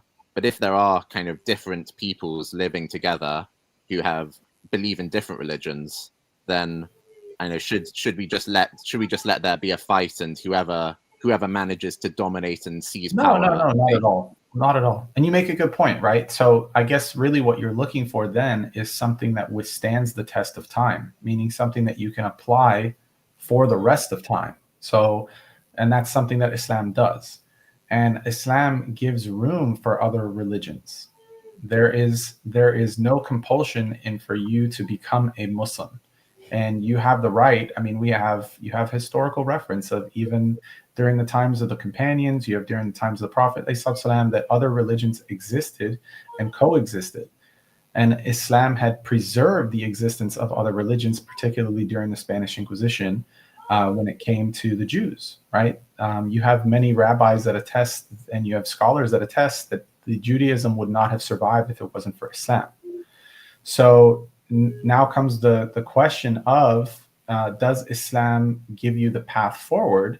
Meaning, does it withstand the test of time, or is there going to be some type of like a drastic kind of governance change? And the answer is it does withstand the test of time, because it is from a divine source, and it's supposed to take that. That is what Allah subhanahu wa ta'ala is telling you, that this is the path from now. There won't be any more messengers in the future, and this is the message that you need to follow. So I think what's going on is maybe you might think that that, you know, hey, we're just going to throw a bunch of swords in the mix, and whoever is last standing is that's got to be where the truth is at. That's not the case, right? It's Islam. There's methods before war. You have diplomacy, you have trade, you have, you know, an exchange of knowledge and dialogue. It's more than just, hey, let's just go, you know, grab our torch and pitchforks and just go wreak havoc. That's not the case. But in that case, Muris, like, it sounds like then before war, you have something a little bit similar to secularism, if we're kind of, you know, discussing things and we're not using force on each other, like, even though we disagree on what religion is correct, kind of, you know, doesn't that sound a little bit like secularism to you? No, it doesn't, because you have a governing principality, you have a governing agency, and it's falling under the governance of a non-secular agency, right? So, for example, and this is one of the beauties of Islam, is like I said, it leaves room and gives time for people to accept, right? So if you don't accept, then there's consequences to this non-acceptance, right? So one of the are you referring to democracy first? Is that what you're trying to imply? I think you're trying to use the term secularism, but you're actually implying a democratic rule. Is that what you're saying? Yes, some of the things I've said definitely apply more to democracy for sure. Okay, so in a democracy, let's say you got a two-system party like the US. Whoever wins the election, okay, that's going to be the dominant group, and they're going to imply their rules. So the party that lost, they might have a completely set of rules to the party that won. So even in a secular society, under democracy, it is always the dominant party that's going to impose the rules. Do you agree with that? Yes, I agree with that. Okay, so it's not exactly, appeasing everyone. There's always people bound, even in it doesn't matter what system you follow of democracy, whatever version of it. People are always going to be, unhappy. There is going to be an element of people in there who are going to be unhappy with whoever the ruler is. So, like I said, they say it's impossible to please everyone. So I don't know why you think a secular democratic rule or governance is the best form, because it actually goes against what you're actually asking for. Yeah, it's like so yeah, like I agree, you can't please everyone, but I guess democracy and secularism. No, not only that. One party dominates. That's the other key factor which I clearly stated in this, because you said one person is the one making the rule. Actually, in a Sharia, we actually have a shura. So the leader of the Muslims, the Amir, the Khalif, he takes advice from them. It's not just one person and he can do what he feels like. That is an incorrect understanding of the Islamic Caliphate. My mistake. But sorry. Yeah, I guess like you said, kind of the winner of the election kind of gets to dominate. But I guess you have to. The aim of the election is to try and represent the wishes of the greatest number of people, and so try and make sure that most people kind of have their wishes and preferences taken into account. Yeah, but that most people could be like 1% more. You see what I mean?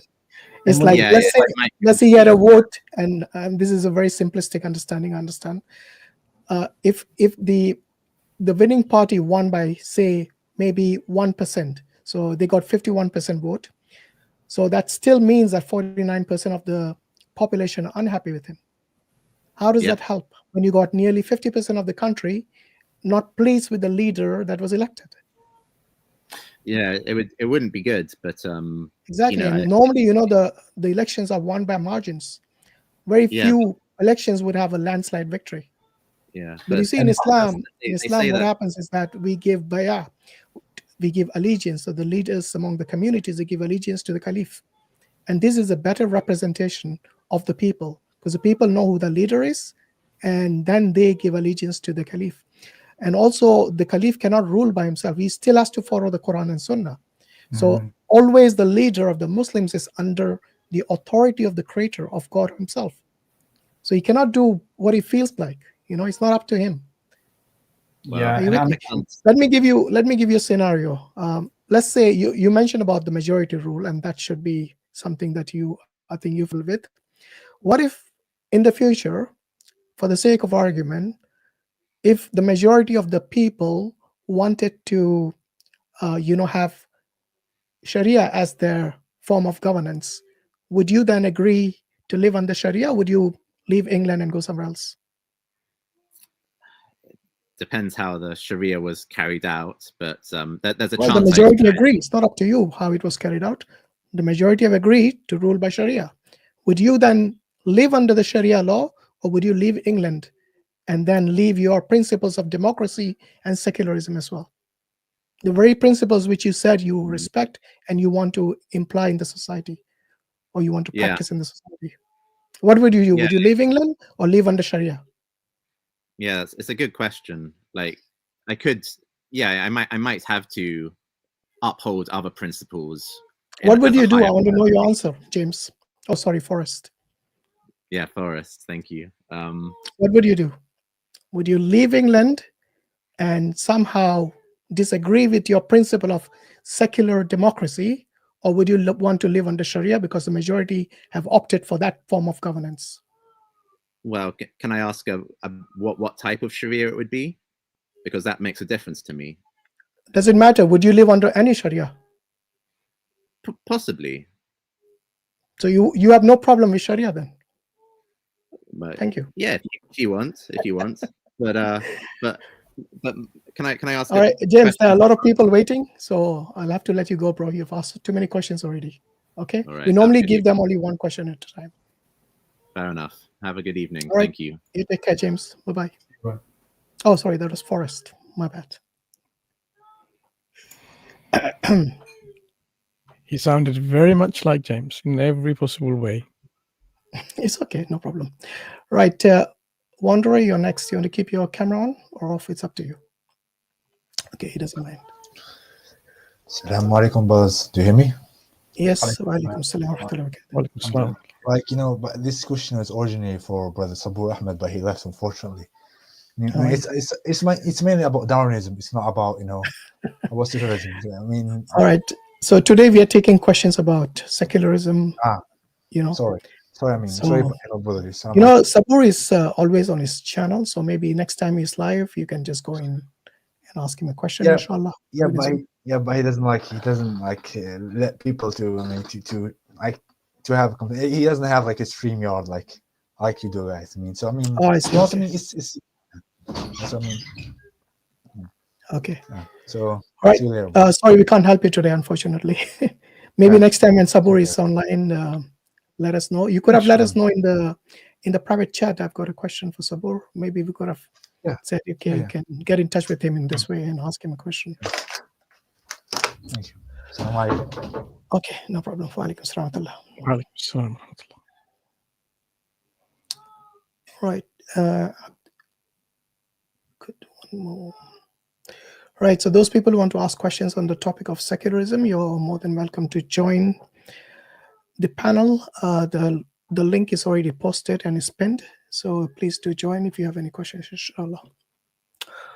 All right, Abdurrahman, you're next. You need to unmute yourself.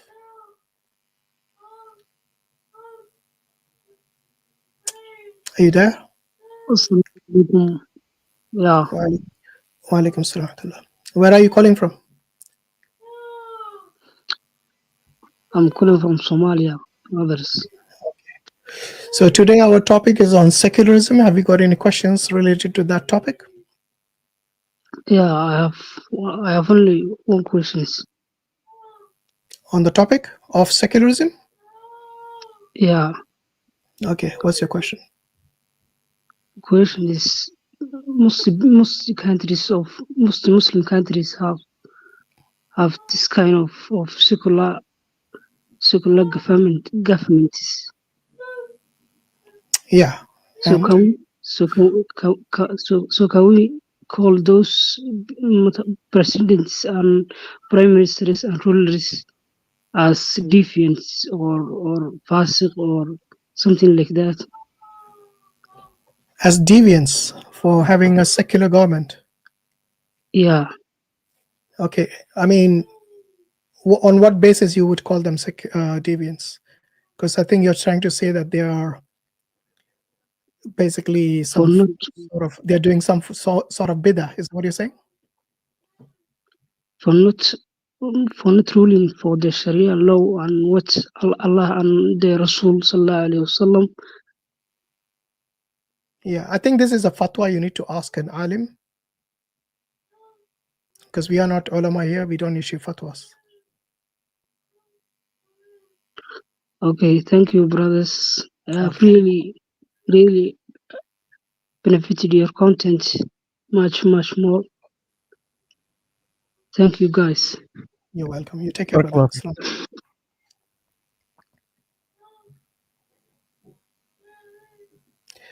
Right. Naym, you're next. Assalamu alaikum, brothers. Wa alaikum salam wa rahmatullah. All right. I just want to know, because some my colleagues, they are Italian, so they're Christian, and they're not really Christian because they don't believe so much in religion, but they are secular. So sometime they was asking me about the better way to live secularism, like the guy before who was asking about the better way to live in a society. It will be secular society because you will have much more freedom or stuff like that. But I'll try many times to show them the inconsistency on their argument and all the problems, like if you want to appease everyone, you ended up to not appease no one and stuff like that. What will be the suggestion? Can you give me some more maybe argument or ideas to present Islamic case better? Yeah, why don't you show them this stream, especially the first half hour? Absolutely. Where brother Hamza covers it very nicely. If your Italian friends understand English, it shouldn't be a problem. Yeah, Because these kind of things, you can't just say it in a sentence or a paragraph to explain it. Sometimes it depends on the individual. What is the objections, or what are the contentions they have or do they even understand what Islamic Sharia means? What does it mean to be ruled by the hukam of Allah and the Rasul Sallallahu Alaihi Wasallam? Because sometimes you need to explain normally that. they have a lot of misconception because about Exactly, yeah. That's what I'm saying. So first you need to remove those misconceptions about the very terms they're using, the idea of what Islam requires of them and so on. So why don't you invite them to our stream? Maybe we could have a dialogue with them. Okay, inshallah, because they don't speak English so much. So, inshallah, I will tell them and let's see if I can ask them to come over here one time. Inshallah, yeah. Maybe Next time, I will be when translating them in a live stream. Inshallah, no, let's see. we have Sheikh Ibn Hazm, mashallah. He knows a bit of Italian, so maybe he can help them directly. So maybe he can join. Inshallah. They can join, or maybe they can take his contact, and he can give them advice privately, inshallah. All right, inshallah. Thank you so much, brothers. You're welcome. You keep up your good work. To brother Mansur as well. Assalamu alaikum, Baijan. Walaikum salam. Walaikum salam. Allah Hafiz. Allah Hafiz. Right, Nabeel. Assalamu alaikum. Walaikum salam. First of all, it's an honor to be here, and I've been trying to reach you guys in different streams, but Alhamdulillah, I've got you people now. And first of all, where are you calling from, brother Nabeel? I'm sorry, I'm calling from Pakistan, Lahore. Okay, yeah. Okay, welcome. Yeah, you got a question on the topic? First of all, I want to thank you, Mr. Mansur, brother.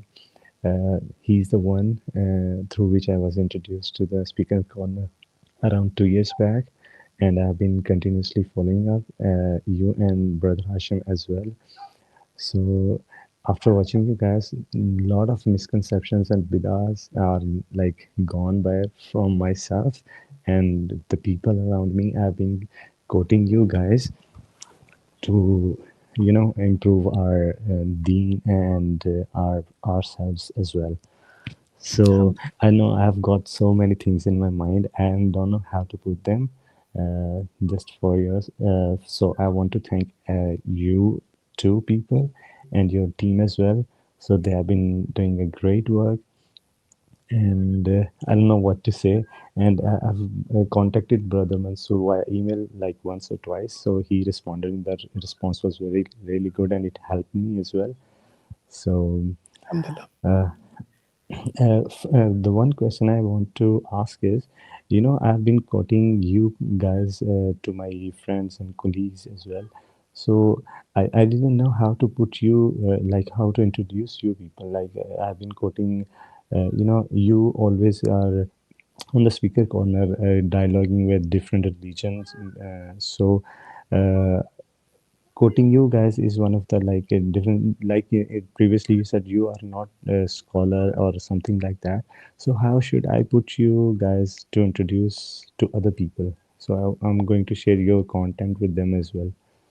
So what is your authority? Like you are quoting, of course, authentic things, but what is your authority to introduce you to Yeah, the we other? got your question, brother. It's very simple. I mean, say some Muslims that you have come to know, they Okay. are inviting people to Islam. So they are known as a da'i, okay, a caller to Islam, people who invite others to Islam, who themselves may not necessarily be scholars.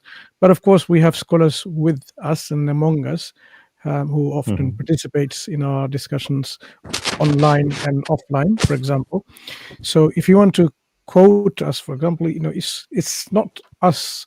So you can share our material and say, this is what these brothers, okay, so we are brothers, Yes. have to say on this matter. And if there is a subject matter that you want to share about this, and in our discussions we may have given the examples or the references related to that subject. So if people want to discuss the subject, not us, the Okay. subject that we're discussing, then of course the discussion may have those references embedded within it as we are discussing, or it could be something that is already well known, things that people should know from Okay. logic, from common sense, from rationality, and from the scientific or sociological studies, whatever it might be.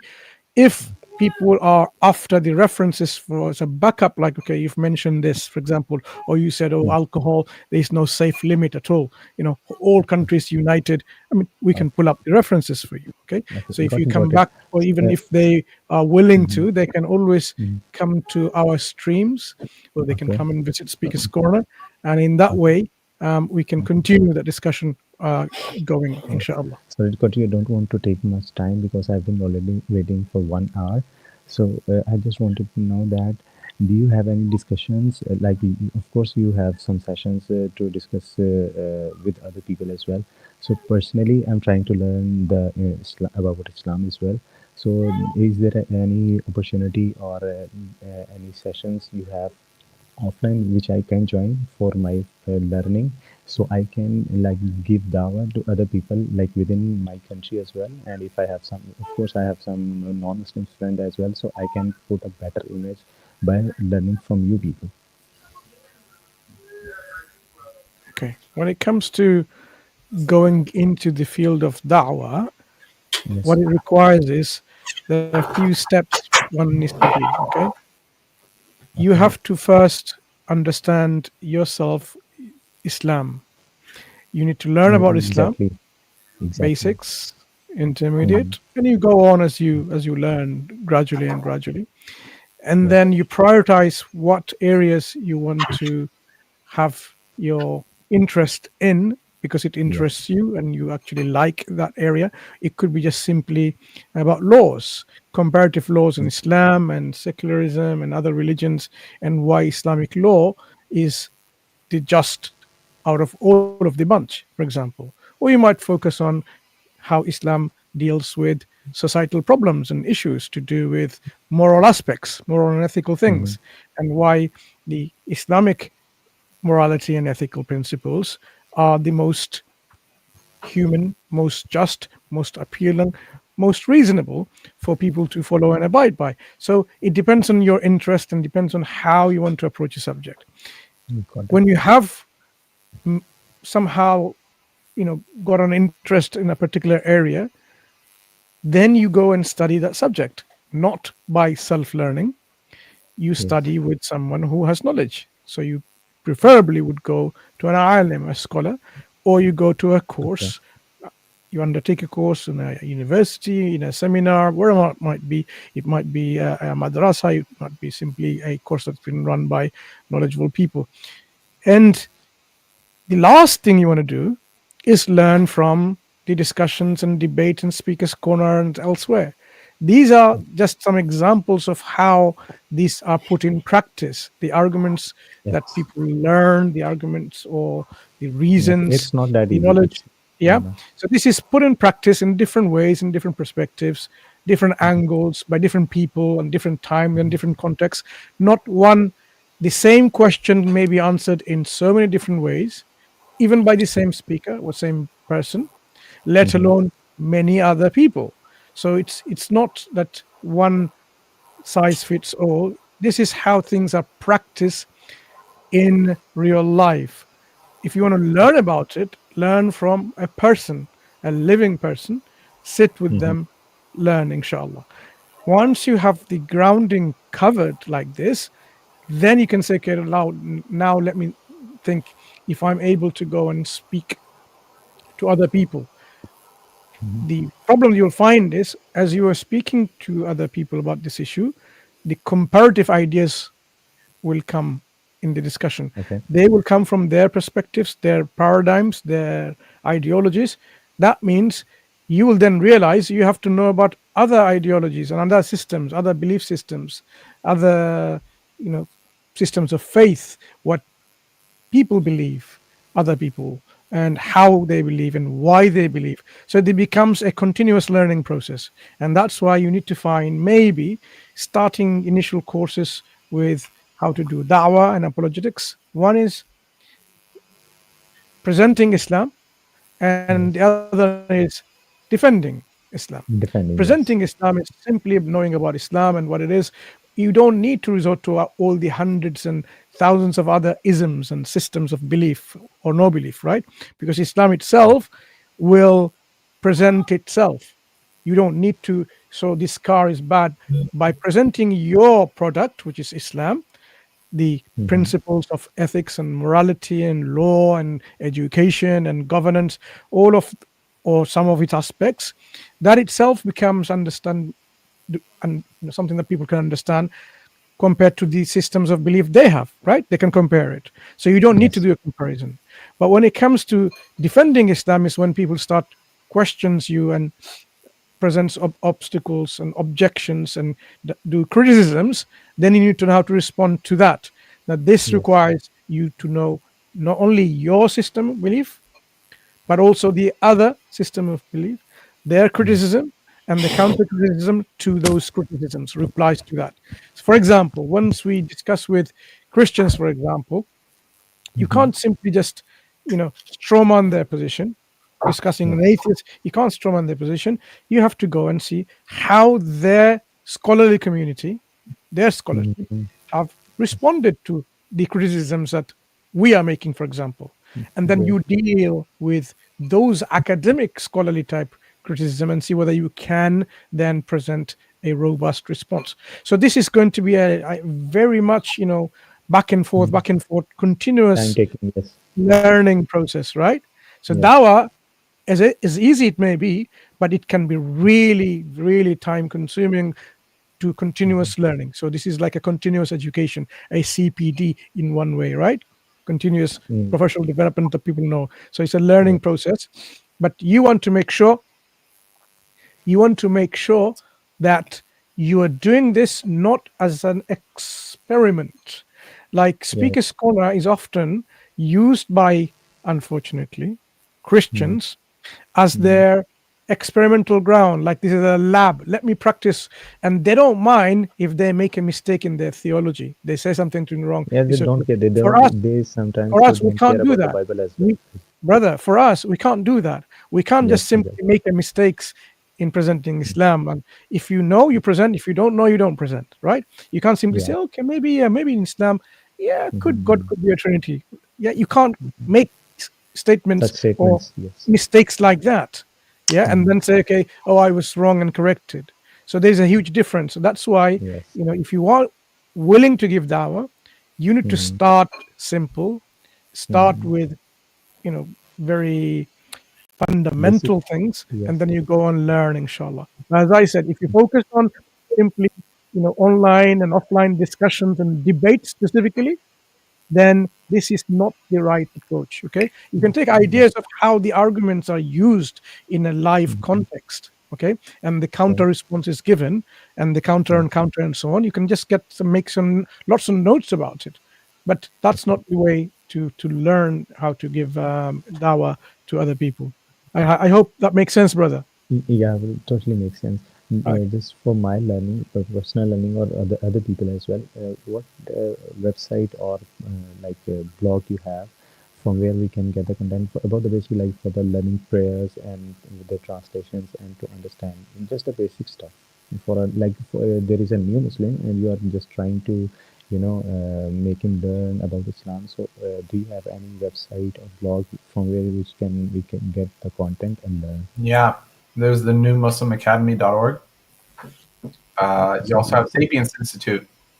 Actually, if you go to DawahWise.com, under the menu, you see new Muslim option, and all the links are there. Oh, great. And just one comment for Brother Hashim. You just look like my uncle, and whenever I see him, I remember you, and when I see you, I remember him. So thank you so much. It's been a dream to talk with you guys. And I've got the email for Brother Mansur. What about you, Brother Hashim? Sorry, I didn't catch that question. What was that? I got the email of Brother Mansur. I have his email. If you just email at DawahWise@gmail.com, DawahWise@gmail.com, you will reach us, inshallah. Inshallah. Thanks so much. And hopefully we will talk next time on camera as well. It's like 2 a.m. in the morning here, so it's difficult for me to turn on the camera and talk. Next time we will talk inshallah on camera. Okay, no problem. Inshallah. Thank you so much again. Jazakallah. Assalamu alaikum.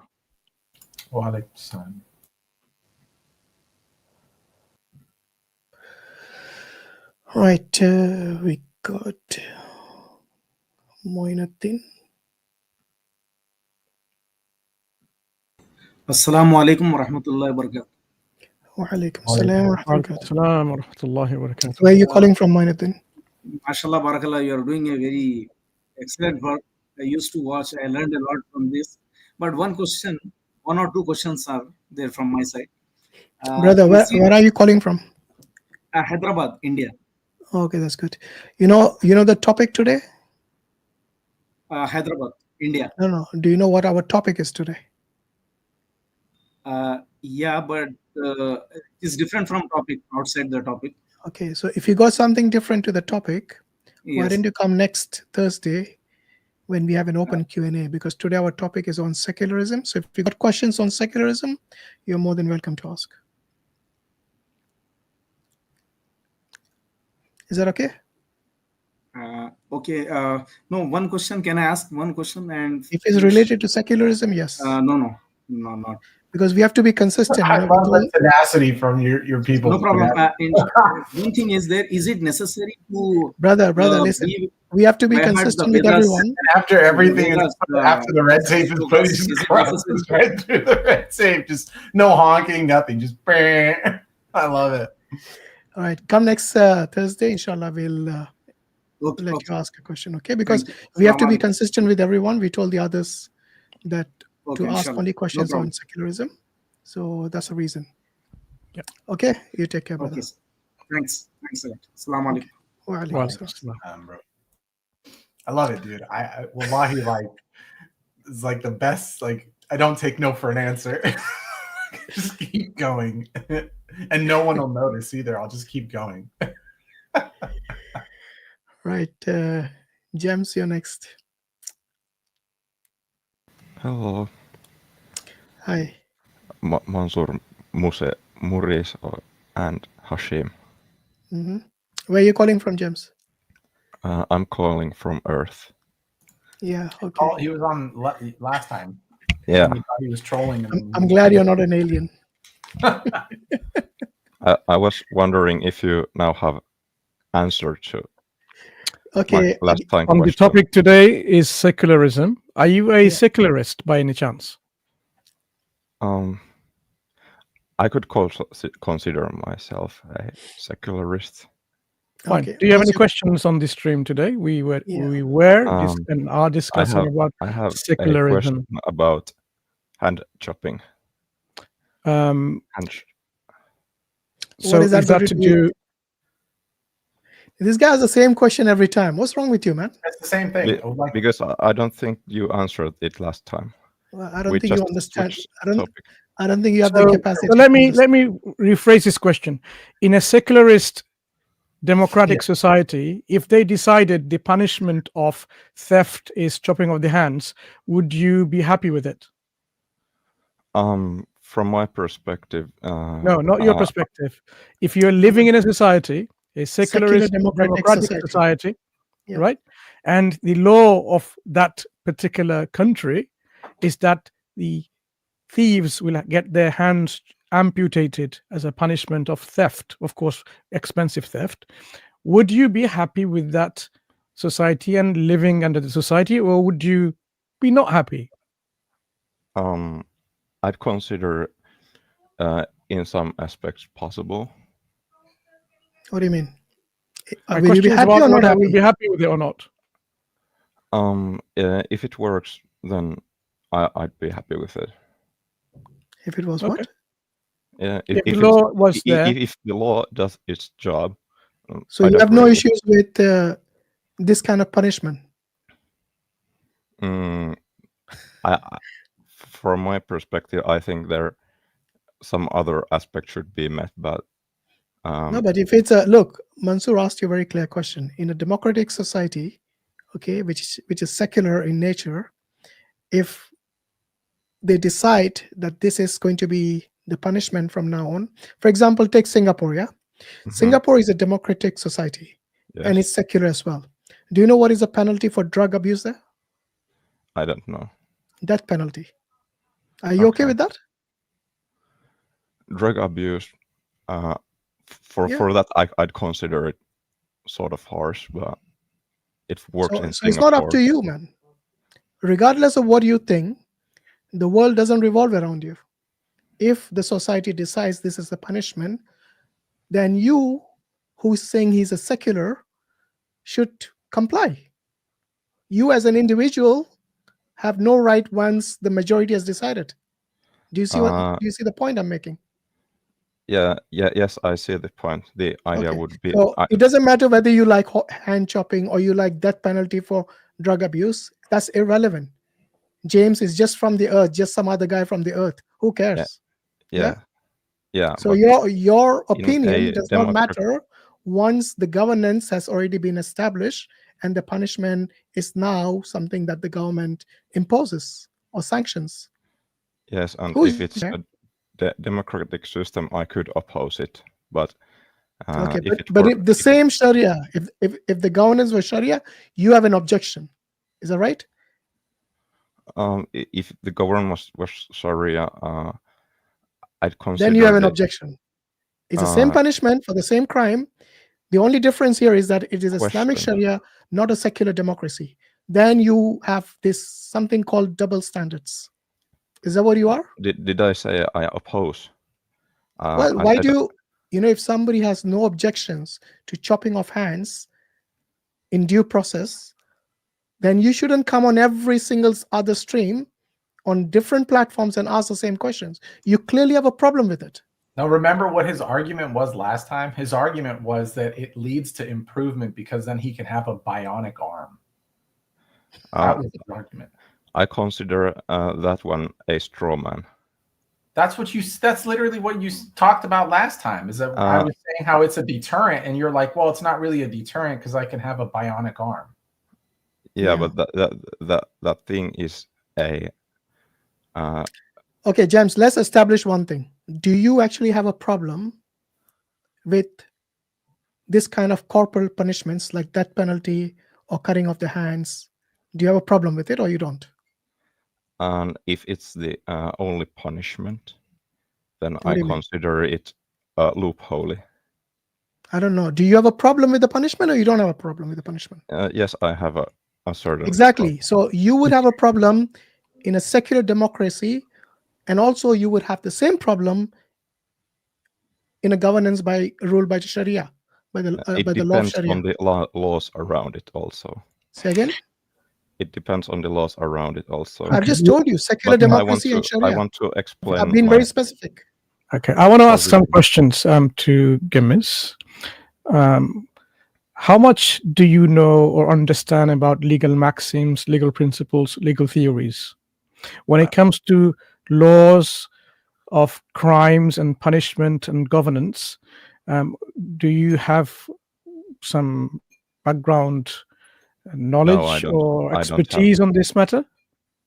I don't have, but I have considered myself stuff. So okay. So it's worth probably exploring, actually, because when you're dealing with issues with punitive laws where there's punishment associated with a particular crime, so we're dealing with the crime systems of crime and punishments and how it's implemented in a society, whether it has a deterrent effect, whether it has a punitive effect, behavioral, what's it called, rehabilitation effect. This requires one to delve deeply into understanding of society, societal norms, how to protect the society from the people who are misbehaving in that society. So if you, so it's you might want to go deeply into the actual academics studies on that subject matter. I mean, if you don't want to study academically, but I'm sure you can go and study books from the libraries, get an overview of the systems of different principles in a democratic society, in a socialist government, for example, or in a theocratic society, how these systems are in place to protect the society, to make it harmonious, to make it progressive.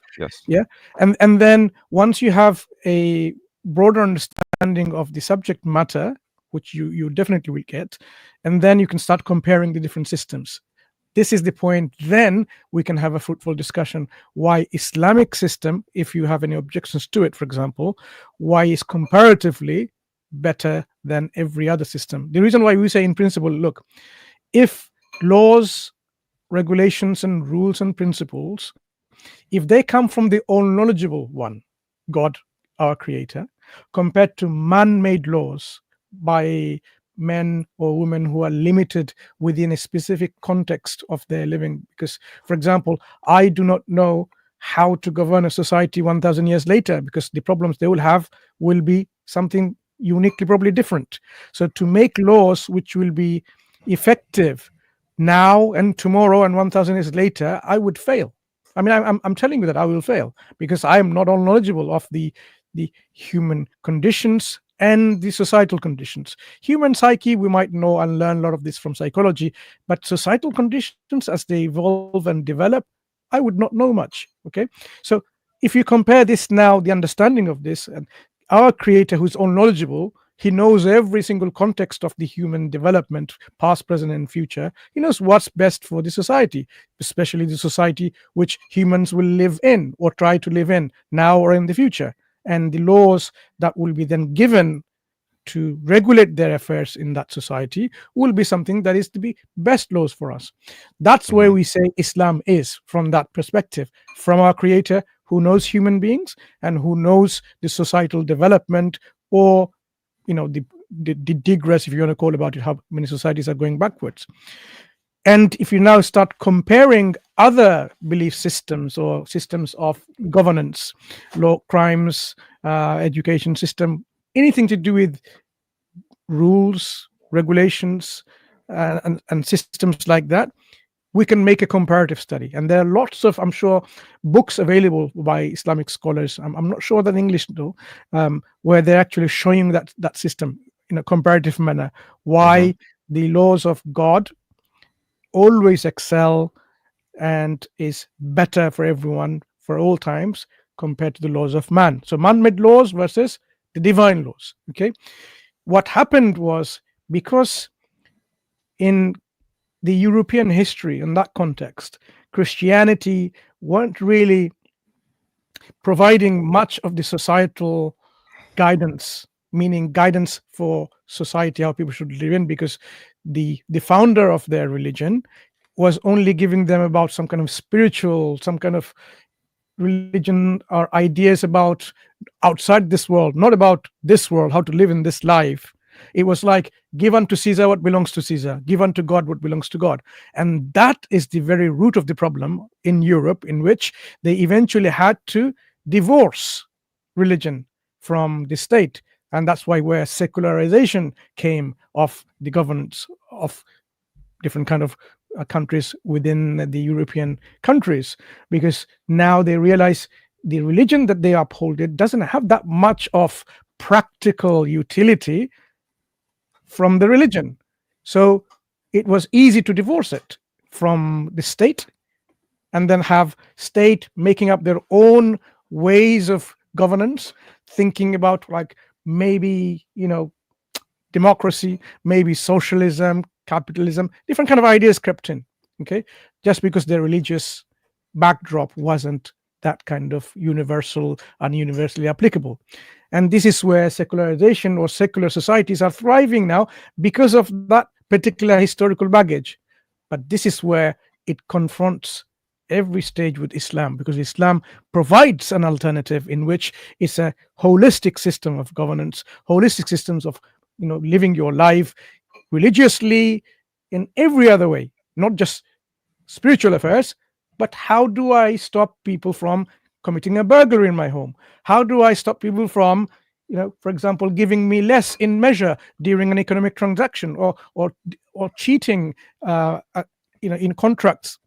Every aspect, economy, in social aspects, moral aspects, you name it, holistic systems.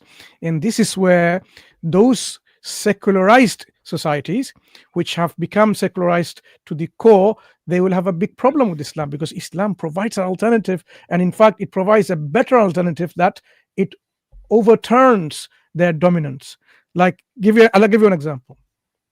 Interest and usury. What does Islam say about interest and usury? Interest and usury. Yeah. I believe there's the almsgiving. Yeah, that's something different. In terms of dealing with interest, like say, for example, you came to me and said, can I borrow money from you? I want £50,000. You're my friend. I know you for a while. I'm in need. Now, if I said to you, okay, you can have £50,000, but in return, you have to give me £90,000 back. That would be interest, right? That's what it is. It's not like for like what you take, because interest is all about exploiting the vulnerability of the one who wants to borrow, for example, or get some help. And the one who's doing that is the party who's the greedy party. They're not philanthropic. They're the greedy individuals or greedy bodies, and they want to exploit your vulnerability, and they want to make some money. And out of that money, there comes their livelihood and so on. This is a system that is worldwide. Yeah, worldwide. Islam says no to that, because it is not a just system. It really abuses the human compassion and sympathy. If you are in need and came to me for help, why should I start charging you more? Because I have the money, right? I'm not going to lose anything.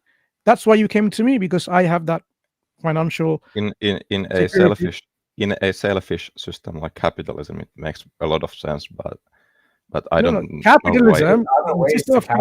Bro.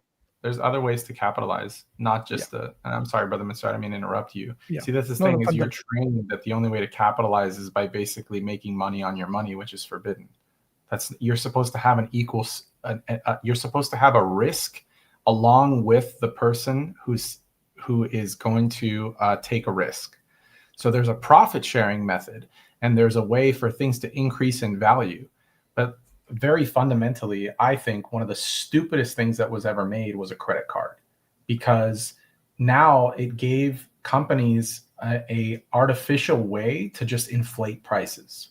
They could have just made, like, let's say, for example, a dishwasher costs $100 to manufacture, right? And then the shipping and the labor and everything like that. And in order to gain some type of a profit, you sell it for $150. But now when they give you artificial money, which is credit cards, they say, we'll sell it for $600. See what I'm saying? So you could have had a profit of 50. And now remember, here's the situation. If credit cards didn't exist, okay, everybody would be living within their means, and the prices of items would be relative to what people's means are at that time. So if it's not artificially inflated, the prices would be relevant, the profits would be relevant, you'd have steady growth, You wouldn't have an abuse on manufacturing. You wouldn't have an abuse on where are we going to now manufacture? Are we going to import it from China? Are we going to manufacture it here at home? You'd have a standardized way of living, paying livable wages. It wouldn't be this like hunt of how can we go through loopholes in order to get to the end result. You understand what I'm saying? I actually like that comment a lot, because like I actually agree very much with this, that the credit card system is very abusable in the sense that it does not give guarantee for both parties to cooperate, but rather other party to be in sort of good faith. So then you align more with the Islamic system. So like, let's say, for example, you can have a community ownership of a property, right? And each of us have an equal share in that property. If the property value goes up over time, we all reap the benefits. If the property value falls, then we cut the losses equally, so that there's no single person that's left hanging, where you can have like a repossession happen, or you have something that, you know, hits a short sale and ultimately a bankruptcy, and then it becomes bank owned, right? So like it's silly for them to say, hey, look, here's the system. The system is you come over to our building, you deposit your money into our building. Thanks to the velocity of money in economics, we can recycle your dollar between 12 to 16 times. Mm-hmm. So that means you deposited $1, and now I can fictitiously recycle it and basically print money out of thin air to 12 to 16 other people at no cost to me whatsoever. Oh, and by the way, if you ever want your money back, you need to have my permission to get it back. Yeah. Right? So the whole thing is built off of just a complete facade. So their use of your dollar, they're getting 1,200 to 1,600 times of a return right away. And then they're doing that cyclically. They're saying, look, we had $50,000 of a deposit. Houses cost $700,000. Thanks to this rule of velocity of money, we can now give 3 people, you know, a loan for $700,000, which doesn't even exist. So it's gotten to the point where they just make digits up. Everything is on credit. It's just an entry in a book somewhere. You understand what I'm saying? So yeah, bro, it seems to me that you align more with the Islamic way. The 3 times I've read Qur'an, I really like many concepts in it. So yeah, alhamdulillah, bro. If somebody is honest and they're sincere and they're actually looking for the truth, there's nothing in the Qur'an that you're gonna not like. And what I mean by that is upon deep reflection. So like, for example, at face value, you might be like, well, that's really difficult. That just doesn't sound too appealing, right? Like, for example, when it says stay away from drugs and alcohol, okay, it just, you know, why? I can control it. I can just have one drink. I can do this. I can do that.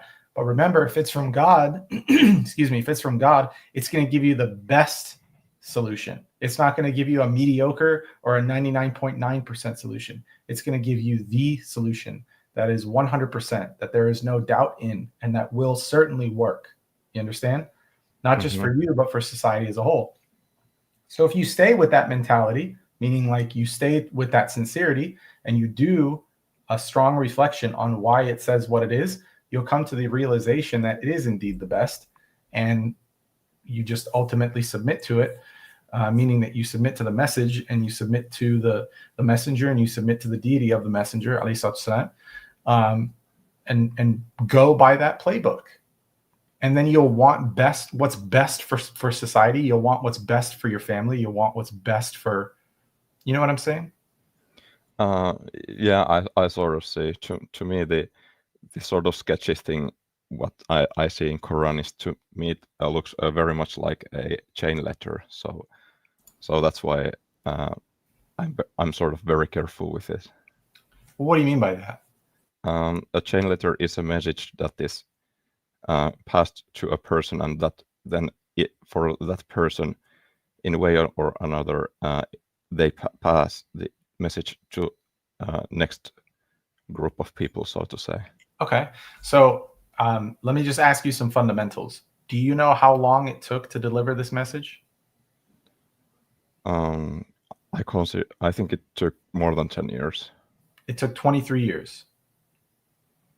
23 years. So now remember, because it came down in stages, what it allowed people to do is it allowed people to witness the stages, right? Mm-hmm. So they witnessed the Prophet ﷺ making these recitations.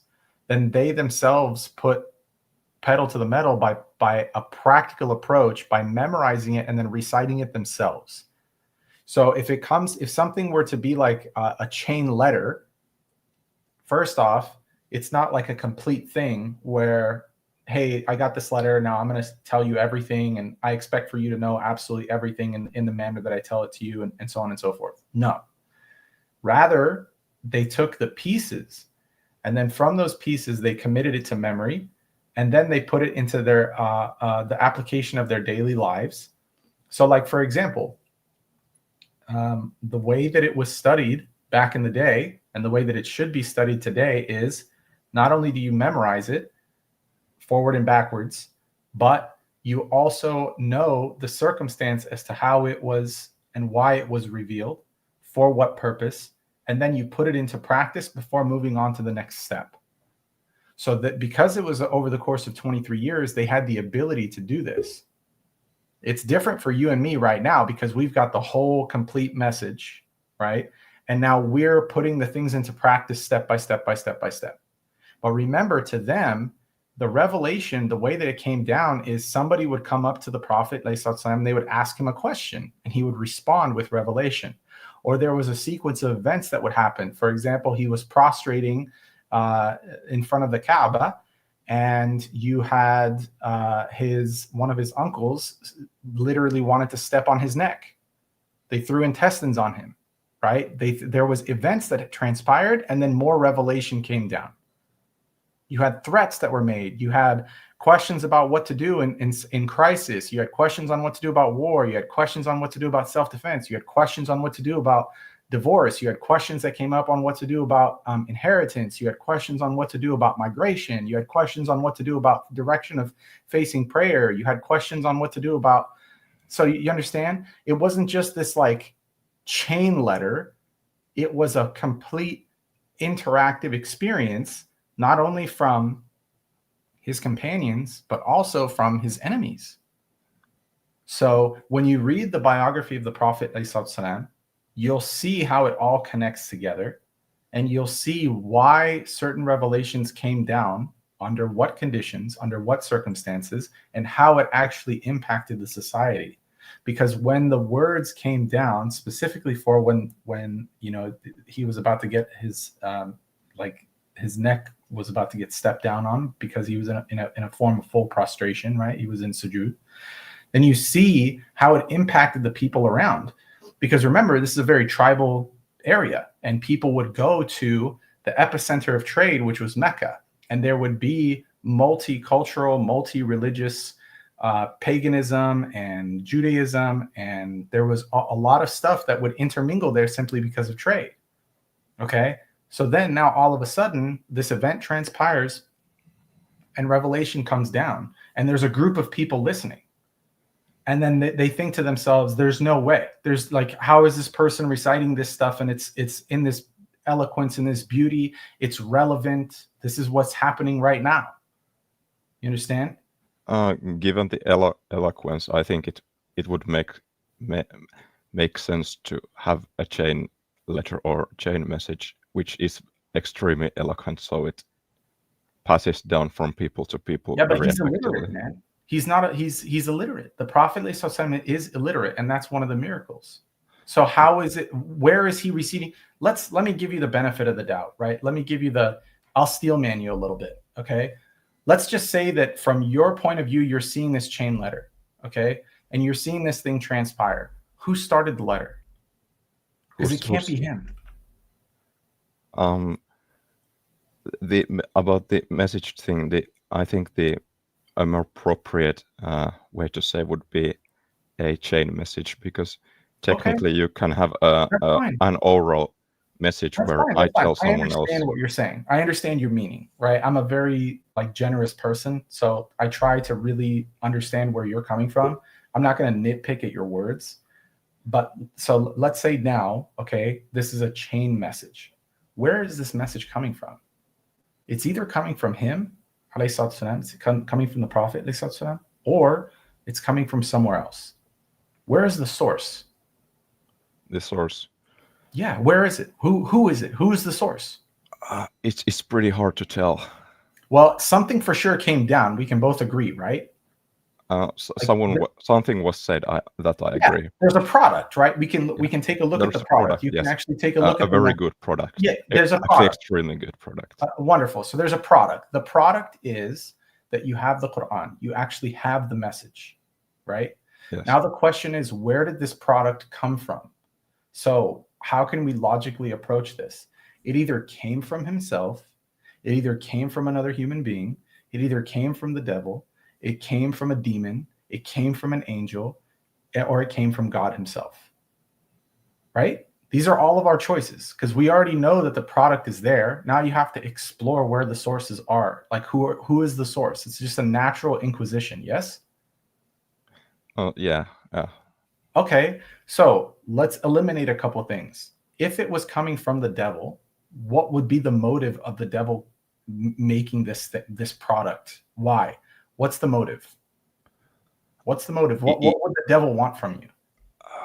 Hurt people, or they can turn them away from truth. Absolutely. They can even have an altruistic deception, right? They can be like, oh no, go do good, but really what I'm going to do is I'm going to deceive you into thinking that it's all good, but it's actually going to go towards the most major falsehood of all times, which is to disobey and not believe in the only deity worthy of worship, right? Mm-hmm. So it can be pitching all these like, be good, be kind, be do this, be do that, right? All this stuff, okay? So yeah, you're right. The motive of the devil would be, hey, I'm going to try to take people off of the straight path. Very simply put, right? About this devil thing, if the devil was like very clever, and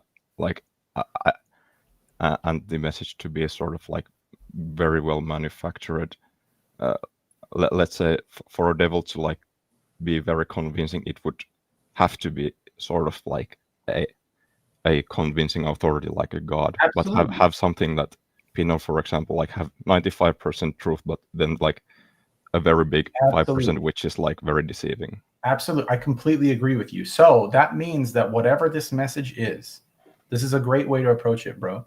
So whatever this message is, if it has any falsehoods in it at all, if it's even 0.0000001% untrue, it's not the truth. That's it. It's been adulterated in some way, shape, or form, right?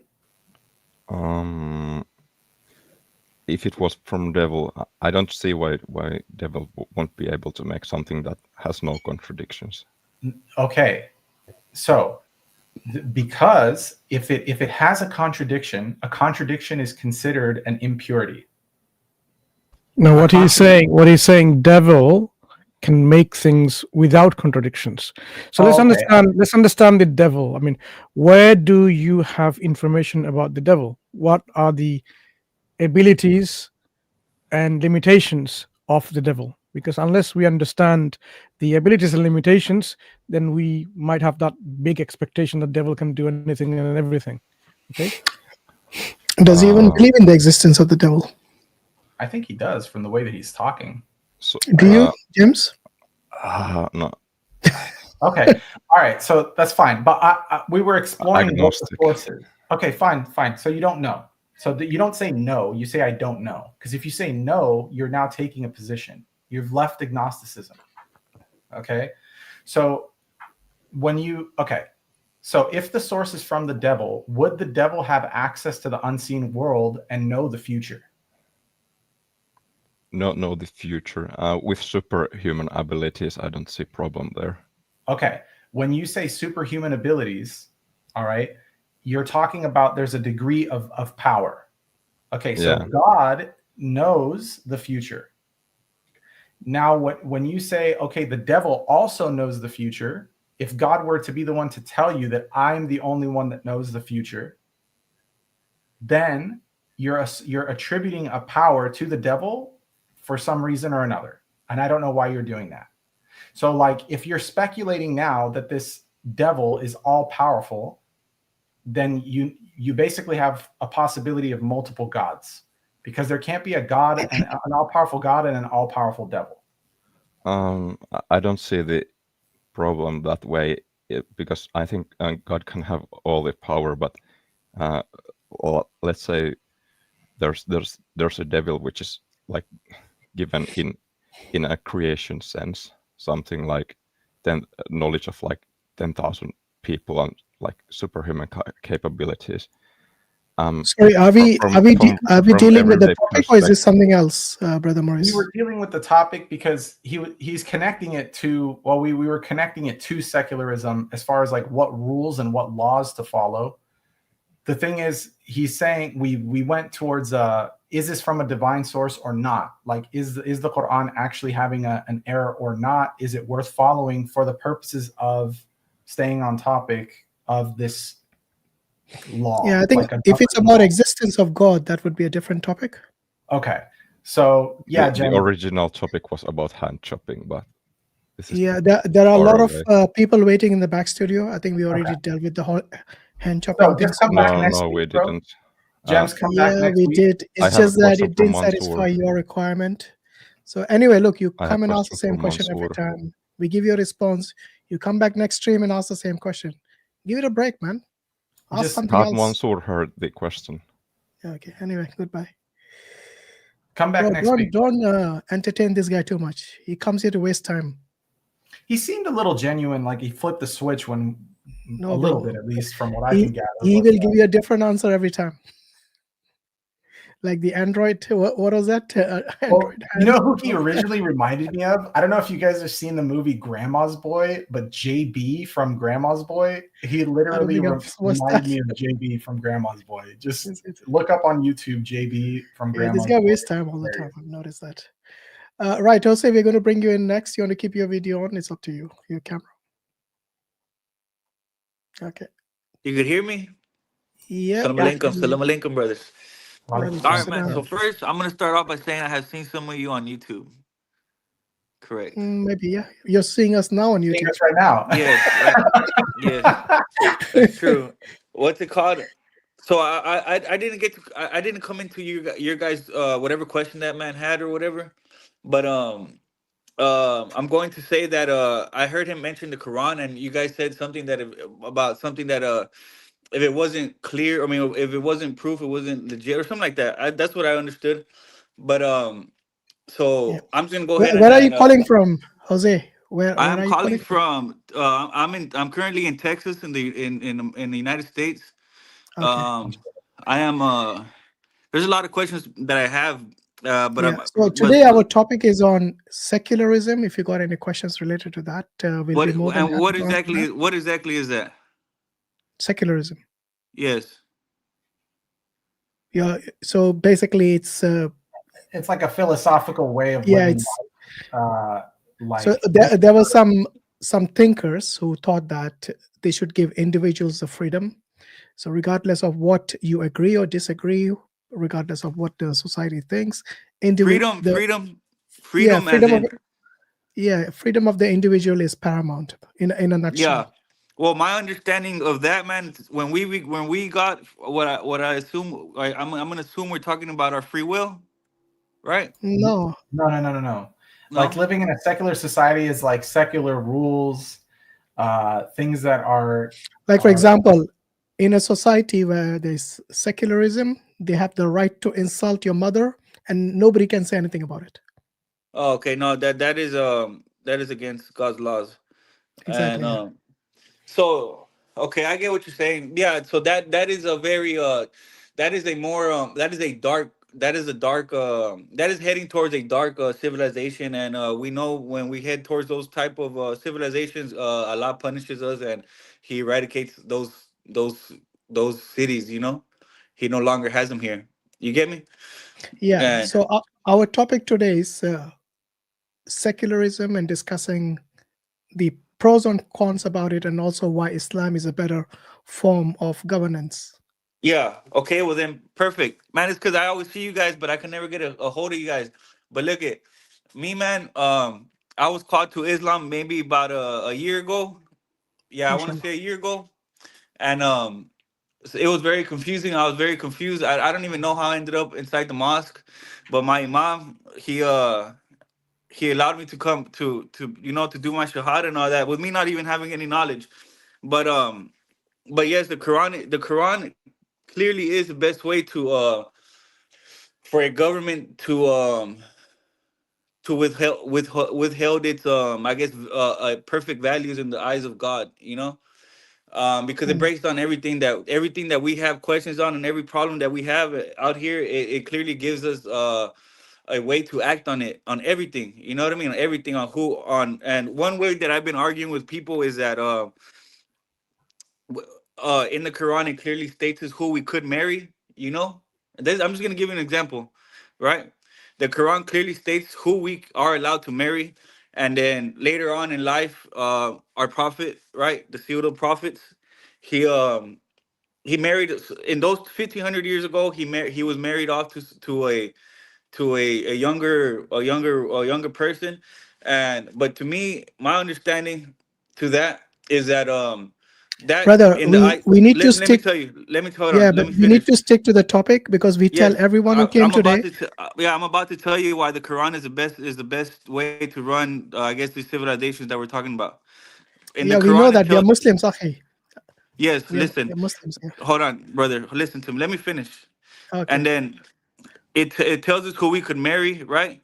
So 1500 years ago, our prophet was more knowledgeable than any king and queen or nobleman that walked on in all over this world, because in the eyes of God, it is better for you to marry somebody than marry with your mother, which were kings and queens were doing at that time. You get what I'm saying? They would inbreed with each other to keep the power within. Like whoever was against Islam was interbreeding to keep power. So in the Quran, God sent us a form of telling us that you're not supposed to mix your DNA. So that is one way that I believe that yes, the Quran is a better form of governance. You know what I mean? So yeah, I hope you understand what I'm saying. Maybe you Yeah. do, maybe you don't. I think you're trying to say incest is wrong. Yeah, we understand that. Yeah, yes, but 1500 years ago, people didn't know that, and Muhammad knew it was wrong. Does that make any sense? Through the word of God, of course. Yes, Alhamdulillah. A lot of things the Prophet ﷺ and the Quran came with the knowledge that is still true to this day, and it came 1400 years ago. Yeah. Yeah. So yes. So I hope that I hope that proves that yes, the Quran, the word of God, is a better way to govern govern the world. But Okay. Thank you, brother. So yeah, Right. man. I mean, I don't know how you guys feel about that. Well, we agree with you. Yeah. That's why I said you're man, preaching to you're preaching to the converted. No. I'm not preaching. It's just No, it's understanding that I have. it's a phrase. Figure It's a speech, phrase. like preaching to the choir. Yeah. Yeah. We are the choir with you. Another thing I would like to mention, man, is that how do I say? How do I say? Man, like the problem, like, man, it's because I like me, I'm Latino, man, so I question a lot because my people are a new race, like I'm Latino, I'm Mexican, so my people are a new race, so I always question myself, like, if my people don't follow the word of God, the Quran, will He also punish us later on in life, But like, I don't know if you could answer that.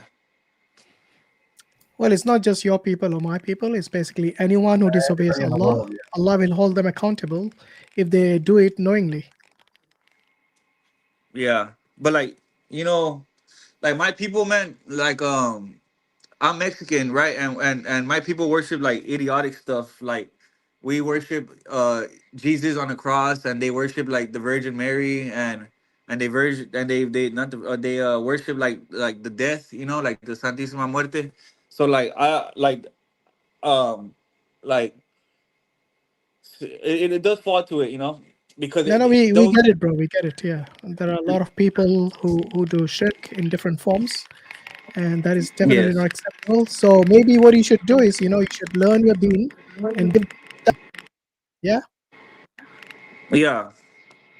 Yeah, man. I'm learning all that stuff still about like how to pray and everything.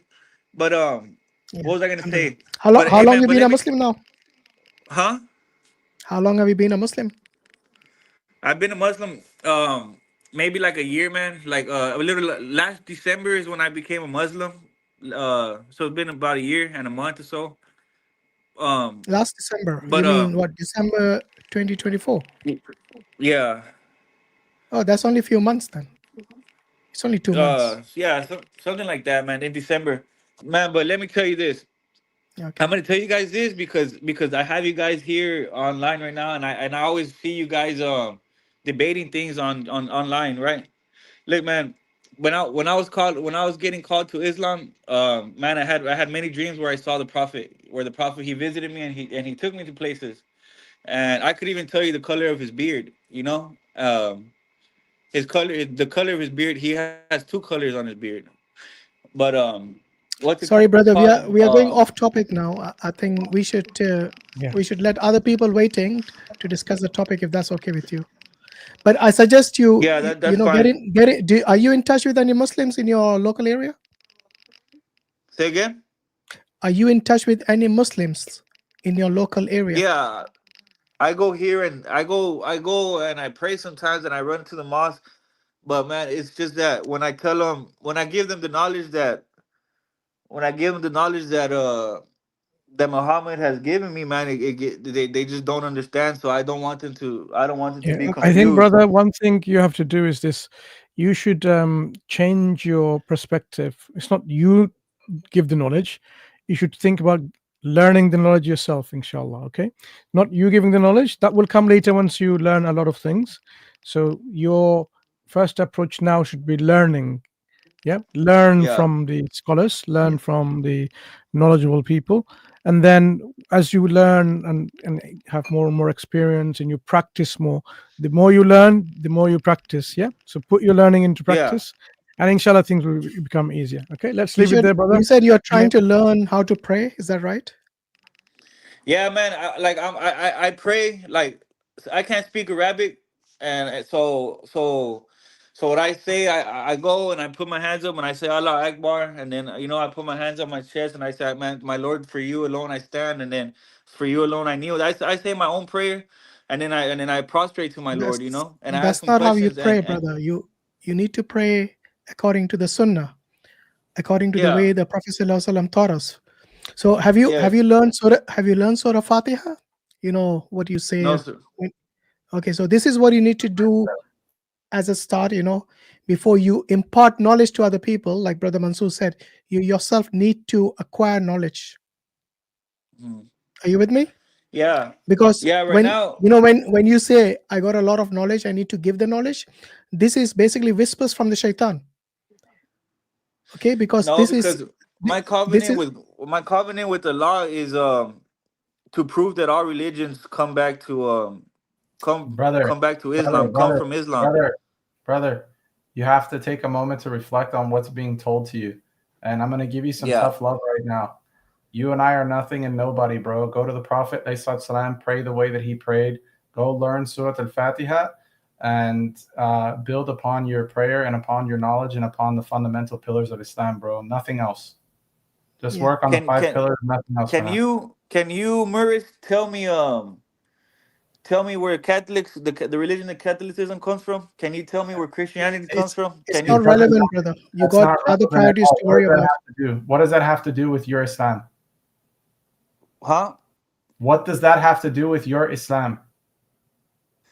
It has a lot, man, because like in one of the dreams that I had with Prophet Muhammad, man, he showed me that he showed me the end of times, and what does that have to do with your Islam, bro?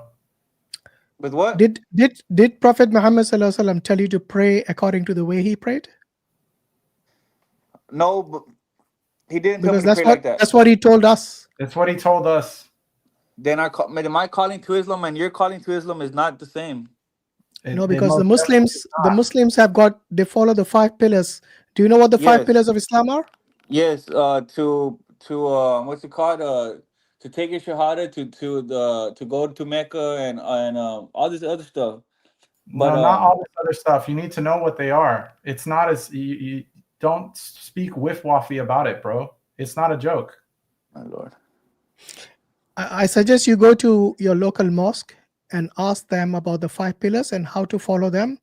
Make that your priority. Everything else is secondary. Right now, you need to know the basics of Islam, my brother.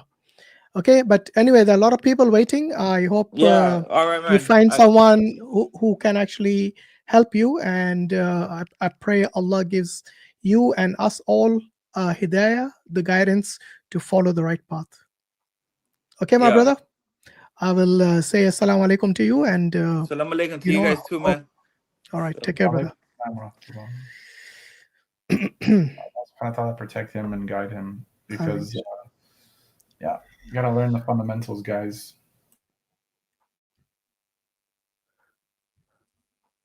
All right, Allah, you're next.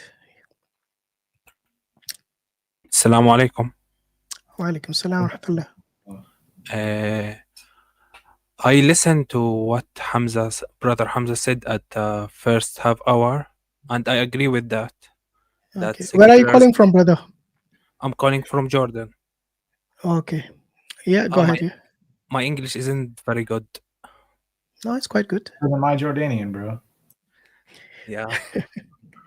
I acknowledge that secularism is fundamentally flawed, but I have a question.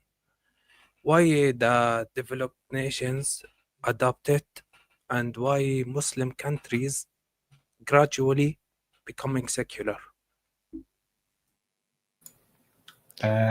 Well, I can just tell you why I think that. Maybe I can't tell you what the real answer is. But number one is for the Western nations, and what you see as a secular nation, why they adopted it is to create division, right? The more divided people are, the more you can control the masses. If people are too busy fighting one another, then they're not going to be fighting you.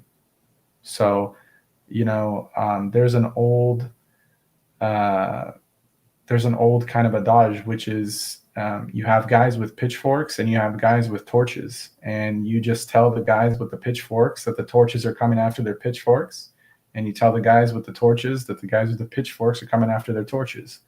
In the meantime, you just do your own thing, which is the invisible hand, so to speak, and you've got this agenda.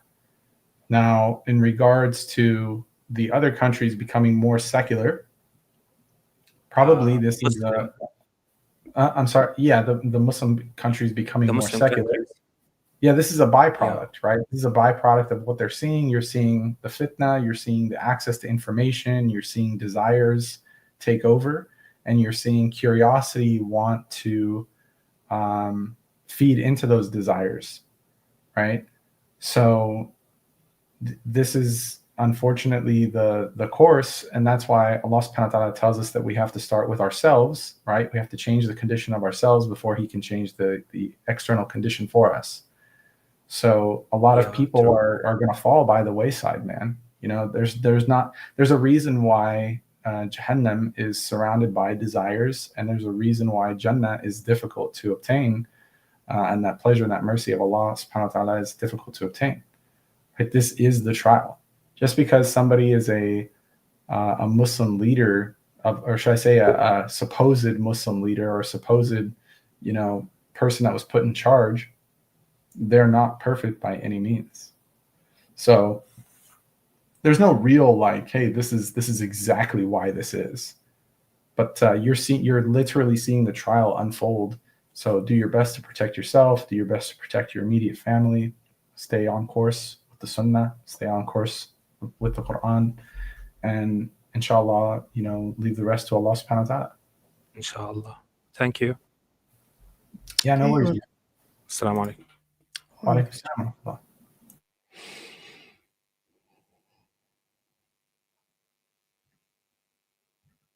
Okay, first human, you're next.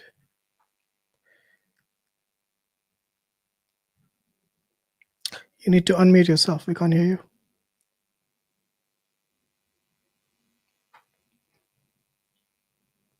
Hello? First Human, are you there? Hi. Oh, he's there. Yeah. I wanted to ask, like, in terms of, like, you say Islamic law would be a better option, right? I wanted to know, like, is there any, like, example or a country which has adopted it and we see it as flourishing? Or that So why? it is something that has not been adopted yet? What do you think? What do you think is a better law? Do you think secularism is better than your religion, for Yeah, example? like, I don't think so. Like, secularism, as you mentioned, right? It has a particular definition, English definition, which is a little bit What's like your definition of complicated. secularism? What do you understand by the term secularism? So it is basically allowing to make sure that everybody is able to flourish, everybody is able to practice their own beliefs, and the society works towards betterment of the whole society as one.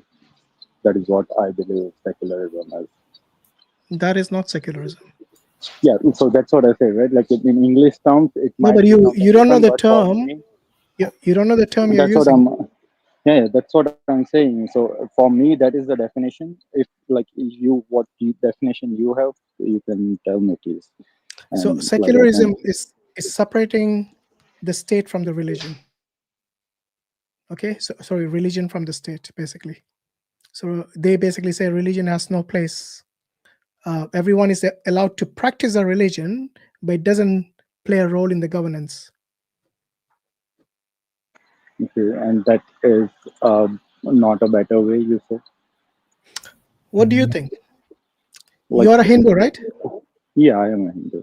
Okay. Do you think Hinduism is better than secularism, or is it the other way around? Like for me, it is both. Like the way can't you be explained both. it, right? If that is the definition. It cannot be Hinduism both. doesn't. You need to So choose one. the thing is, like Hinduism, right? It is not. It is not something that has one route. It can be something that is achievable through multiple routes. So No, but it all these multiple routes, Hinduism does involve religion, right? It doesn't yes, matter it which does. rule, Like the sorry, English, yeah, you can say which sect of religion. Hinduism you follow, they all include religion at its core, right?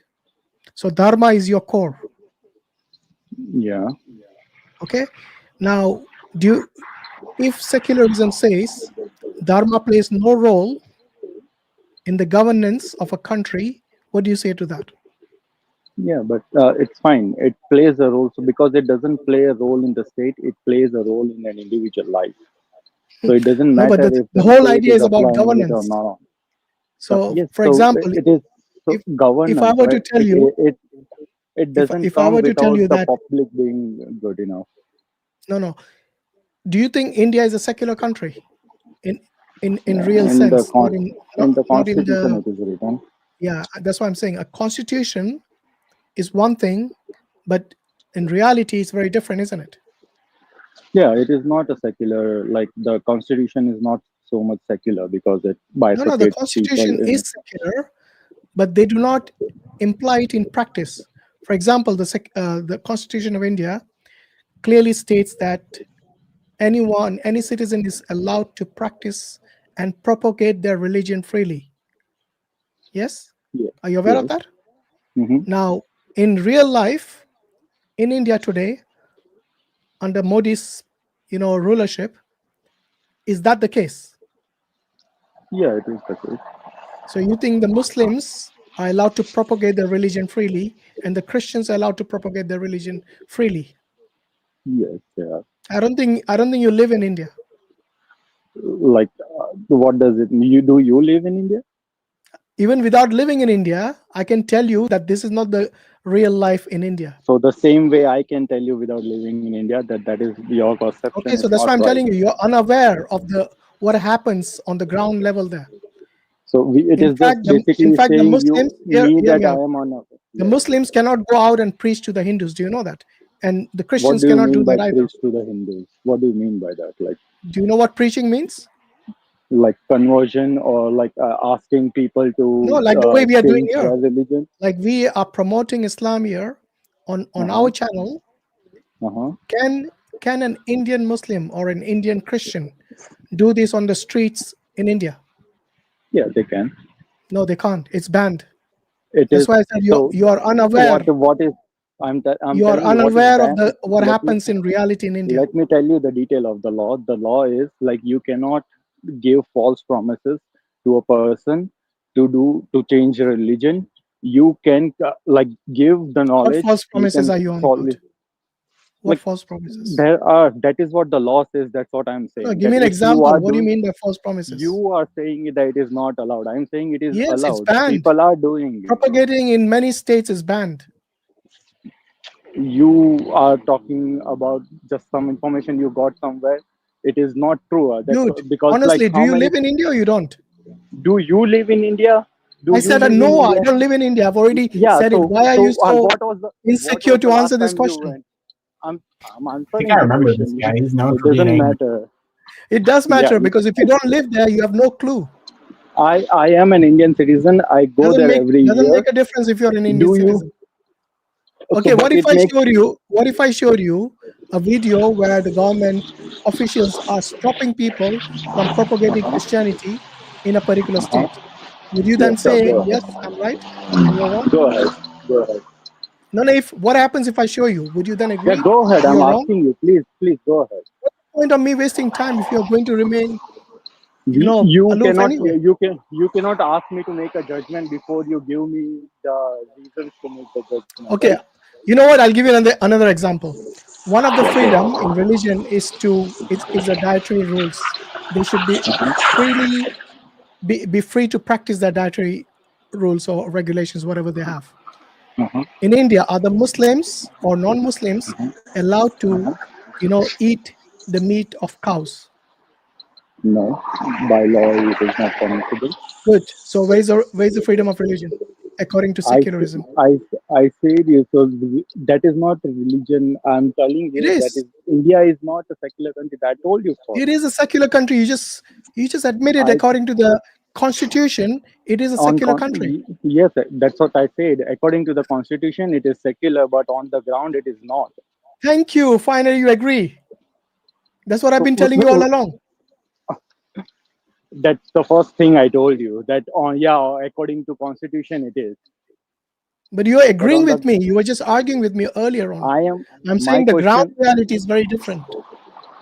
The constitution might give you that permission, but the ground reality is very different. Yes, But as a Hindu, let me ask you something. As a Hindu, would you object to the right to insult or dark comedy? Would you agree or disagree with dark comedy? Yeah, it shouldn't be there. Like in a society, it shouldn't be something that is open. So in a society that is ruled based on morality, should this be banned or should the eating of beef be banned? Which one takes higher precedence? Like it is not apple to oranges comparison at all. I didn't say it was. I'm asking you which one takes higher precedence. It is not as simple as that, like that's what I'm asking you, right? That if you were a ruler who actually governed based on morality, and you already know that promoting vulgarity and abuse and crass language is something that is wrong, then if you were the governor, would you not put a ban on it? Would you not stop it? Yes, obviously it is not good for the society, so it should be allowed. It should be allowed or should not be allowed? It shouldn't be allowed. Okay, so for example, I'm asking you is, you give me. I am asking you for an example. That please tell me which country has adopted and Islamic way of rule and has flourished, so that it can be taken up as an example that this is something that people should look up to. I'm asking you about that thing. Okay, first and foremost, you need to understand something. When you say the term flourish, you mean materially, right? For you, that is what not flourish material. means. No, okay, not so in material. what do you understand by flourish? People should be happy. People should be. What is all that noise in your? There's some noise coming from your audio, man. It's like traffic. Was that? It's traffic. 1 second, let me just. I'm standing on besides the road, so that's why. Just give me a second. I think that. Yeah, go somewhere quieter. Sure, sure.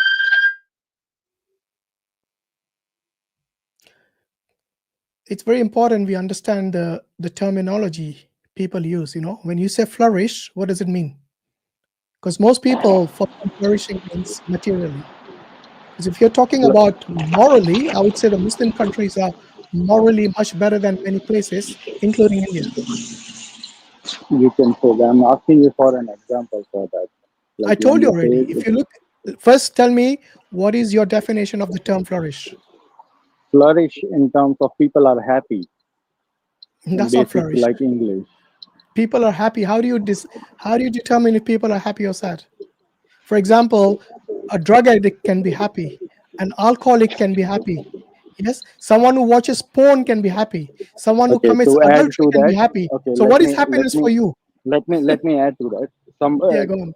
Where people are happy, but taking into consideration that they follow the rules of the society and make sure that their actions are for the betterment of the society. That is what I mean by you happy. see, that is exactly what I'm saying. When you talk about flourish, if you're implying morality, then I would say the Muslim countries are morally much better than most of the countries, including India.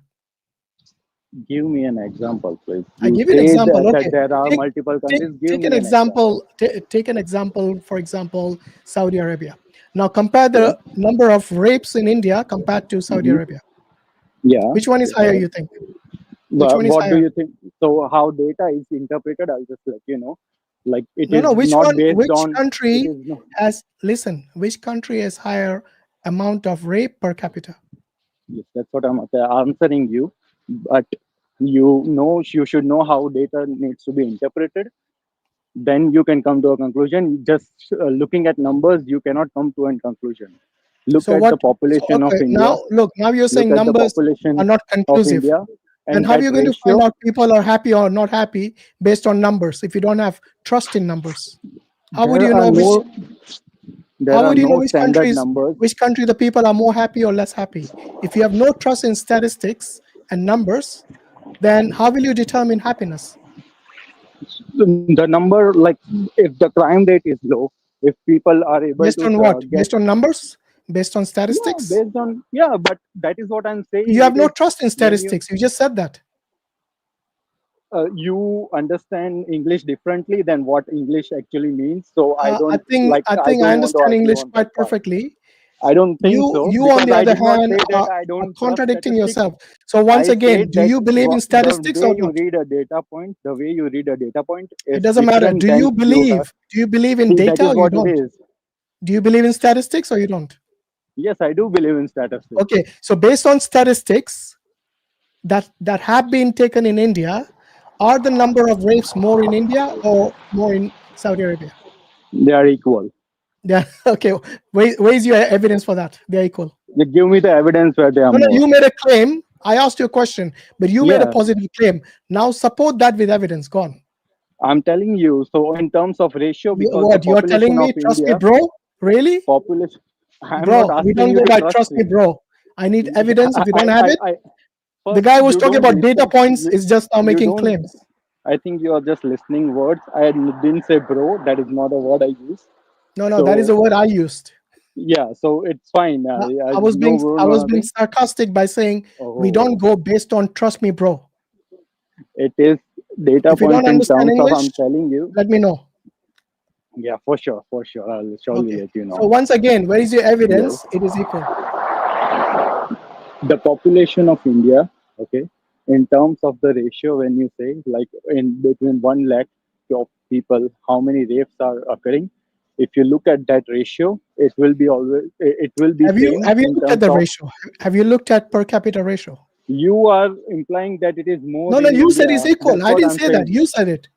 In fact, I asked you a question. I didn't make a statement. If I made a statement, yes, you can hold me for that. But you made a statement. It is equal. Provide the evidence now. Okay, let's say. No, not let's say. I don't go by let's say. I want data points and evidence and ratio. data You're point I'm like sure he ratio. will pull up some statistics. That's what the evidence comes from. So share your statistics if you have them, or give I us the don't have links where any you get. handy. I told you I'm on the road. You don't have anything. It's just I speculation. don't. Okay. So that is what you're speculating, right? I didn't It is speculate. I didn't speculation. make a statement. I That asked is a your question. speculation that okay, Saudi Arabia is morally above is based on the fact that the rapes in India are more than the rapes in Saudi Arabia. That is a speculation. Okay, I That asked is you a a question speculation. where the rapes are more, in Saudi Arabia or in India. Does that sound like a So statement or a question? you are speculating, right? That is I what don't think you're you understand the speculating. difference between a That statement and a question. the morality is based on the speculation that it is lesser. Because you made a statement first that Saudi Arabia is a good example of a state where the Okay. morality is higher. I'll tell you what. Look, let me give you a more clear example. Okay. In India, we have these shows, like for example, where they actually indulge in dark humor, where millions of them have signed up, and this is not banned in India. So this is open license to for vulgarity, for abuse, even talking about somebody's mother. Now you tell me, is this allowed in India? It is like that is what it is. It was allowed, so that's why it Not was happened. allowed, it still Now, is allowed. yeah, and people are And people finding were out that signing it's up as more. members in millions in India. You pick up Okay, an show incident. me such a platform in Saudi Arabia. I challenge you. I'm not very much familiar with the social media of Saudi Arabia because Exactly. So why you're saying you know all the because statistics? it Just is now you more said they were restrictive. equal without Okay, knowing anything about let Saudi me tell you Arabia. this. Let me tell you this. Yeah, I know that the internet is more restrictive in terms of what content you can see, what you can do Exactly. over the internet. That's what a So moral country that would is what. do. It So wouldn't you be say unfiltered. It would be filtered. you say South Korea is a very moral country because they don't allow Who any cares kind about of South anything. Korea? They're not Muslim. Okay, let Doesn't me matter, show right? you an Morality example. doesn't only come from Wait. Islam, Let me right? show you It an comes from example. different things. Watch. Oops, what happened there? Okay. So this guy here is taking a poll in the streets of India, yeah? And they are discussing whether to watch Latent or Kapil Sharma? So आपका favorite? Kapil India Sharma. got latent. Latent? Kapil Sharma. Latent. Kapil Sharma? India got latent. Okay. India got latent. Okay, why? Because Imran is my favorite. New Kapil Sharma जो Netflix पे हाँ वही तो Kapil Sharma Kapil Sharma latent latent में latent Kapil ठीक ठाक है but इतना मजा नहीं आती जितना लेटेंट में आती है India's got latent. Amazing Gen Z का जो है वो latent है, तो इसलिए. लेटेंट लेटेंट भाई मेरा लेटेंट है पहले कपिल शर्मा था लेकिन अभी लेटेंट है देखो आजकल के जो यूथ को चाहिए ना गालियां तो वो भरपूर मात्रा में डार्क जोक मस्त Kapil Sharma show. Kapil Sharma show. All time favourite Kapil Sharma show. Family के साथ देख सकते हैं. It's good. लेटेंट तो बिल्कुल नहीं देख सकते फैमिली के साथ. Latent latent of course dark comedy पसंद है अभी कपिल शर्मा शो. कपिल शर्मा ना कपिल शर्मा के नाम से बंदी के मुंह पे स्माइल आ गई और आप लोग तो समय रहना को जानते ही नहीं हुआ है ना नहीं. Kapil Sharma all time favourite India got latent Kapil Sharma Kapil Sharma okay India's got latent India's got latent raw है सबसे पहले तो रॉ है पूरा कुछ एडिट नहीं है कपिल शर्मा शो अभी तक मैंने जितना भी कॉमेडी की चीज देखी है वो कपिल शर्मा सर की देखी है समय रहने वाला Kapil Sharma show India got latent भाई कपिल शर्मा क्या है कुछ नहीं है इंडिया गॉट लेटेंट ऑब्वियसली मतलब latent Indian in short latent Indian latent man latent of course समय रहना OP. Right. So just to explain to you what the poll was there, is basically they're asking whether to show this particular, whether you like a comedy which you can watch with your family, or latent, which is basically, this crass comedy, this dark comedy, where there's no filter, like open license for vulgarity, for abuse, for everything. Now, this is something which people watch in large numbers. And this is how these platforms, they earn money. They make basically millions from this. In India, this is quite open because it's a secular country, isn't it? They can allow immorality, no problem. You're not talking about the old India where it was very conservative. Now the modern Gen Z. They don't allow Let me finish. I'll let you talk. Don't worry. Okay. So the Gen Z, which is basically the young generation now, they are openly watching these things, including porn, including this vulgar, comedies, including making openly making fun of their parents, about what they do in the bedroom and all that. This is complete degradation of a society today where India is headed, the young generation is headed, and they want to be the Vishwa Guru. Yes, they want to be this moral, some sort of gurus of the world. I mean, the reality is completely different on the ground level. Like I said, it's not the old India anymore. So don't tell me that the Hindus are headed in the right direction, because the majority of the Indians, the reason I said Hindus is because of the majority of the citizens of India are Hindu, like 80%. So what do you think of that? Where the young people are, basically where they're openly saying, like you said, like you've seen on camera, that they have no problem watching this dark comedy. Okay, can I answer? Yeah.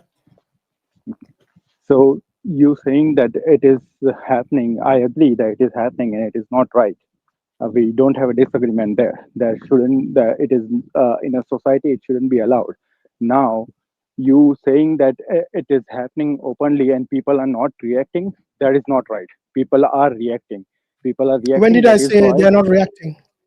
I'm telling you. Okay. I'm telling you that only is looking at the action doesn't mean anything. You have to look at the reactions also. If there are no reactions, then you can conclude that okay, yeah, people are accepting it without any. Whose reaction are you talking about? The government or the people? Government and the people. We were discussing governance. We were discussing. Yeah. So the reason we're discussing secularism here is to show you why secularism is taken religion away from the state. They have separated religion and state for a reason. In India, this is what has happened. In Saudi Arabia and other places like Kuwait and so on, their constitution is based on Sharia. Obviously, they are not practicing 100%, and I will admit that. But they still don't have this kind of crass comedy, black comedy, where they allow or openly allow, people to watch porn over there. That is why, like India, a lot of people are looking for a Hindu Rashtra. Yeah, so you saying that it needs a religious morality, right, to have a good moral society, because constitution or secularism is not providing it the morality that is required. So you need a religion. So there are people like who are opting for like, okay, it can be a Hindu Rashtra where like the principles of Hinduism can be applied, which has been flourishing since such a long time. Do you think Hindu Rashtra will impart morality? Like you say a religion will impart morality, right? That's what I'm not saying. I didn't say a religion. I said if you have secularism, which completely removes religion from governing it, then this is what we don't want. But when I say religion, from my perspective, this is Islam, not Hinduism. Hinduism has no problem with nudity, as we have seen in the Mahakumbh. If you have majority of this, so-called the most holy people in India, they would be running around naked. What morality are you on about? What you don't understand, I don't think you should be speaking about it, but it's fine. It's your. So you are saying, wait, what do you know about Naga Babas? What do you know about Naga Babas? Are they considered holy men in India or not? Yeah, they are. Okay. Do you agree with the way they run around in the birthday suits? Yeah, like it's the human body. Oh, right? Sorry, was that a yes or a no? See, you okay with that nudity? Yeah. Let me tell you something. No. Answer the question first. Are you okay? You know how it goes. Listen. Are you okay with the nudity of this Hindu holy man? If you look at nudity, if you look at human body as just flesh and body, that is fine. I don't mind it. Would you go to office? Would you go to office as a nude person? We don't do that. In Hinduism, we don't do that. You don't do that, but your holy men do. So that's what I'm saying. So we have multiple ways to look at the holiness in anybody. Okay, do you consider the Naga Babas holy or not? Do you consider them as holy men? I said yes. Already okay. I said yes. For you, your most holy people are naked. Is that okay with you? That's what I'm saying. You just see that they are naked. Just answer the question. Why are you so insecure to answer this question? Is it okay with you? It is not a legit question. It is a very legitimate question.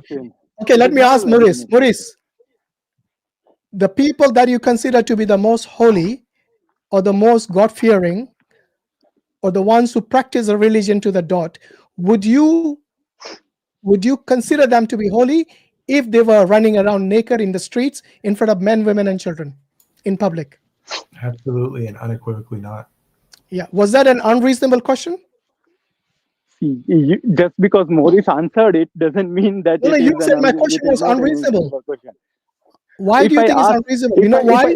Because for you, it is very difficult to answer that question because it kind of goes against your fitra.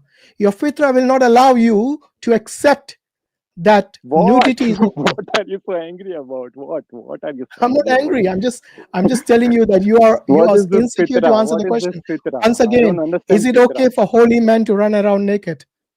They are not running around naked. They are running around naked in the Makkah. I can show you videos after videos if you want. No problem. Like the same way people are running around in Mecca. Would you say that the people are running around? Which no, people? Right? Which like people? People who run around like people. Yes, they are not holy men. Those people who run around naked, they are mad. They are nudists. They are not holy men. But in Hinduism, these are holy men. So don't tell me about Hindu Rashtra, because if Hindu Rashtra comes, this is what will happen. Naked men on the street in front of women and children. It's fine, Hashim. Not everything happens. Bro, come on. Just admit that you cannot handle this question. Whatever makes you happy, Hashim, it's fine. You really like if you want. I will let the people judge about your insecurity, but it's up to you. Yeah. Okay. So what else? What else is there? What about sati? Is that allowed in Hinduism? I thought we were going on constitution. You want to talk about sati? You want to talk about The reason I said, the reason I mentioned these things from Hindu religion is because you said Hindu Rashtra is something which is like going to be ideal for India. Many people are calling for this. You say sati, right? How many satis like do you think have happened in India? What is it that you're basing this that it is to happen? Is burning a widow wrong or right?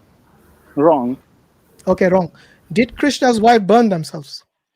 No. You don't know the history of Krishna. Yeah, as you know, Bro, you're lying. I'm not kidding. You are ignorant of Hinduism. They did, by the way. Go and check it. Look, I'm saying it on record in front of these people here. You can make a clip and say I was wrong. But Krishna's wives, they did burn themselves alive after he died. You can believe whatever if you don't know, you want. Just say you don't know. Fine. That's why I brought up sati. Okay. What about caste system? What about caste system? Are you for or against it? What do you understand by a caste? Well, discriminating people on the basis of their birth.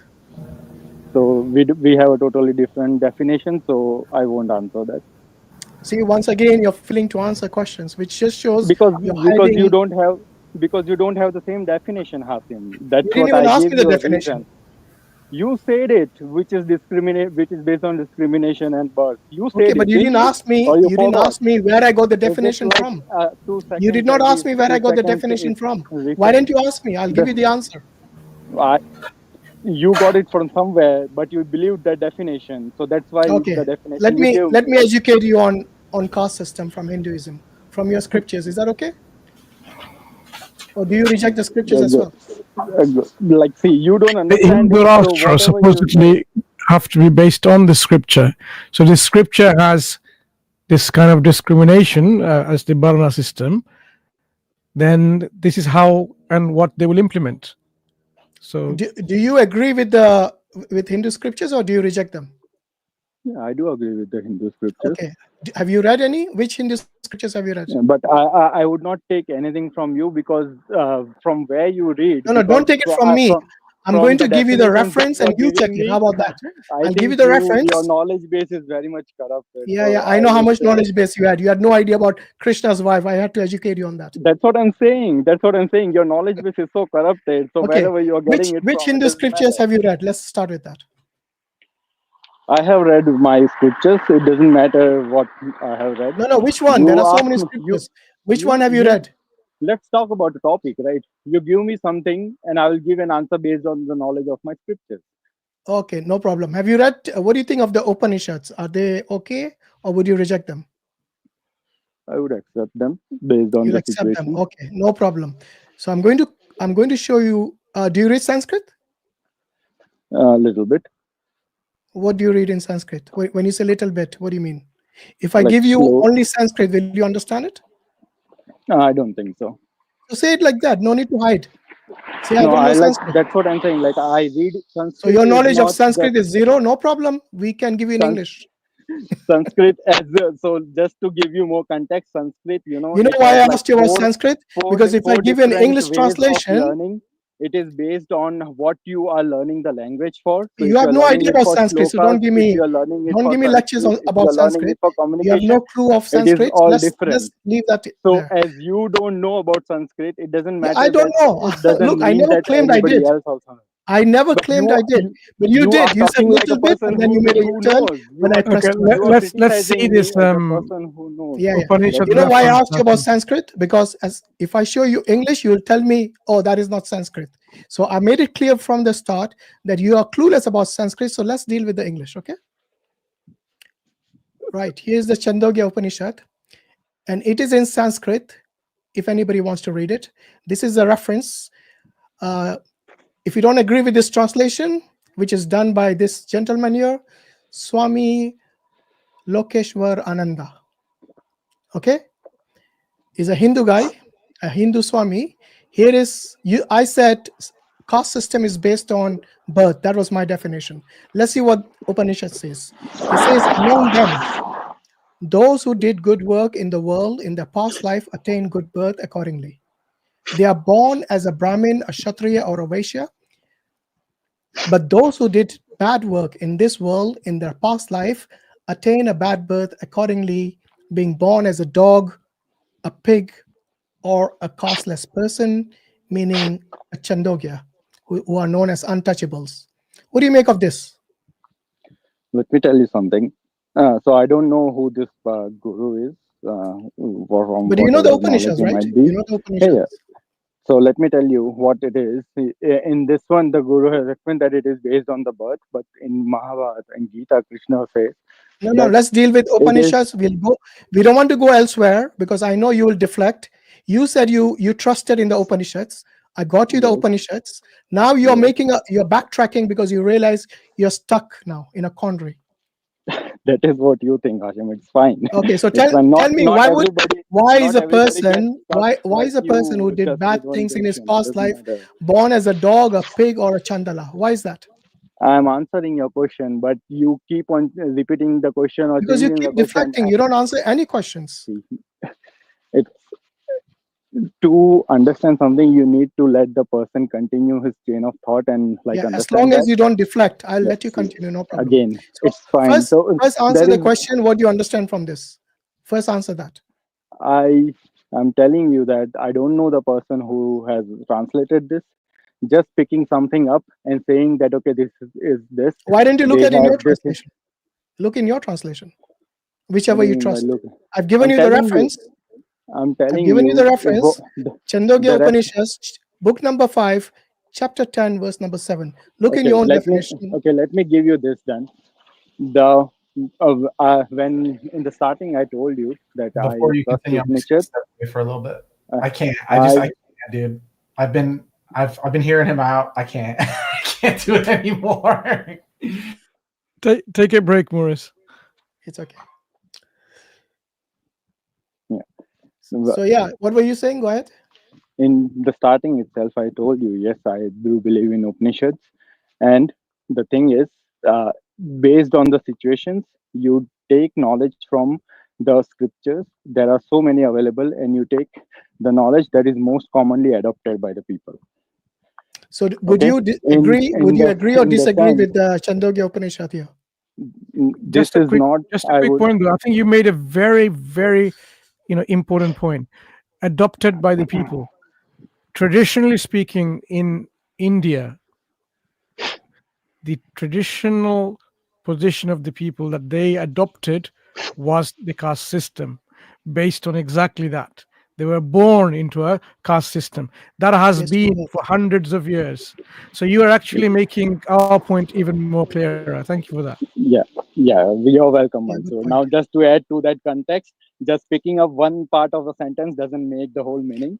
So No, but do you agree or disagree with it? Why didn't you answer that question? Do you agree or disagree with the Chandogya Upanishad I mentioned? I told you, Hashim. Like No, I you haven't think like told me you yet. need I'm to still repeat waiting. it.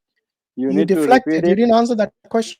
I'm telling this is not the right understanding that you're telling me according to my understanding. Okay, so you From disagree what with the because Upanishads. from what I You know, you went what on your Krishna, went what back on your Krishna word, which says you said is earlier.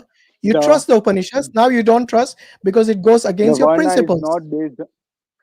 See, you come from a background that you need to follow. Dude, you don't even particular know things Sanskrit. only, I showed you the Upanishads. You and then rejected it because it you. doesn't feel good to you. Okay, I now understand what is happening. You can I know laugh that nervously, but we can, without your not able face to. being You will revealed, not be I able can say you're to. extremely nervous, and now you have no answer, and you want Whatever makes you happy. Whatever Hindu makes you Rashtra. happy. Yes, What? with Yeah, this yeah, kind of, for sure. you know Like why? there are You know why people the like Indian who. Constitution has a special clause to safeguard the people of, like the Dalits. Do you know why? Why? Because of Hindus like you. Oh, like you? I'm not a Hindu. So like just picking up Bro, something you're making and saying you're that humiliating okay, yourself, this is honestly, what. by these silly It's fine. statements. It's fine. So You think that you no, can answer me humiliate me? honestly. That is a Answer good me. thing. Why does the Indian Constitution has the only constitution in the world which has a special clause to safeguard the rights of the lower caste and the Give me the outcasts like clause. the Dalits? Please give me the clause. Do you not know? Please give me Do you the not know clause. this? It's called the Give me scheduled the caste. you. The clause. The You clause is scheduled you caste. know more, right? Give me the name, Yeah, number, the scheduled caste. I told you. number. The laws are numbered, right? You know that. Bro, don't tell me that I gave you the numbers. You rejected it openly from the Upanishad. What's the point? Oh. Every evidence I show you, you reject it because it It is- disagrees with your whims and desires. Because you just you cannot pull up the number, the law that you are referring to, because it What does not difference is exist. going to make? It's in the You Constitution. That's what That's you a just homework keep for on you first, saying human. it is. It's a homework for you to pull it up. Okay. Yeah, Do you know make the a claim reservation and I system? do the Wait. homework. I don't think Let's see if that he is knows gonna this. Do you know the reservation system in India? Why many people are against it? Yes. Why? I know the reservation system. Why are they against it? Because there are a lot of discrepancies in terms of people who should be actually getting benefited are not getting benefited. So there are issues in terms of the seats that are allocated, they don't get filled, and actually who needs to be benefited are the extreme poverty. It doesn't matter what caste you come from. If you are poor, those seats needs to be reserved based on your economic stability rather than the caste or the Varna system that Rather has been than the assigned to caste. you. Very good. And who sanctioned this law?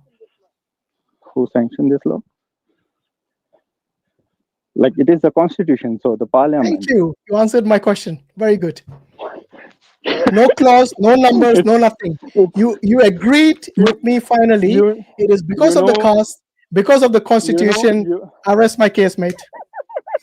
It's fine. Laugh Hashim. See, nervously. This is again, you're laughing I'm at telling yourself, you, man. I'm telling you, just you went from scheduled caste to reservation Yes. system. You see how I don't got you in even your own know- trap? You You don't were even trying know to what trick me by saying, Okay, "Oh, if you don't provide the numbers, I won't believe you." Tell me. But you Tell me admitted what- it without the numbers what already, are- which means you Tell knew me it. what are the different castes that are there in the reservation? I don't need Do you know to. that?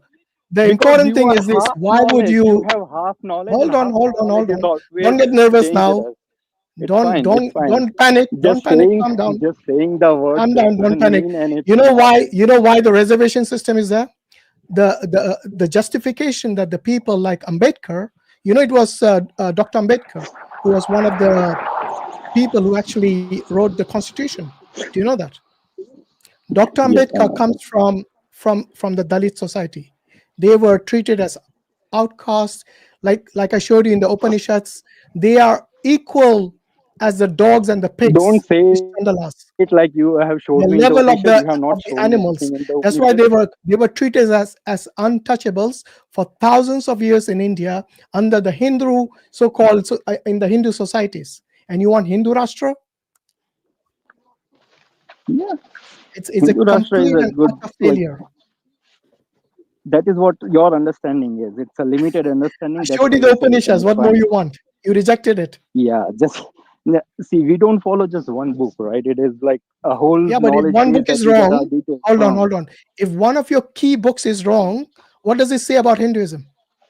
You say one of its key books. There are a lot of key books, just so you know. I didn't say. I And, said one of his key books is wrong. What does it say about Hinduism? So one Your in a primary lakh text, doesn't mean like the it doesn't Upanishads, have any which ratio. is It's just basically the commentary of the in Vedas, number terms. and the Vedas are the primary scriptures of Hindus. Yeah. By the way, do you know the difference between Smriti and Shruti? Yes. What is the difference? You, Hashim, see, Why are you the laughing thing so is, nervously, man? Just answer the why question. What's the difference between Shruti and Smriti? Let's see how I good a don't want Hindu to you are. answer it. You don't have an I answer. That's don't why. want to answer. You don't have an matter. answer. Doesn't matter. It does matter. I don't need your certification to certify that I'm I'm not a good giving Hindu you or any not. of I my don't need validation. your. The reason I'm So asking it is doesn't because matter what does you I've proved to say you whether so I'm far good or that you're let's clueless see about whether you Hinduism. are a good Hindu. Let's see whether you are a good Hindu. What does it But mean? I'm not a That in Hindu, good or simple bad. English. Why would I be a Hindu? Why would I want to be a So you are judging polytheist me, who's right? You are worshipping judging idols? me. Why would I want that? You are judging me. It's haram for me. This is shirk in Islam. To worship a statue which you say there is God in it, that is haram. It's shirk. Yeah, it's and fine. this is not even the teaching of the Vedas. The Vedas have no idolatry, but most Hindus today, they worship idols. Idol of Ganesh, idol of Ram, idol of Krishna, yes, idol of Vishnu, idol of Shiva. What kind of a religion worships stones? When you ask Polytheistic a kid religion. how to explain a motor, he will not be able to, because he doesn't understand it. The same thing is with you. Sorry, what is it? Because you don't understand what it is. You just make up things. You have and no try clue to what say is that, Shruti okay, and Smriti. what You have this no is, clue. how it That's is why you named. failed to answer that That is- question. So let me That is educate how you once you again. interpret the world, and I don't think that I Wait. I The would never Shruti or the presume Vedas. anything in terms of how you say it. It doesn't matter. It doesn't matter It's whether fine. you It agree or doesn't not. I'm matter. saying it for the sake of the people. The Shruti are like the Vedas and the Upanishads, which cannot be rejected. This Hindu here rejects the Shruti, which means he's not a real Hindu.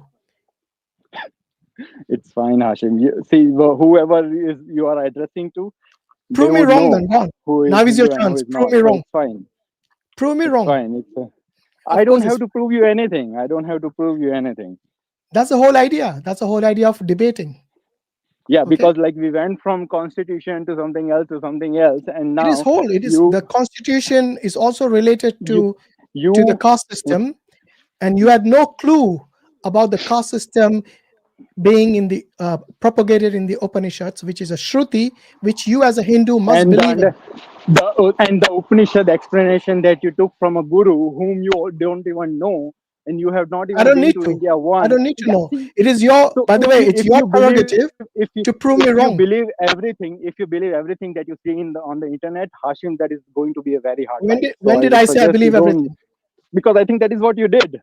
No, I didn't. That is what you did. Do you know that guru? I checked with other guru? Hindus who know Sanskrit, unlike an ignorant person like you. Who is that guru? I've checked. Like I said, I've checked with Hindus who can read. guru?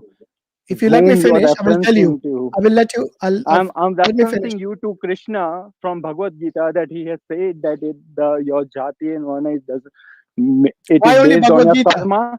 By the way, why only Bhagavad Gita? Is that the only book in Hinduism? Books, right? It was one of the important books, right? Yes, So but why you does have it no. contradict? Why does it contradict the Upanishads then? It doesn't because you. That's what It I'm doesn't, saying. so you took agree? up one source. You took up one source from the internet, and then you No, say that okay, not why the does this internet. is from the Upanishads, I'm asking okay? you, Just where one do you second. get that guru's data from? First Who is first that human. guru? I have the Upanishad just behind me, not in the internet, physical copies. So don't just Yes. assume everyone gets the internet, right? So But the if you have in the Upanishad, the English translation that was shown to me. no, I don't have it in English Okay. anyway. You don't know. I You don't don't know have it in Sanskrit English. anyway, so you have to rely on You English. assume Yeah, first so you're just human. picking up You're something doesn't matter, assuming right? you're assuming my copy is in English. My copy is not in English. Okay. So don't just keep on assuming. All right. This is where the problem is. You keep assuming. Have what we call in Islam husnul dhan, okay, good opinion of people, good assumption of people. You seem to have a negative assumption of people I as think a Hashim default. is the one who needs to listen to that, because he is the one who has a Actually, I proved it. It's just giving you the facts which you are having difficulty in need accepting. In fact, he I told needs you to to be go the and one check. who I gave you the needs to reference. listen. Check it in your own translation. I even said that. I'm telling you what I don't think you have take the it from. spine to do that even. Yeah, you have a lot of spine. I Okay. totally agree. You. Speaking of Bhagavad Gita, shall we look in Bhagavad Gita about casteism as well? Would you I would you told you then what I deny referenced would you to. deny the Bhagavad Gita as well? I'm telling you what I see. I'm whatever knowledge. I'm telling you whatever knowledge base you are using. Mansur, what Knowledge he'll base, do, he'll say, "Oh, okay, your translation is wrong." The guy doesn't read Sanskrit. He only has to tell rely you. on English Let me tell translations, you in a. like us. Let me tell you in a more like simpler way. If you only have like 3 books, and whatever question and answer you only pick it from those 3 books, you are going to have a limited view, and that is what I think that you have. How many books of Hinduism have you read? I have read enough. Which one? I Which have one read have you enough. read? Let's see the name. Go on, give me a I name. have read enough. I don't Give me a want to name give you about. the name. I have read Give me a enough. name of a book that you have read about Hinduism. I'm not going to give you the name. Exactly. It's So fine. don't speculate. Okay, don't Yeah, so speculate. that's what I'm saying. Don't speculate. Don't speculate. Can I show you That's what from I'm Bhagavad saying. Gita? You don't want to see that either. Your knowledge base, I'm saying you, it is corrupted, Hashim. You need to renew your knowledge base. You haven't actually proved that. That's what I proved In it fact, to you. I proved it to you in that you had Krishna, no clue about in Krishna's Bhagavad wife. Gita, Krishna You had no says, clue about the Upanishads, about the caste system. You have no clue what's Shruti and Smriti. So don't you cast doubt aspersions on my knowledge of Hinduism when you're just projecting your own insecurities and ignorance. okay, let's do one thing. Anyway, let's leave it there. I mean, we had quite a prolonged discussion here. By the way, those people who are saying that this is out of the topic we are discussing, it is not, because the definition of secularism is separating religion from the state. So religion and state are separated. This guy here, when I asked him what is secularism, he didn't understand what it was, so I had to tell him this. And then he actually propagated that Hindu Rashtra is basically what many people want. And then I showed him about the naked sadhus, which he was okay with. I showed him about the caste system, which he actually threw the Upanishads under the bus by saying that he doesn't actually believe that, or something like that. Just So you saying everything. it is not off topic. It is very much Just on topic. We're just still talking giving about a point. why you wouldn't want to have a Hindu Rashtra or a religion like Hinduism being part of the governance you have, in India. I'll give you the benefit of the They're doubt. better off because it with is your secularism channel. rather You than will have Hinduism. the I would last say. chance to say. So I will leave you at that, and thank you. Okay, no problem. Get an education on Hinduism next time. Right, sorry about that, guys. But it's Muris, you're muted. We can't hear you. You're still muted. I was saying, just forget it. Thank Alhamdulillah, man. You can't touch him with a 12-foot pole. This guy's been on the platform so many times. It's always the same thing. It's Well, crazy. let's put it this way. He was the only Hindu who came today. So I wanted to show him, especially that clip, where they actually say the young people in a secular society are saying it's okay to watch this kind of dark comedies and vulgarity and porn and so on. And it is something that is now freely practiced in India, which used to be a conservative country, society at one point in time. That is the point I wanted to make. Anyway, there's some other brothers waiting in the back studio. Amin, you're next. Assalamu alaikum, brothers. Wa alaikum salam. How are you, everyone? Alhamdulillah. How are you, brother? Alhamdulillah. I'm just about the same topic when it comes to the secular country. I lived in one for most of my life. What I can say about it is, in some occasions, you can see that the law would say too that it is trying to separate the law from the religion, but what it does is, most of the cases, it goes back into simply banning religion more than simply just letting you do your religion. And Sorry, you need to speak up, bro. I can barely understand what you're saying. Can you hear me better? Yeah, that's better now. Yeah, go ahead. Okay, thank you. What I was saying is, on on most of the occasions where there is a country that is calling themselves as secular countries, and they tend to say that they are trying to separate the religion from the law. Like law is something made by humans, and if you want to practice your religion, you do it on your side. So, but on most of those same countries, they tend to turn back and simply go back to ban anything related to religion. Like you cannot go out with woman cannot go out with a hijab. Woman cannot do this, woman cannot do that. Men, why are you with this beard like that? You cannot go to the mosque with that dress. That dress is banned. Men are not allowed to go to the mosque in times where there is like the prayer time. They cannot like have the normal, let's say, adhan and everything. Like it is mostly like they call it secular, but what I would call it is anti-religion. Like in general, not just with Islam. Like they go and honestly attack any religion, and for some reason, like the attacks would be harsher on Islam because we are more following of our religion than others. And that's my opinion about the secularism. Yeah, of course. Yeah, I mean, there's a lot of double standards in these so-called secular countries because they have a dominant view about what is good and what is bad, and this is what normally ends up as being the governors of these countries. Yeah. So And yeah, they would, I totally agree. Yeah. excuse themselves with also saying like we promote freedom and you have a freedom of speech. And freedom of speech is something like what I would call it is all of you talk so nobody can hear us talk. Yeah, I mean, even the freedom of speech is it's freedom as long as it doesn't go against values. As soon as it goes against the values, they restrict it. Yeah, But absolutely. if it goes against the values of a particular religion or ideology, which doesn't agree with theirs, then that's something is for them. It's like this is clearly what we see as double standards, isn't it? Exactly. Yeah.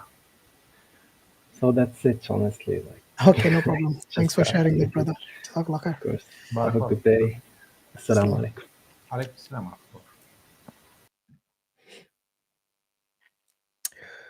Right, Badan, you're next. You need to unmute yourself. Assalamu alaikum. Walaikum How are you? Alhamdulillah. How are you? I'm okay. I just came back home 3 hours ago from the university. Okay. Where are you calling from? From the UK.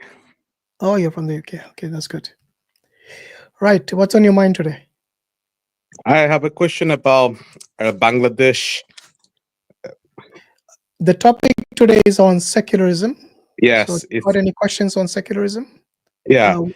We can discuss that. Go ahead. Yeah. Yeah. So I wanted to say about the secularism of Bangladesh. Many people interpret that Bangladesh might be secular, but it says it's a state religion, but the government accept its principle as secular. You know that, or have you not heard? I don't know much about Bangladesh. I'm sorry. Not about its politics or about its government. So anyway, I mean, tell us what you think, and maybe based on what you say, I can respond accordingly. To me, what I think about secularism in the UK, I think it's a neutral. By neutral, I mean any religions can practice around this country. Go on, I'm listening. And I do see that there are a lot of Islamophobia attacks in the UK in the past couple of months. Not a lot, but there has been, yes, but not a lot. I wouldn't say a lot. Led by the far right group. Brother, what is your question? Yeah, I have a question also about India. You went from Bangladesh to far right group in the UK. I mean, where's the connection? Do you have a question or you don't? I think I should come back, and I'm sorry. No problem. Collect your thoughts and come back. Yeah, assalamu alaikum. That university brain, man, is fried a little bit. Subhanallah. Right, Ahmed, you're next. Yeah, assalamu alaikum. Can you hear me? Alaikum salam. Yes, we can. Yeah. Where are you calling from, Ahmed? I'm calling from US. Okay. Yeah. What's So, your question, statement, comment? Yeah, I don't have a question, but I just wanted to present few things Is it based regarding on secularism. Yeah, as long in as it's on India. the topic, we will entertain it. No problem. Yeah, it's about the claim of secularism in India. So, Yeah, like go ahead. secularism generally means, as you already stated, that there is a separation between the state and the popular religion, right? Mhm. So, is India secular in the sense that does India have a state religion? Well, the Indian state behaves as if it has a state religion. And I'll show a few examples. I think one example will be good enough. You can just look up the case of gram stains. Can you, if it's possible, brother? Hashim, It's can you okay. Just summarize for us what you're saying. Yeah. And- So there was this Christian preacher from Australia who was preaching in Odisha with his family. He had a wife and 3 kids, and he was preaching in the remote villages of Odisha. And while he was doing it, he was staying in his car with him and his 2 sons, I believe. His wife was like not with it. And this preacher was burned alive at night with the claims of him trying to convert the tribal people to Christianity. And the people who did it are, no surprise, BJP members. In fact, one of the prime accused who did it is currently an MP in the Indian Parliament who won seat under the BJP. It's not a conspiracy theory that he was involved. It's an open secret. Everyone knows it. Nobody bats an eye. So all the Hindu Indian callers who come on stream or who are watching this stream, like telling themselves the fairy tale that, oh no, Indian state is secular. We have freedom of religion. Everyone is safe here. No, they are not. In fact, no other religion is de facto allowed to preach in India. Whether That's be what it I told the other Christians- guy, but he wouldn't listen. Yeah, he would Yeah. That's He what had they no are clue under. about They the have put ground. themselves under this What happens delusion. on the ground in India. He had no Yeah, clue. they have put themselves under the delusion of all the flowery words like these politicians use. Oh, India is the most tolerant society. India is this. India is that. The reality on ground is different. Every year, Christian missionaries are attacked in India. Not just Christian missionaries, Muslim preachers, anybody, like for example, I think last couple of years, there was a new law passed in multiple states that would make it difficult for people to convert their religion. Why? Because there were cases of people converting their religion from Hinduism to Islam and Christianity. So how do they tackle it? So they tackle it by making it more difficult. They tackle it by putting the people who made previous religious conversions or who helped in the previous religious conversions.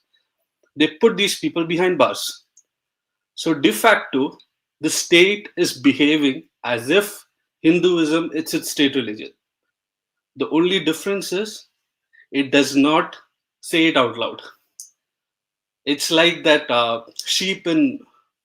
wolf in sheep's clothing.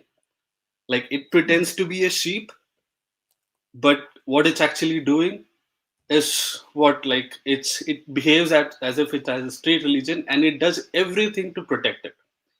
Now, I can show other examples. For example, I believe in court in Rajasthan, there is a statue of Manu. And if you don't know who Manu is supposedly the guy who wrote Manusmriti. And if you know the contents of Manusmriti, He's the son of Brahma, right? maybe, I don't know, because these Hindu scriptures Yeah, sometimes he's tend known to as get the first man, confusing. the son of Manu. Yeah, Sorry, he's said to be the first man.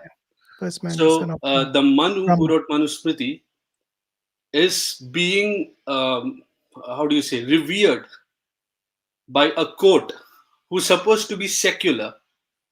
Okay, and what has this Manu preached? Manu has preached caste system. Manu has preached everything that if you ask a modern Hindu today, they might deny it. So the state behaves as if it has a state religion. Now the other part of secularism is that, okay, sometimes people interpret secularism to be, no, secularism just really means that we are fair to all religions. And this is also not the case. There are laws in India that are specifically catered to be unfair towards certain sections or certain religious like within the society. For example, multiple states, especially in the Hindi-speaking parts of the country, have banned cow slaughter or consumption of cow meat.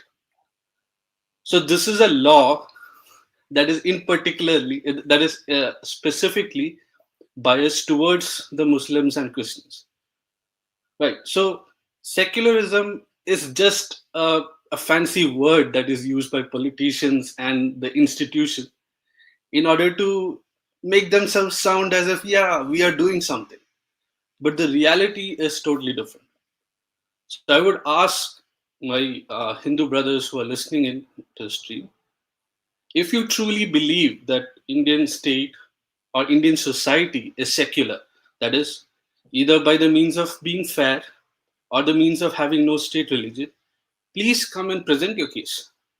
And as the panel has already presented, we're already seeing some of the bad sides of secularism in the sense of having no like moral code.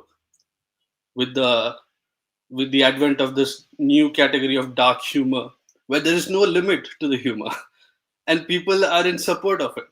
They just don't see the problem, you know. So I'd ask whoever is listening in, who are from the Hindu community, to come and defend this. Like, how do you defend it? Absolutely. Yeah. So Yeah, yeah, that's a good so point, that's man. all. I think like the idea is that if you allow something like this to persist, like if you allow this type of humor to persist, this type of comedy to be allowed to grow, you're going to get a huge issue with desensitization. And if somebody becomes desensitized to the things that are provocative, the things that are morally incorrect, then they lose their sense of reason. Their compass is just going to be busted. I mean, the prime example with, for example, Christianity, you know, you could mock Isa alayhi salam. You can wear shirts that mock him, and now it's fine to use his name in vain and, you know, just defile the sanctity of his prophethood. Whereas in Islam, there's a reason why we have strict guidelines of no caricatures, no drawings, no nothing like that of the Prophet. It's, you know, desensitization is a pretty big deal. So yeah, when and you're absolutely correct, brother. Yeah, when it becomes norm. And like initially, when I was someone who was, when growing up, was more hesitant towards parts of Sharia, because I grew up in Indian society, which is you know, with a lot of intermixing and like not having proper like religious education. I was hesitant towards parts of Sharia in the beginning. But as more time passes by and the more I see of the world, it just becomes crystal clear why some parts of the Sharia are the way it is. For example, a prohibition of any sort of caricature of Prophet Muhammad sallallahu alaihi wasallam. So it just makes so much sense. Like this wisdom that was apparently, according, if you ask non-Muslim, was brought towards by this nomad shepherd in the deserts of Arabia 1,400 years ago. This profound wisdom that you can observe in today's world, how this wisdom can help us tackle problems of modern world, you know, it just becomes more apparent, more clear every day. That's right. Absolutely. Yeah, barakallah feek, bro. Good Yeah, thank you, brother. Thank you for allowing me. Yeah. Assalamu No alaikum. problem, inshallah. There's a lot of evidence online with this India's anti-conversion laws. So there are actually state-enacted laws where you cannot propagate or preach your religion in order to convert someone. And there's a hefty fine and imprisonment and all that if you do it. So yeah, there's lots of evidence out there. It's not something which is hidden. I think there are 10 states where it's clearly mentioned that they have anti-conversion laws, which is clearly against the constitution, isn't it? Right, Fandom, you're next. Assalamu alaikum. Can you hear me? First of all, I would like to thank you. You are all doing a very good work, and I have watched like all of your videos for like 2 to 3 years ago. I've watched all of your lives, and thank you for bringing me on. Where are you calling from, brother? I'm originally from Pakistan, but I'm currently doing my master's in Germany. Okay, that's nice. Yeah. So I just wanted to ask about a particular topic that was on my mind. It was originally discussed on Daniel Hakika Joe's podcast, but I wanted to float it by you as well. Sorry, has this got anything to do with the current topic on secularism? Sort of. You can decide after the question. Okay, go on. Yeah. So the Muslim Ummah right now, the politics is in the Muslim countries is heading towards in the direction that that politics should be separated from the statehood, like the secularism is being propagated in the Muslim countries as well. And however, there are propagations of this idea that Muslims should rule by Islam and the Sharia should be fully implemented. However, it is not being currently followed. And in non-Muslim countries where there is a Muslim majority, this idea is also propagated that Islamic law should be implemented in full. But a non-Muslim country where Islam is the majority, which country is that? No. Non-Muslim country where Muslims are in a particular in strength, like in the UK. Like there's a significant majority. That's why I was a bit concerned. Oh, so sorry, I misspoke. Sorry. No problem. Yeah. So in these countries where there are a generous amount of Muslims, there was an idea that the resources of these Muslims are not being used correctly in the right direction for the propagation of Muslim ideas and for lobbying for the Muslim for the Muslim benefits in the politics. So what do you think about this idea? Since there's a particular lobby in each country, like in America, there is a lobby of each of the major politics, and in UK there's also a particular lobby. So why can't the Muslims also make a political lobby and speak for their ideas and their representation in each of the Congress or each of the parliaments in these countries? Okay. Why aren't the resources being allocated? Related to secularism? Yeah, you can decide. If this honestly, how you tell me, how is it related to secularism? I guess not, maybe. But yeah, this is just a question on my mind. Yeah, it's not related to this topic, but I understand what you're trying to say. So you're saying there has to be a lobby to basically safeguard the interests of the Muslims in a nutshell. Basically, yeah. Yeah, I think, look, the Muslims have always been the activists in many parts of the world where they are a minority, even if they are a big minority. Like you have seen all over the world, people are actively calling for the end of the genocide in Palestine. Yeah. So to me, these activists are playing a very important role because they actually put pressure on the government, put pressure on the local councils or whatever it is. So it does happen, maybe not in the form of a lobby, but they do take action. They do speak out against any oppression and so on. Yeah, but that is the general practice for every Muslims, like Amar bil Ma'ruf wa Nahy Anil Munkar. Like that is the general practice for every Muslim that should happen. But I'm speaking for for a specific lobbying, like the resources in the Ummah, like I see on every of the Islamic videos, like donate to the masjid, donate to this, donate to this building, donate to that building. However, these resources could be better implemented if this were to be used for the lobbying for the Muslim cause in the West. Like don't get me wrong, like building a mosque is also very highly so are you saying that the Muslims should take more, they should be more involved in politics? Is that what you're saying? Yeah, they are. That's basically I'm saying.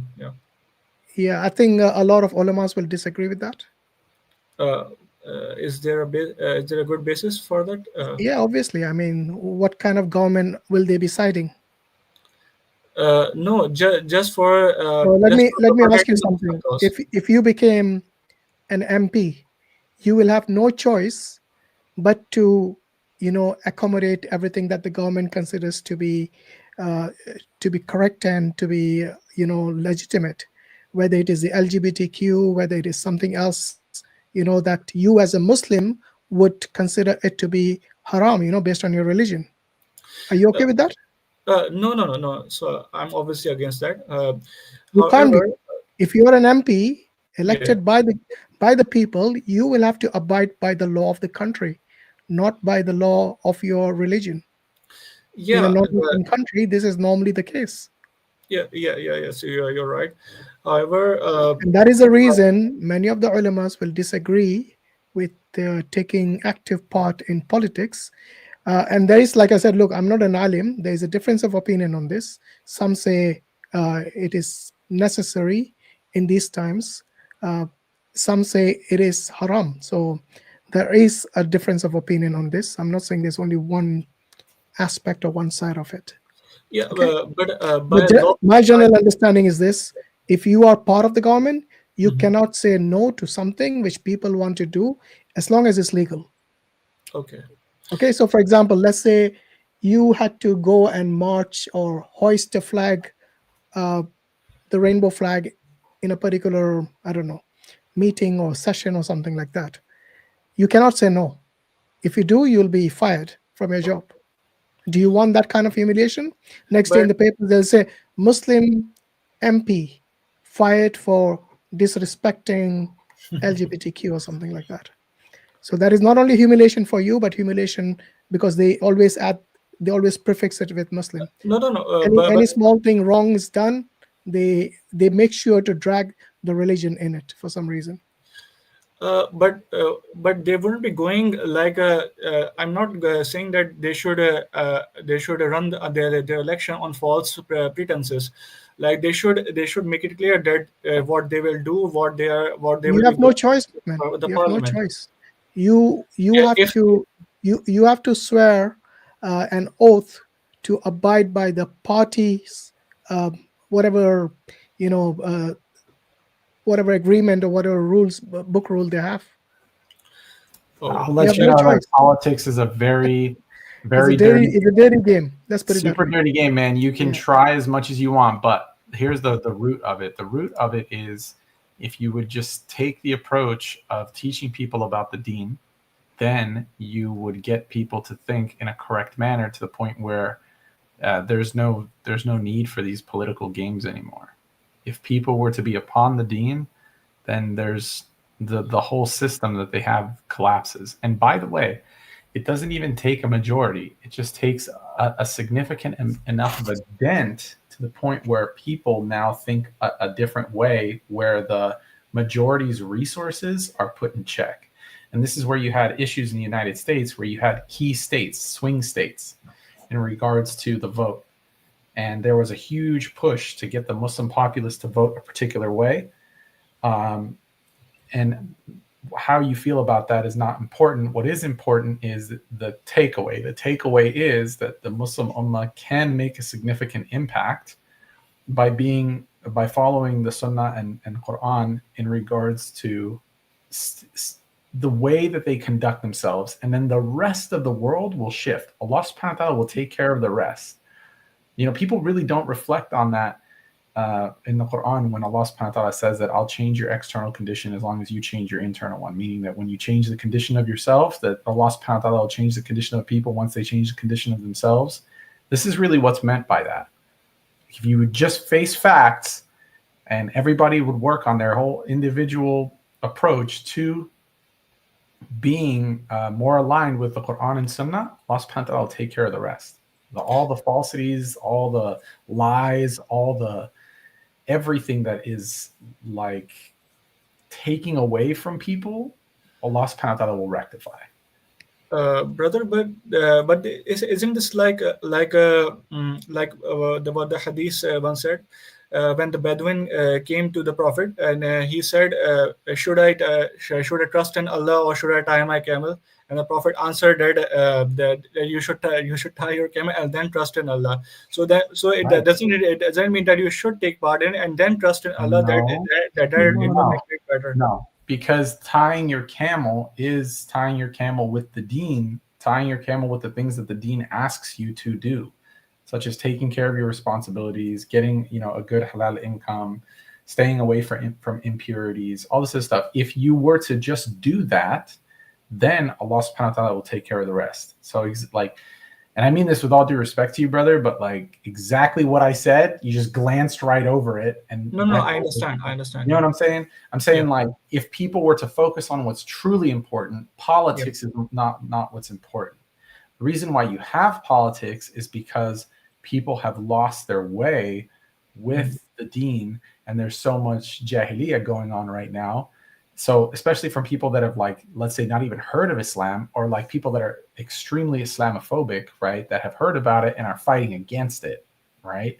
So it would require bits and pieces from every part, but the ones that are the primary kind of movers and shakers would be the Muslims themselves, because they already have the deen in their front, like front and center. Mm-hmm. So if they would just focus on that, and then they would be kind to their neighbors, and then next time when something would come about, like let's say for example, and God forbid, a situation again of Gaza, and a situation again of any of the Uyghurs, and a situation again of anywhere around the world, that the neighbors would now know, no, I have a Muslim neighbor. I know exactly what they stand for. They always treat me kindly. They make sure I'm okay. They always say hello to me, like blah, blah, blah, blah, blah. Then those people are going to stand up alongside with the Muslims. And there's so many of us that if we all just made one change, one single impact to one neighbor, you would literally double the impact that you have, right? So it's not like these giant leaps and bounds that need to happen. You know what I'm saying? So yes, I understand.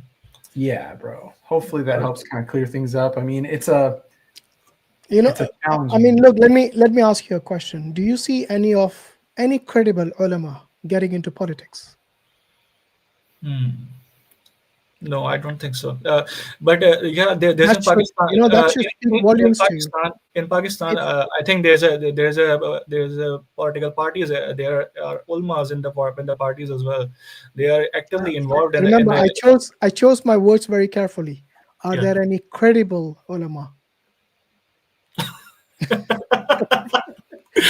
You have to, that should speak volumes to you. Because as I said previously, politics is one of those dirty games which nobody who is who is God-fearing would want to get involved in. Because there are so many rabbit holes in this so-called dirty game that there will be a slippery slope somewhere where you won't even realize that you are committing shirk in some form or the other. But yeah, I do understand all of the points made by Brother Muris and by you, Brother Hashim. But still, there is a large amount of religion that also advocates for politics that in Islam. So I was kind of coming on from that point of view. But I understand. Politics in a Muslim country is very different to politics in a non-Muslim country. Yeah. Okay, obviously the Muslims have to govern their lands. So the Muslims have to make a decision in terms of the political leaders and so on. Okay. my original point of view for And Sharia is not like secularism. Sharia does involve everything, every aspect of your life, whether it's economy, whether it's your politics, whether it's your religious duties, whether it's social duties, everything. That is what the holistic understanding of Sharia is. It's not just based on. Yes, I understand. All of this come under the umbrella of Sharia. Alhamdulillah. Yes. So yeah, but I was just in my private message, I also said about the proper allocation of the resources of the ulama. Like even if you don't actively participate in the politics, we just support those leaders who at least are speaking for the Muslims. We try to lobby it that way. That whether it works that way or is it's also not permissible. Yeah, but that's the same thing. You're now being an accomplice in this political system by aiding them with your money. No, those if you have established a principle not to be involved in politics because it leads to some form of shirk, some sort of major sins, and then you're saying, okay, I'm not going to involve myself, but I'm going to fund them. So you're actually, by funding them, you are involving yourself in the same sin that they will commit. Okay. Are you with me? Yes, I understand. Okay. Yeah. Yeah. It's like I said, it's something that we have to, really be cautious of.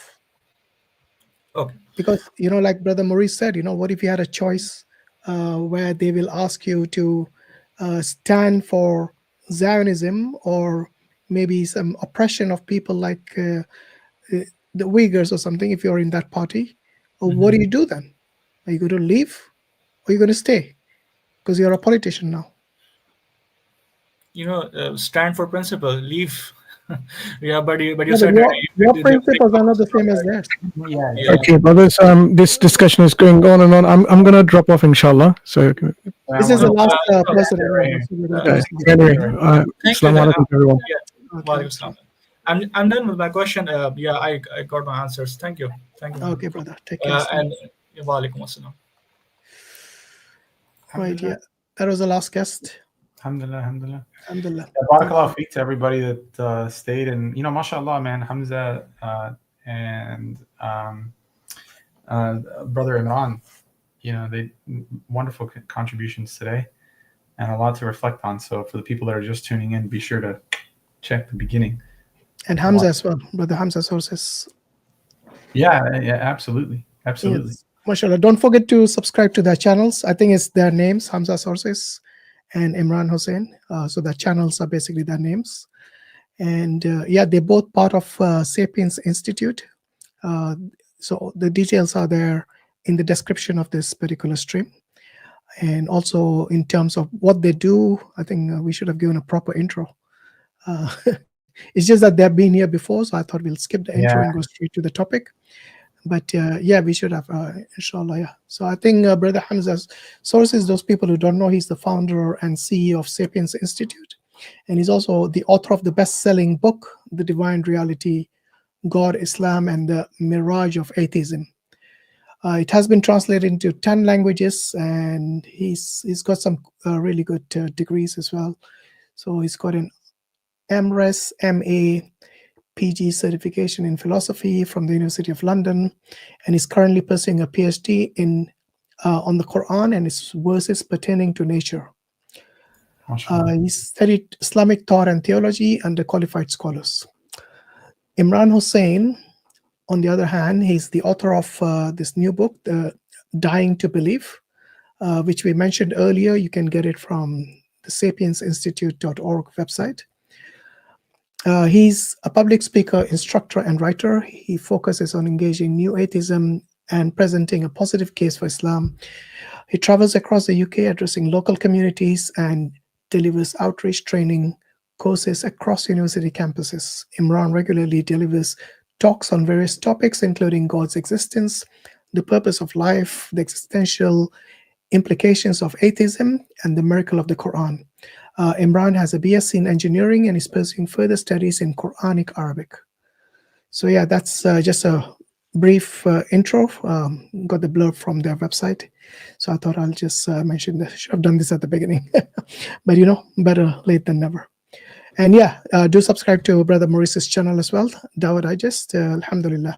Are you on Facebook, bro, or just YouTube? I've got to get Facebook up. So I have a huge goal for this year, inshallah. Right. You've been telling me that for months. I know. But I did get I'm going to start ramping up the shorts. I'm going to start ramping up Instagram. Inshallah, doing. What about are you on Instagram? Yeah, but it's used just for DMs. So like I have no content up there, but people direct message me. If you do shorts, you know, put the same. I'm gonna 100%. Yeah, it's the same, exact same. If there's anybody, by the way, that specializes in doing shorts and wants to help out, I could use the help. So yes, just, you know, inshallah. So yeah, if there are any content creators out there who would like to help Brother Muris, of course, for a small fee, do contact him. His email is dawahdigest@gmail.com. That's one word, dawahdigest.